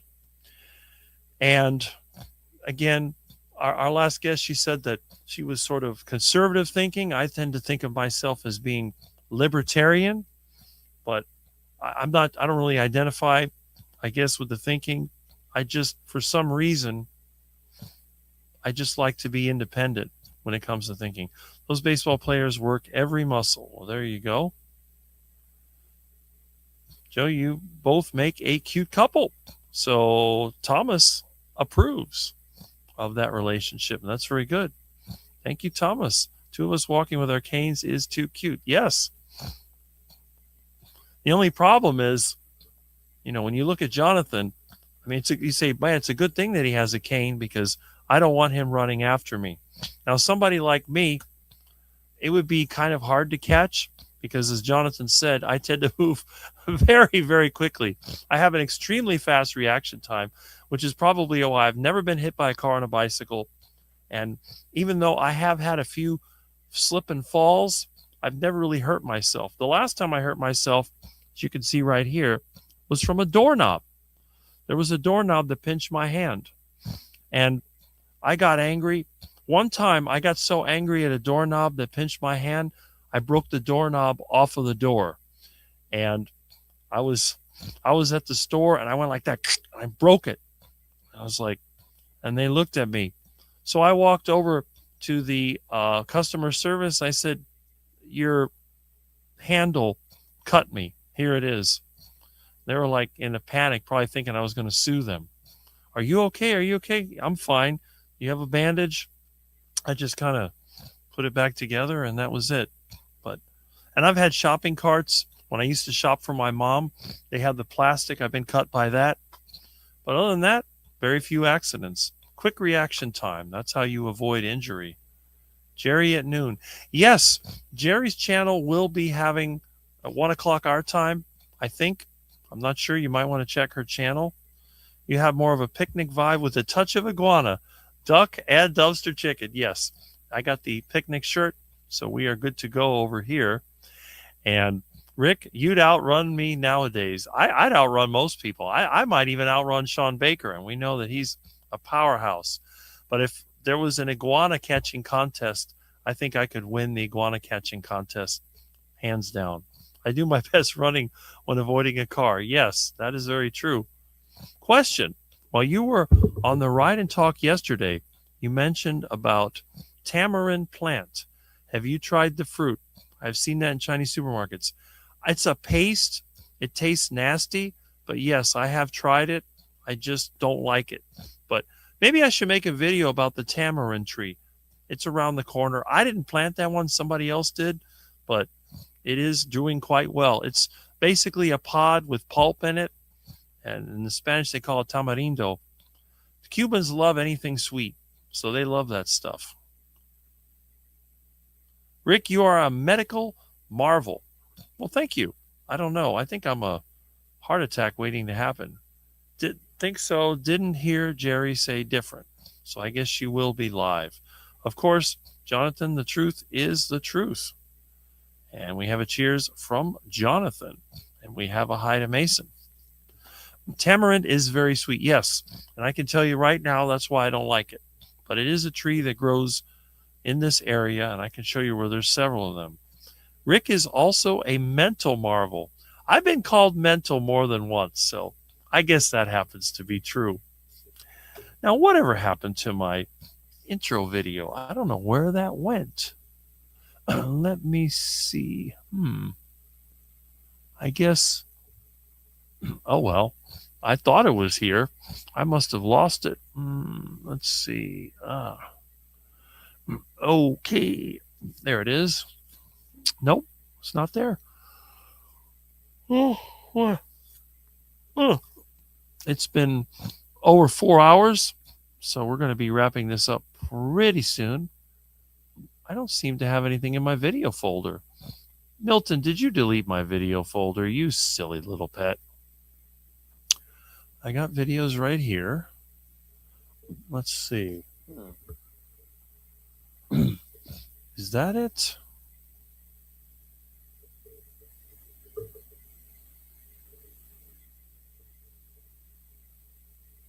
Oh no. That was some weird commercial that I had gotten. Okay, I don't want that one. Maybe it's that one. No, it's not that one. Huh. Okay. I guess I don't have it. That is really weird. Huh.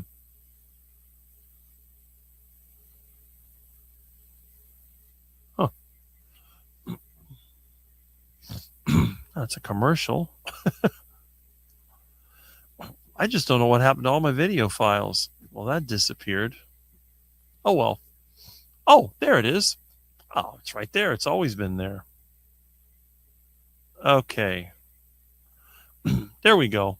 So what I'll do after I end the live stream, I will play the usual video that I play in the beginning, because I know some people like that video. And what I'm also going to do, just in case you like that sort of introduction video, I will probably make a video montage of a bunch of different images with some elevator music that people can watch if they ever get the interest to do that. Who is Tamarind and can I meet her? I'm going to make a video on that. I will definitely make a video. I have fixed my phone problems for now. Joe says my phone battery's running low. Miss Mary is asleep on my chest. I'm watching on TV, but we'll say bye to everyone in chat. Well, goodbye. I'm glad that you were also able to drop in, and I hope that you are enjoying the time that you've had. And of course, you'll be meeting up with Jonathan, so that's a real treat. Anyone that gets to meet Jonathan and hang out with him, that's a good thing. Tamarind is sort of like everybody's girl. Okay. Story of my life, always miss out. Yeah, right? Film Kraken. Hey, okay. There we go. We're getting ready to wrap up. All right. Nobody misses out. Okay. Now, let's see who else we have that is live today. I don't think Thomas is doing lives for a while. Let me go back over here. I'm going to go. I don't have the ability to show it to you, at least right now, but let me just take a look and see who's next. We'll go to YouTube and let's see. Oh, my goodness. We have. Who else is live? Let's see. I'm going to click live. All right. Well, there I am. Well, that's interesting. It puts my own channel. And let's see. I don't see any more. Let's check on Jerry and see if she has a live scheduled. Okay. I don't see it. Let's see over here. Oh, I don't see it. Okay, where did your channel go? It disappeared. All right. I don't see the channel. Oh, well. Okay, who else might be on? Oh, I do not see.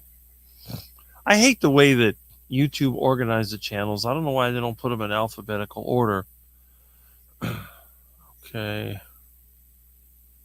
I guess nobody's having a live. At least I'm not getting one in my feed. But if anyone knows of a live that's coming up, let me know. Okay.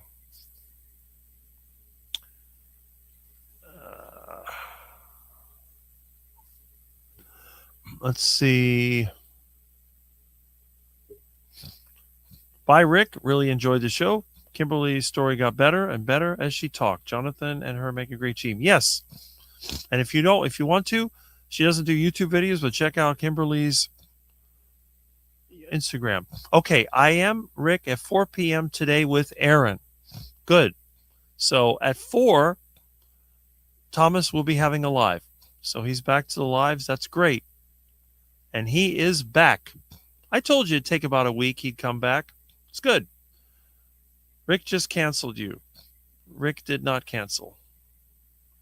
I thought Jerry had to work today. Okay. Well, maybe she is working today because I didn't see a live listed on her channel. So Barbara's probably right. Tamarind leaves are used in Asian cooking. Yes, and so are moringa leaves, which we also have moringa over here. Good thing StreamYard says different. Okay. Lance was on, I believe, at 11, if he had one, and I didn't see it listed, so maybe he didn't have one. I think Lance is alive right now. I hope he's alive. I hope he hasn't had a heart attack. YouTube doesn't put a subscription. Yeah, exactly. I don't know how to find people. I don't even know what metric they use to do that. And Phil Kraken says, Thomas, I'll be there. So that is great. Thomas, Aaron will be a good one. Yes, I am looking forward to it. Good day, Amazon. Okay. I thought she said earlier she would be live at noon. Well, maybe. But I looked and I didn't see it listed. Let me see where it is. I just don't understand why it's not coming up on my YouTube feed. So let me see. Okay. Now I can't find the channel. I just hate what YouTube does with this. It drives me insane. Ugh. Okay. Oh, man.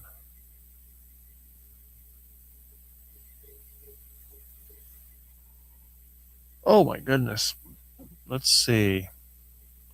Let me try again. Yeah, Lance was on, but I think he's off. Streamed 25 minutes ago. Okay. Okay, yeah. So that's over. All right. So let me go back to the current chat and let's see if we have any more questions or comments. And we didn't have the open, but we'll do it again. Hi, everybody, again, back from the farmer's market. Well, there we are. It smells, but I am now relaxed. You missed my needing 6 more subscribers to do lives. Oh, by the way, if you're not familiar with Kurt and his Meathead channel, why don't you subscribe to his channel? I could actually put the link to it, but Meathead for Life. We all know who Kurt is, don't we? If you're not subscribed to his channel, go ahead and do so, and then he can do live streams as well, which should be very entertaining. Amazon, okay. Could be wrong. Earlier this week, Saturday she had to work. I might have misunderstood or I got canceled. All right. Well, we're going to get off before then so you can look for Jerry's live stream. I posted the link in my YouTube post, and it's already scheduled on stream. Okay. You're starting in 22 minutes. Okay. There we go. All right. Good morning to you. And so Jerry will be doing it. Put a HTTPS in front of it. There you go. Yeah, because it won't do the links. Yes, put it in, Rick. Okay. Let me double check and I will. Let me try again. Why did the channel disappear? This is kind of weird.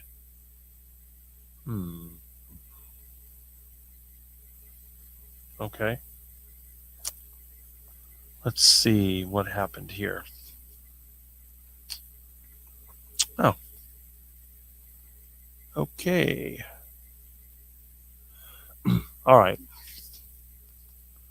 Let me try again.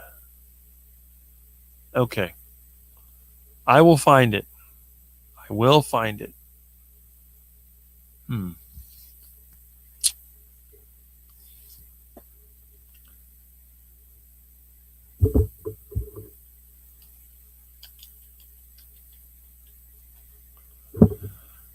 There we go. All right.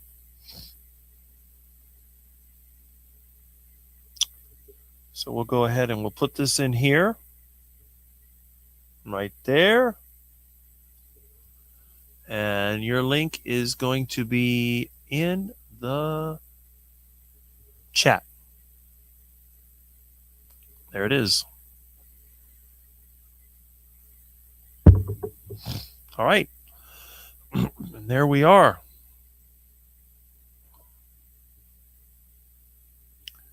Okay. Let's see here. Good day to Jerry. And you are. Have a lovely weekend. Bye for now. There we go. Meathead for Life. Hi. There is the link to her channel. And Target Prime Rib Thomas says he's subscribed to Kurt's channel. And there we go. Thank you, Brother from Another Mother. There we are. And again, if you don't know what his channel is, let me put that in there as well, just to make sure in case you've forgotten.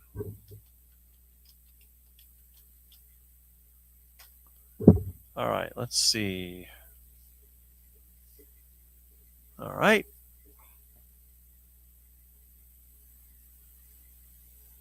There we go. So he has 47 subscribers. Let's get him to 50. Let's do it right now. Do it now. So we'll go ahead. We'll put this over here. And we will make sure that we get him in there. I'm going to go ahead and paste it into my channel. There you go. All right. So if you're not subscribed to Kurt's channel, make sure that you do so right now, or I will have Jonathan go over there and take care of you, if you know what I mean. All right. So let's see what else is going on. I think we're pretty much done with this. What I'm going to do, I need to go to Winn-Dixie and get some of those pork chops, but I still have some pork shoulder left that I'm going to cook up for lunch. And I'm going to, there we go, live with Rick and Jonathan. Well, we got a new image, which I think is kind of accurate in a way.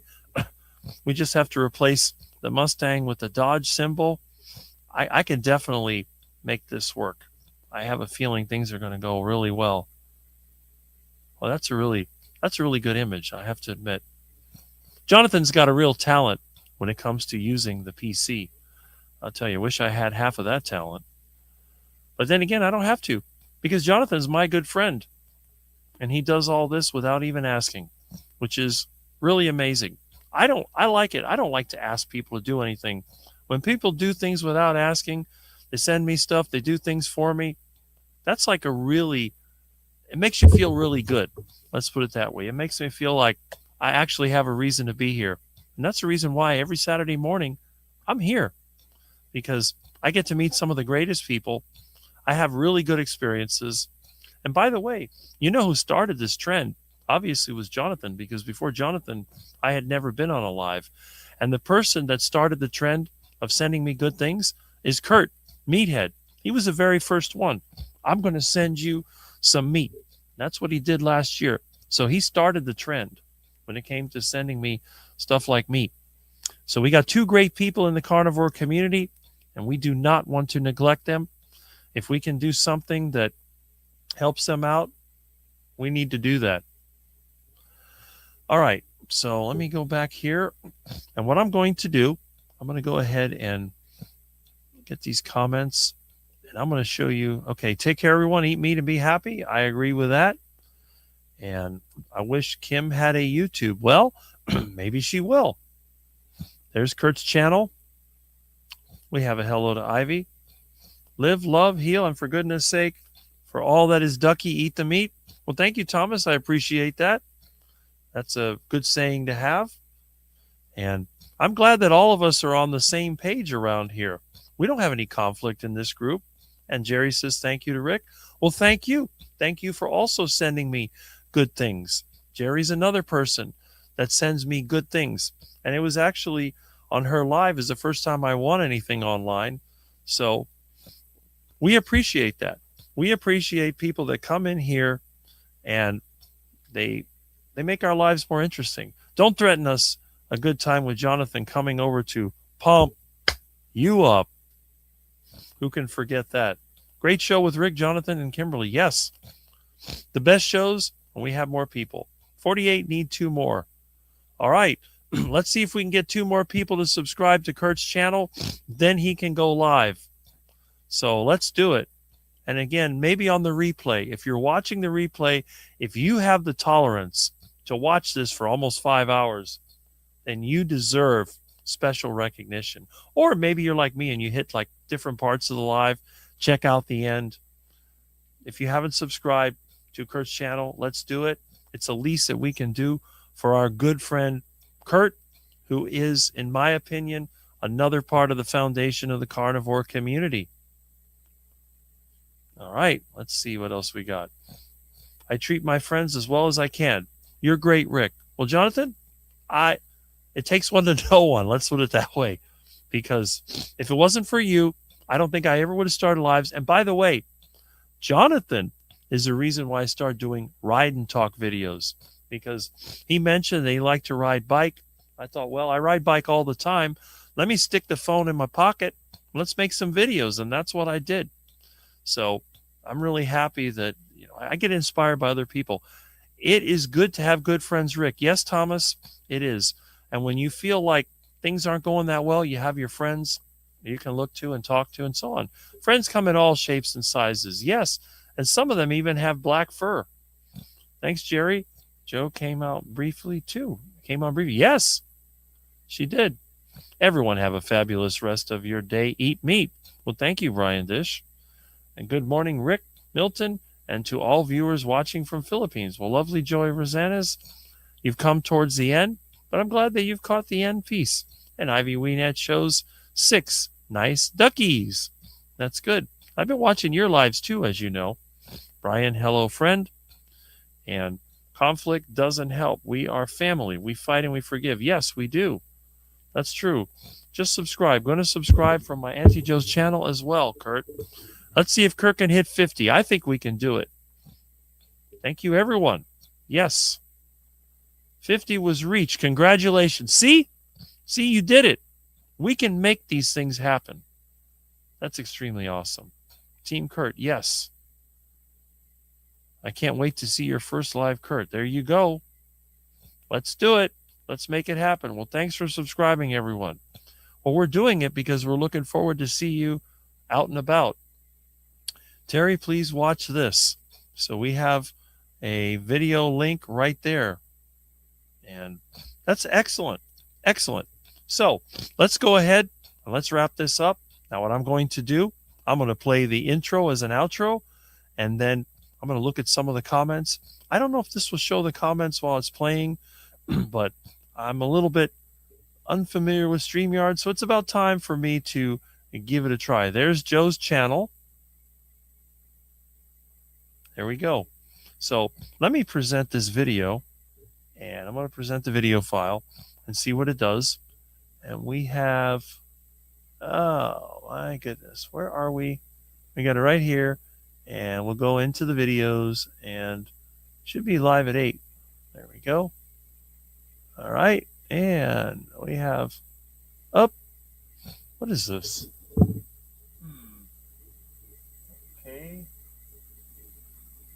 There it is. All right, let's see what happens.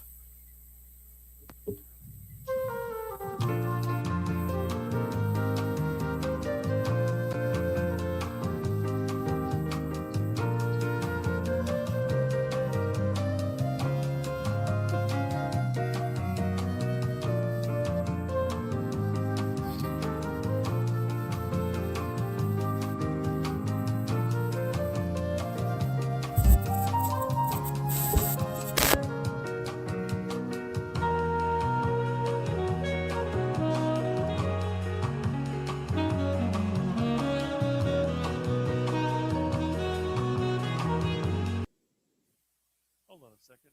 Let me try this.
All right. Well, see, that's what usually comes in at the beginning, and now it's coming at the end. So anyway, thank you very much. If it feels so right, how can it be wrong? There we go. All right. Now, I don't know if, let's see. Okay. I can exit myself, but I don't know if it will stop the stream, but I'm sure Jonathan will figure it out. If the stream doesn't stop, I'll just stop it on YouTube. That's all. But we've had almost 5 hours. We've had some really good people. I hope you can hear me. The bad thing about this, I don't have the little dial thing, you know, I do have my VU meter, but I have no way of knowing if it's going through because obviously I'm not running OBS. But anyway, there we go. LOL. And Juliet says, I've been listening from the start with some gaps when busy. I always listen to replay Saturday nights because your voice is so soothing. Well, thank you. And again, another awesome supporter of this channel. Juliet has done so much for Milton and me. And there goes my phone again. All right. Oh, looks like Jonathan has popped in. Okay. So let me see. Who's calling me? Yeah, I'm going to call him back. That's my friend in Georgia. Rick reminds me of the actor who plays Ray's bro on Everyone Loves Raymond. And I've heard that too. Everyone got what they wanted. There you go. All right. So let's wrap this up. Good day, Juliet. I'm going to call my friend back and see what's going on over there in hay season in Georgia. It's been so much fun, Rick. Everyone seems to have fun watching you all today. Well, Auntie Joe's bedtime stories, I enjoy it. I enjoy being here. I enjoy all of you. I've had the pleasure of meeting a few of you in person. The rest of you, it'll probably be in the future. But again, there's no place I'd rather be than at Live at 8 with Rick on Saturday morning. After this, I'm going to try and get some food in my stomach. I'm going to have that pork shoulder. Then I'm going to hit Winn-Dixie and get some pork chops. And later on, I guess I'll be having the big, wait a minute. Actually, you know what? I should have the heart attack chicken now. I'm going to have the heart attack chicken. I got some chicken leg quarters. It's the friend of mine gave me. They're one step above dumpster chicken. If they're good, I'm going to eat them. If not, they're going to go to the ducks. And so I'll have heart attack chicken for lunch, and then I'll have pork for dinner. But I'm going to get some pork chops. And again, unlike some people that are on the lion diet, I enjoy pork. So I'm not going to trash something, and I'll probably be eating sauerkraut with it because I've been eating so much pork. I've had zero beef. I need to start adding sauerkraut. And Sandy Blythe says, thanks for the entertainment. Well, thank you for being here. As always, since the beginning, we're glad to have you here. And then Juliet, and that's it. So we're going to wrap this up. 10 eggs for me. Oh, man, there we go. CB buddy, you were on full form when I glanced at the chat. There we are. All right. So if you want to, head over to Jerry's. She's having a live. I'll be watching it. And I'm going to turn this up. I'm going to call my friend back because I promised him, by 1, I would be off. And he's calling me a little early. So things must be going a little bit rough over there. So have a great day, everybody. Or night, depending on where you are. And again, I will see you next week. And by the way, you'll probably see me tomorrow at 10 o'clock Eastern Standard Time, somewhere after, on Mitch or Dr. Kilt's live stream. I'm surprised Kilt's never comes to my live stream. Maybe he's too busy. He might be having fun on Saturday morning. But on the other hand, I'll be there. And it's Tuesday. It's time for the Keto Cookout with Russ Mitchell. So you can see me there. And again, I may be invited. Sometimes Liz invites me. You might find me in any live stream if I'm available. But at the worst case scenario, 8 o'clock in a week, Live at 8 with Rick, unless the internet's out or the world's ended, in which case it doesn't matter. Ground beef taking advantage of the sale. I haven't seen ground beef for less than $5 a pound, and I am not paying more than $3 and something a pound. So I refuse. So I will not eat beef until it gets cheaper. I'm going to have to go and grab myself a duck and fatten him up if I want to get the taste of beef. All right. Take care, everybody. I'll see you.